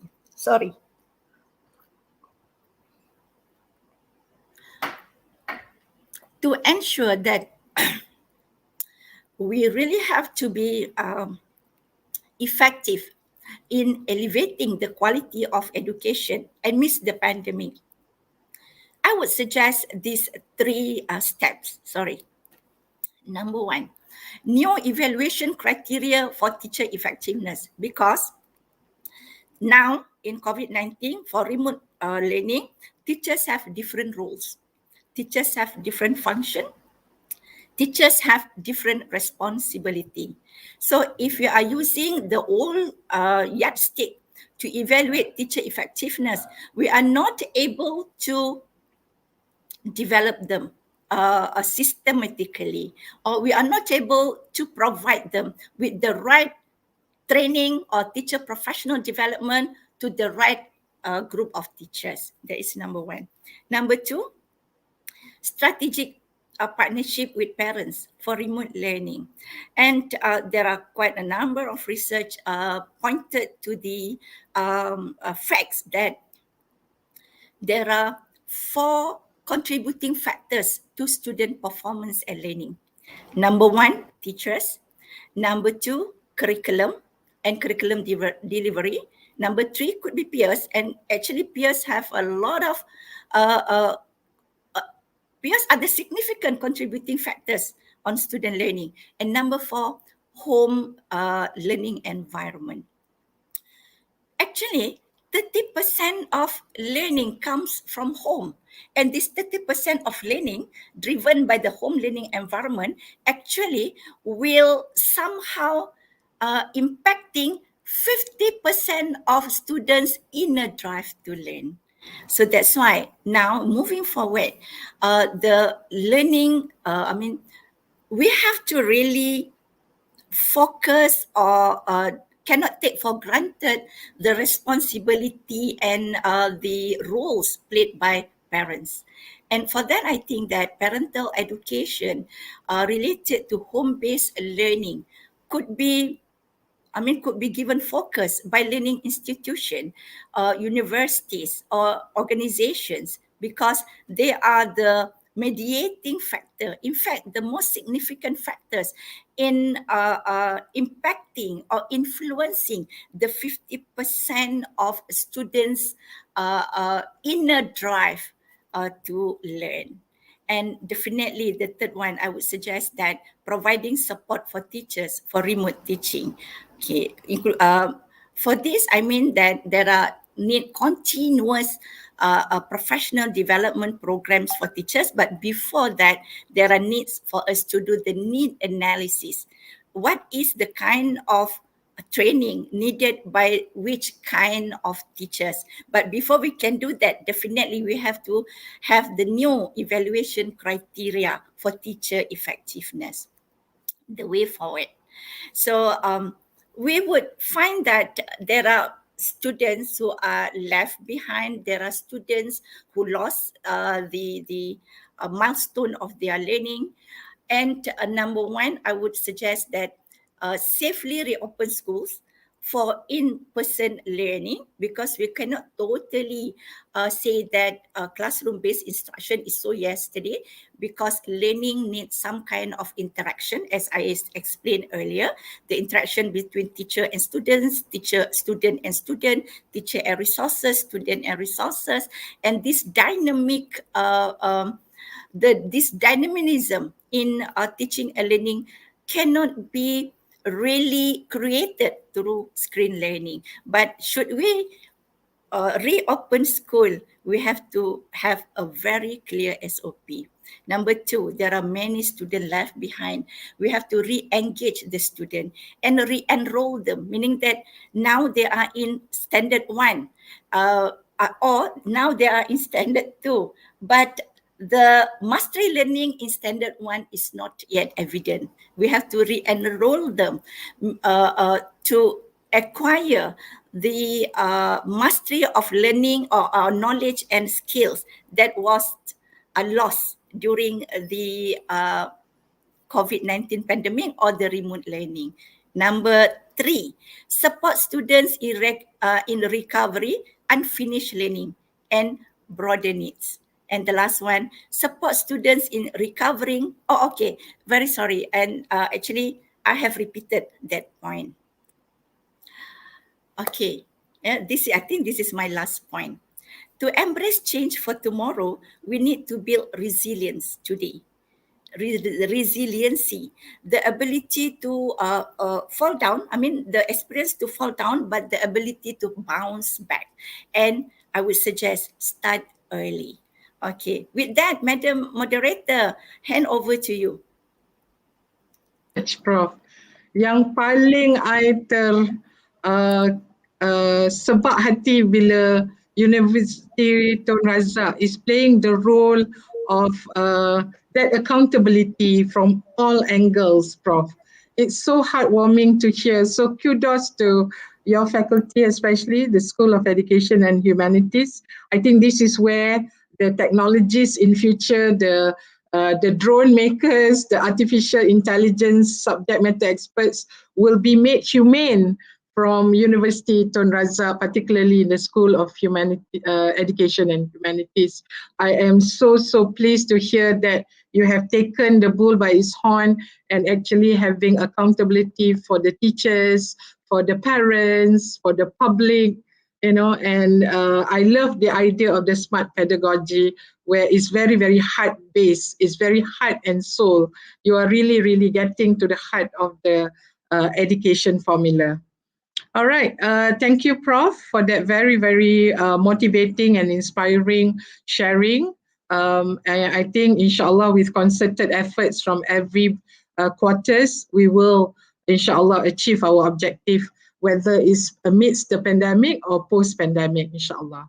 Okay, on to you, Datin Shomi. And based on this fantastic Khalifah model, if you can share a little bit about that, what have your schools done to help the students and parents to cope with the online learning during this challenging time of the COVID-19, especially homeschooling? Dipersilakan, Datin Shomi.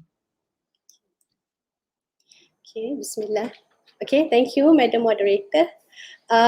Yes, I'm waiting for this part because I'm happy to share whatever that we are doing at Khalifah Model School, which I see some works really well. So I hope if you you find it impactful, you find it helpful, you can adopt and you can also implement at your own schools. Even though we are a private school, we are still using the national syllabus, and so we are very much in touch with the experience of the teachers at public schools as well, as far as dealing with the syllabus is concerned. Okay, first of all, I would like to highlight, I think I would just like to continue a little bit from where I left off just now. Can you please share my slide? A bit before that, there's an earlier slide about the VUCA world. Okay. Yeah. Okay. So now, like I mentioned before, we are in this VUCA world where it is everything is volatile, uncertain.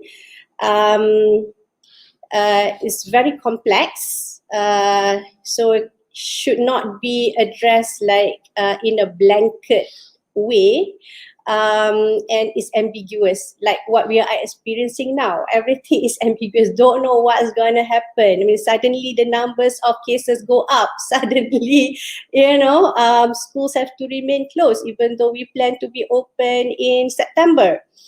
Like I think Mr. Taranjit also pointed out earlier, we need to prepare our students to have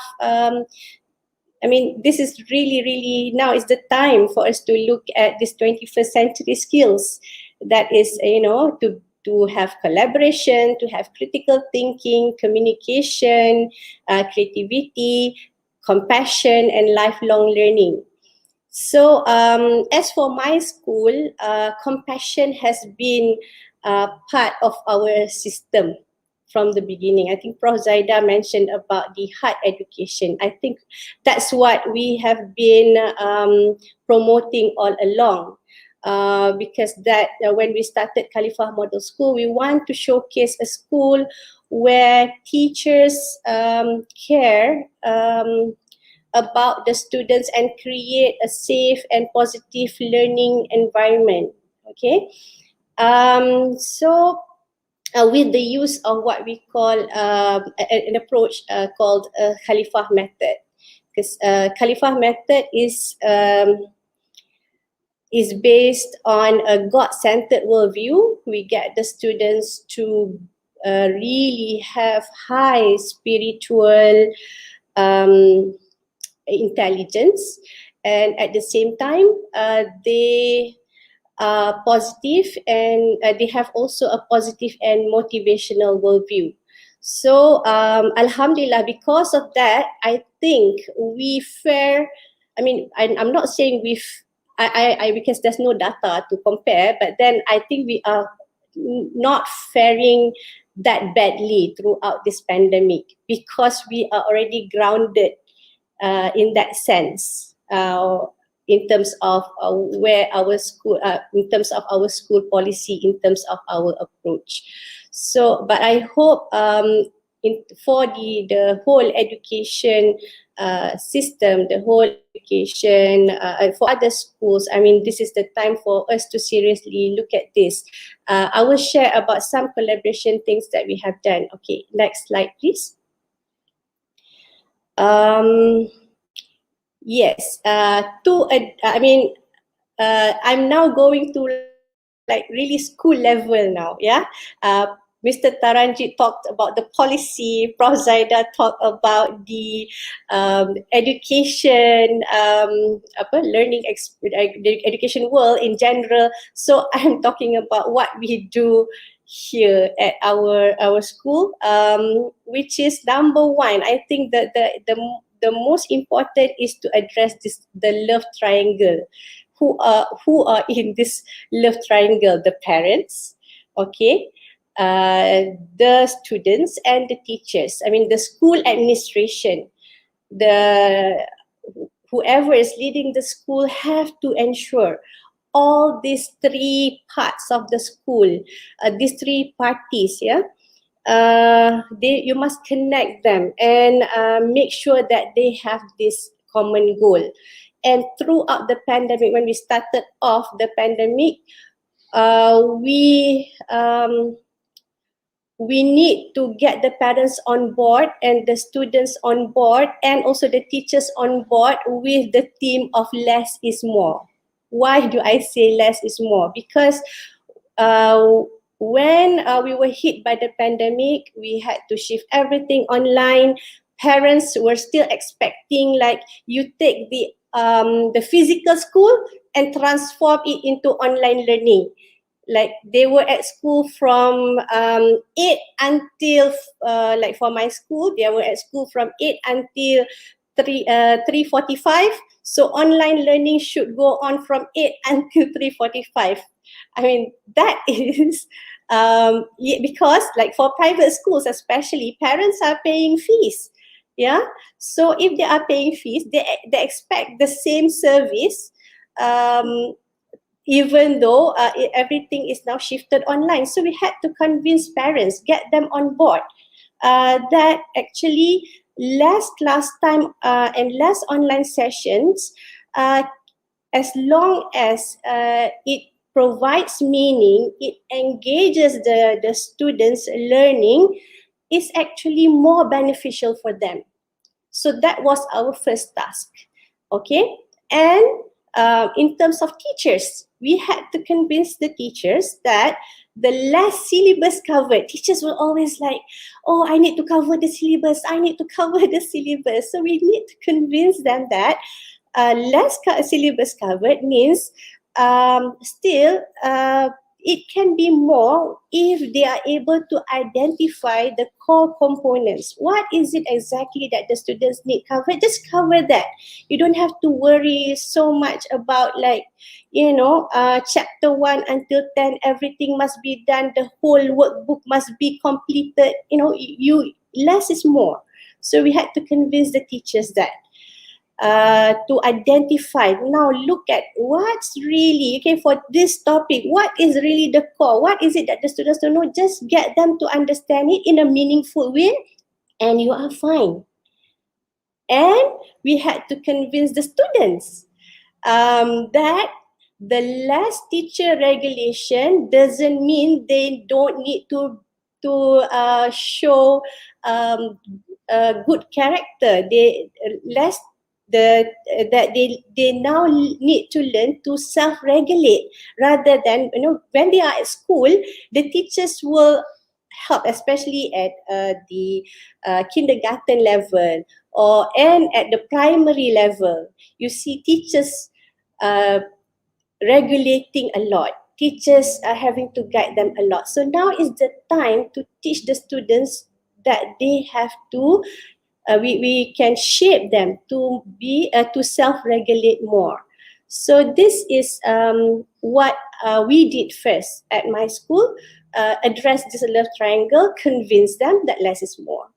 Okay, so next, what we do for parents, let me share a bit more on what we do for parents. Because they ultimately, because we are especially at the primary school, parents are still the ones helping, supporting the children's learning at home. Yeah, so we need to get them on board. Okay, so for parents, we did a survey. We try to understand that the need analysis. What is it that they need? Okay, we know that there are some siblings at school, they don't have enough device. So what the school did is we raise funds and we loan devices to ensure that each child has his or her own device, so that there will be no problem, no issue in terms of device availability for them to learn.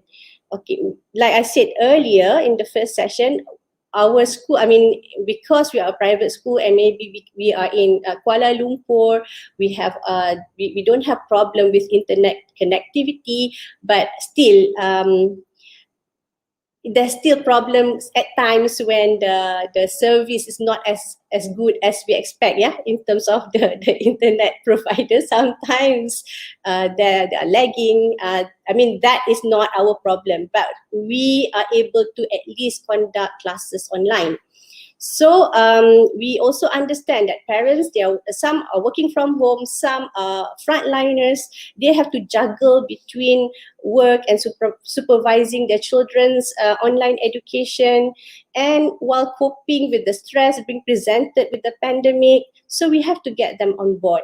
We had to convince them that, you know, they are part of the team. Okay. In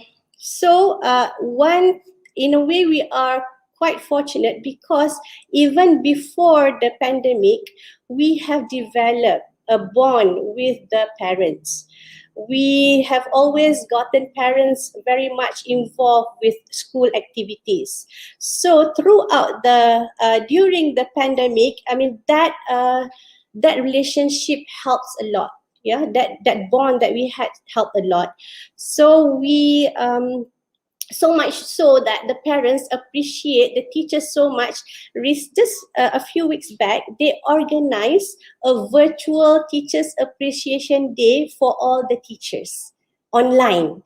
Even though they don't know how to, you know, they just also new to all this online learning. The parents had online quizzes for teachers, for students. I mean, it was a good online teachers virtual appreciation day that is conducted solely by all the parents. I mean, that's how wonderful and supportive our parents at Khalifa Model School are. I must commend them on that. So other than so what we also do is, I think we have been continuously providing our parents, because we know they are part of the team. So we need to educate them as well. We need to so that they are not left all alone, you know, to struggle. Then like I said earlier, the web of effects, one of it is the frustration of parents in dealing with the students, the online learning at home. So we had to minimize that. So we gave them continuous parenting talks.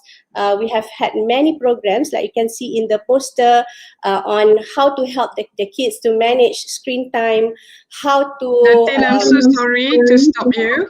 Yeah.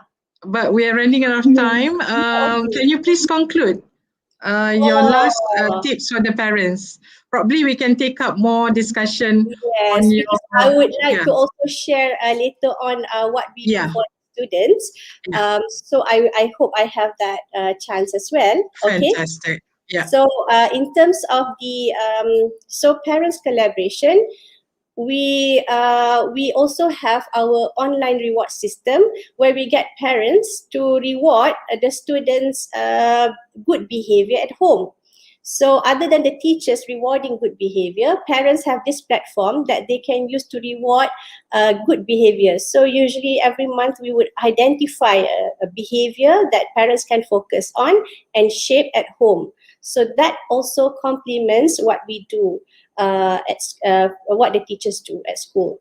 So I think that this is important, to form good relationship with parents, to get them on board, and because ultimately students are at home, so parents will need to be part of their education, to provide their education at home as well. Thank you. Thank you. Thank you, Datin Shomi. I think that is very, very clear, the sharing, very inspiring. And I cannot stress the importance of parents' involvement in our children's education, especially a holistic one. Thank you again, Datin Shomi, for very, very inspiring sharing.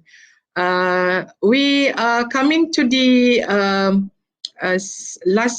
second segment, last panelist, but not least, Datuk Fatimah. I think we'd like to hear more of what Kiwanis Malaysia Academy have done in providing care and nurturing during this pandemic for children with special needs in Malaysia. Silakan, Dato'. Okay, thank you very much, Fab. I won't say that the Kiwanis Academy per se, but I would like to talk what our centers are doing, and for example, the Down Syndrome Center. And actually, whatever I'm going to say, it's actually a lot I've been touched by Prof. Zaida and Datin Shumi, because actually there are many common problems there. The exception is for our special children. There are some special needs, as we know it. So, okay, I would like to share. Yeah, okay, these are some of the problem affecting special children during this COVID time.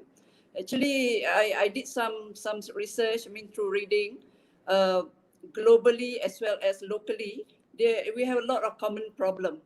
So the basic thing is different. The disabilities have different problem. These are some of the common problems which also affect, sort of normal children. Actually, as you know that special children, they are affected physically, emotionally, mentally, and to some extent that affects their behavior. So due physical, emotional, mental, and behavior problem, special need children learn better in school. You see, because they need to learn in a controlled environment with the teacher there to guide them. They need structured learning. They learn better face-to-face, where the trained teachers know how to handle them. Asking them to sit in front of, this is one of the problems also, computer as in virtual class is difficult, for them to have that, to sustain that, the focus. If they go to school also, the problem is that sometimes some of them, they don't know what is the danger of COVID and whatnot. So they refuse to wear masks in school.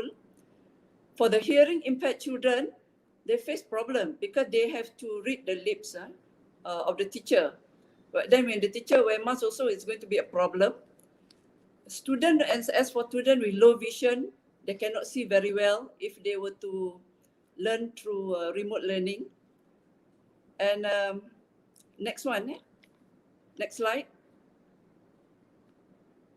Okay, this is just a quote Datuk Yasmin, what she says about, she said that children are not ready. Datuk Yasmin is the director, former director, Special Needs Division, Ministry of Education. She said the teachers and children are not ready. There is no face-to-face communication, and so it's a bit of a problem. So this is something that we have to work on. So NGOs like Kiwanis, Down Syndrome Centers, we offer therapy as part of our class. Is essential. But then because of this COVID, if they have to stay home, they are going to miss out on this therapy, which is very essential for their development.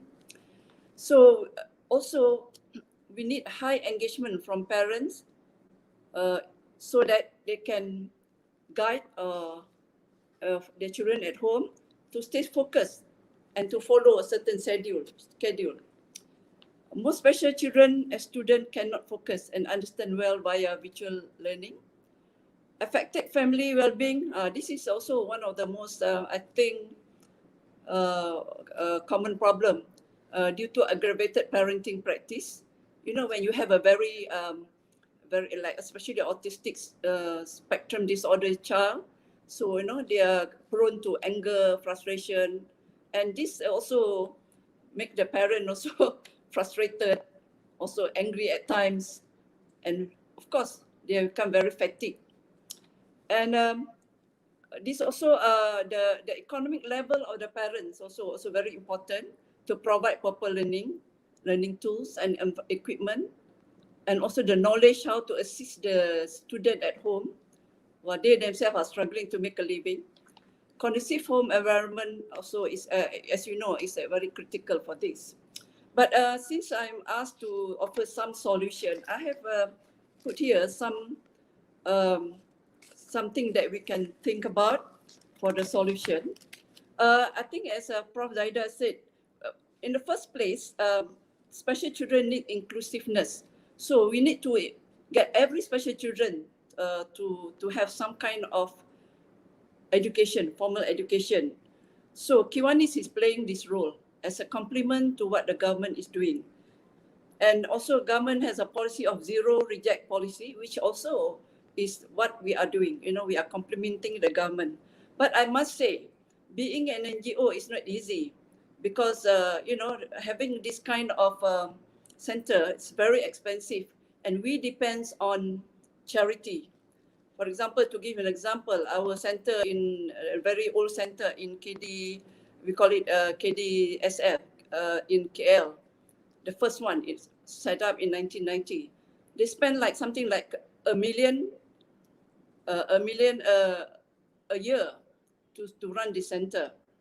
And you know, because for example, because they, as special children, they have special needs. So to me, I would like to sort of recommend that we have to ensure accessibility, availability, and also affordable services for special needs children.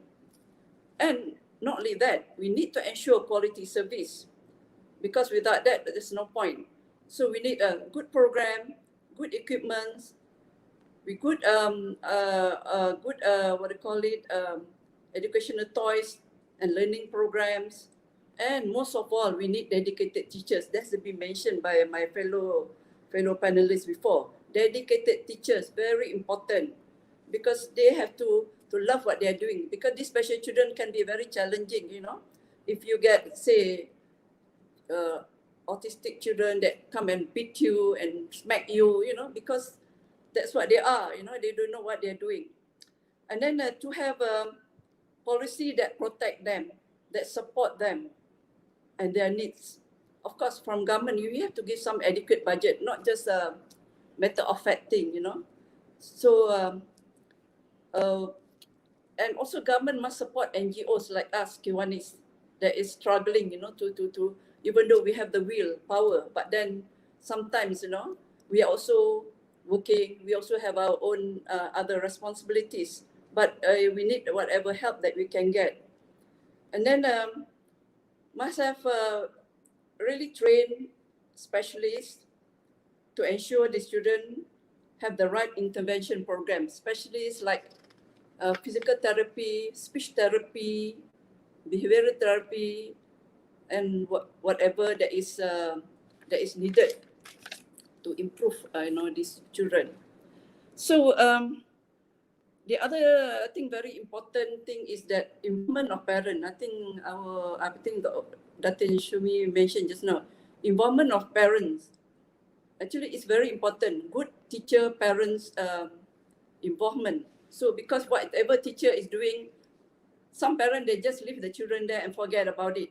But I think the involvement of parents and teacher, and parents have to do their part at home, especially during this pandemic time. So basically, this is what I can offer, especially for the special needs education children, and if we can get some kind of support in this, I think that will be quite good. Thank you. Dato'.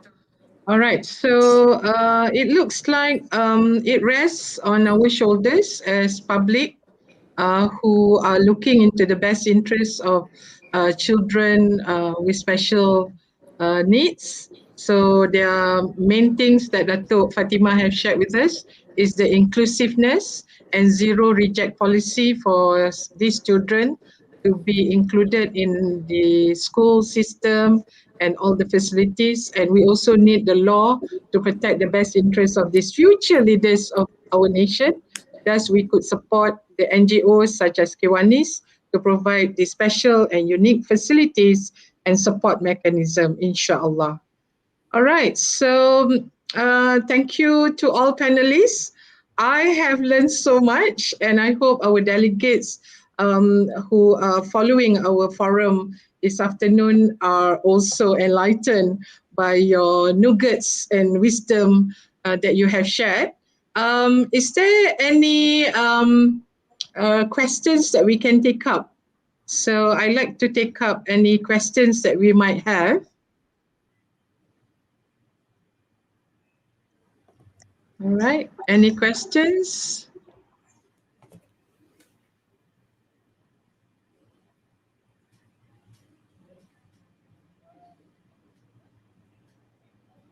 Okay, do you think children should start going back to school once they open school? There's one question from Ajilaswari.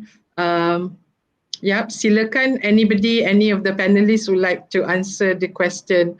Do you think children should start going back to school once they open?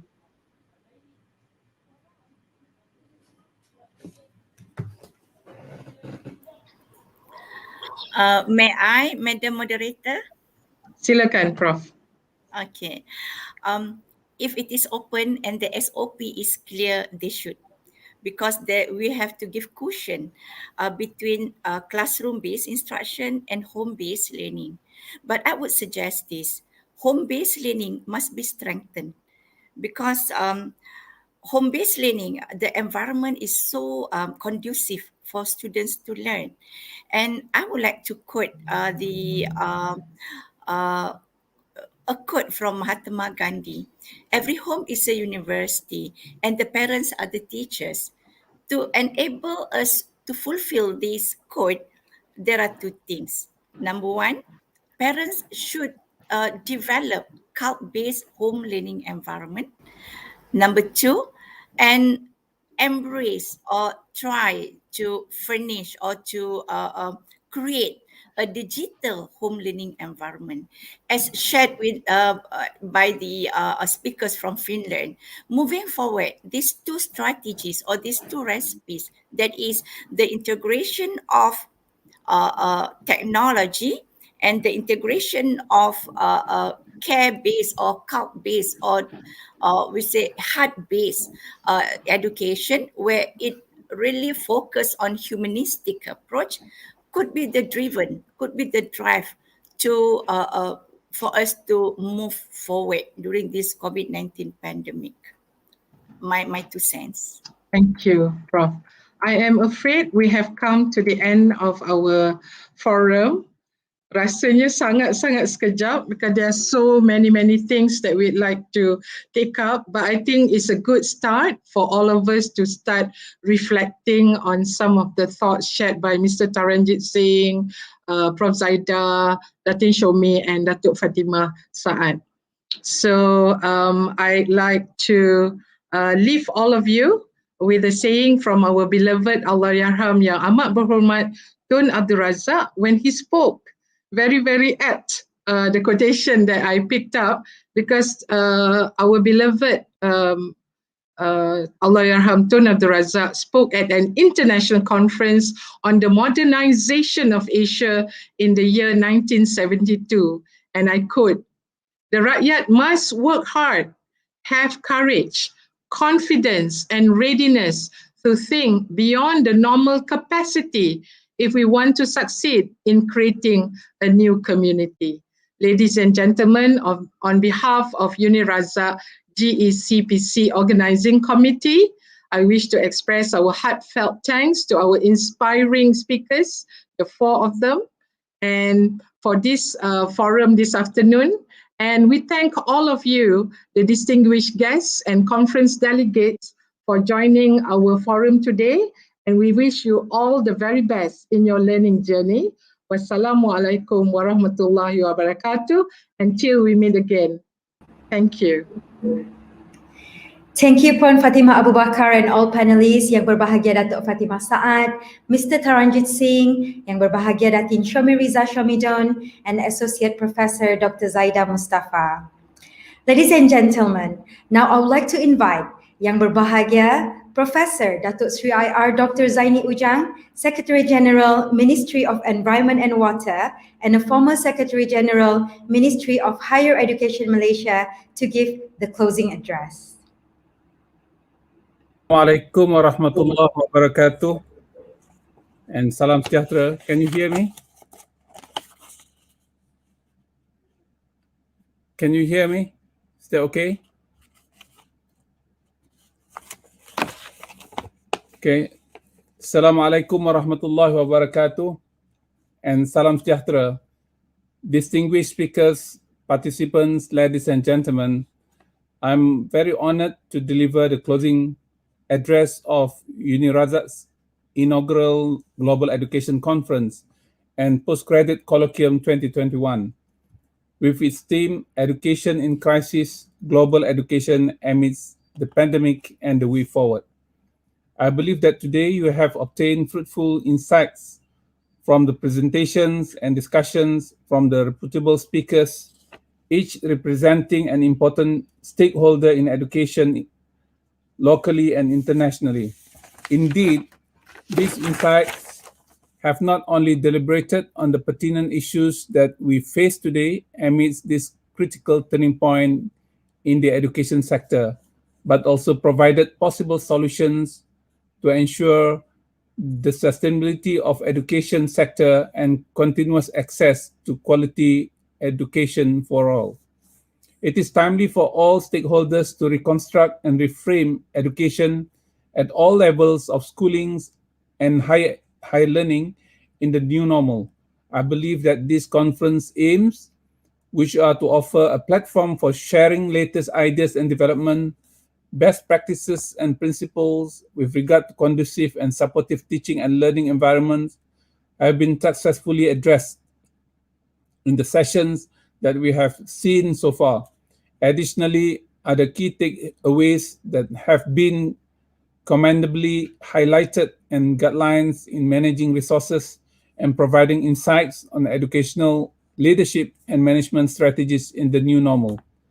Ladies and gentlemen, indeed, as highlighted by my colleagues, Yang Berbahagia Tan Sri Syed Zainal Abidin Syed Tahir in his keynote speech, the post-COVID-19 pandemic has changed the education landscape dramatically, especially in leaving a profound impact in equality in education, funding for research and educational facilities, supply and demand in educational resources, and sense of belonging of students to the institution. The experiences from our international keynote speakers from Finland, Maldives, United States, and China provided new understandings to how other nations comparatively addressed and confronted the educational challenges in the face of the pandemic with their unique policies, resources, and creative solutions. The other very pertinent point that I was drawn to, as highlighted by the keynote speakers, particularly Professor Emeritus William Timpson, is about inclusive education. This segment of education has always been sidelined, but Malaysia's Ministry of Education is now giving undivided attention to inclusive education via the zero reject policy. In this respect, Malaysia shares and supports the sentiment of education for all to reconcile differences and close the gaps in promoting learners' well-being. Ladies and gentlemen, COVID-19 was a huge hit and has affected everyone around the world. It has brought greater challenges to the international education industry.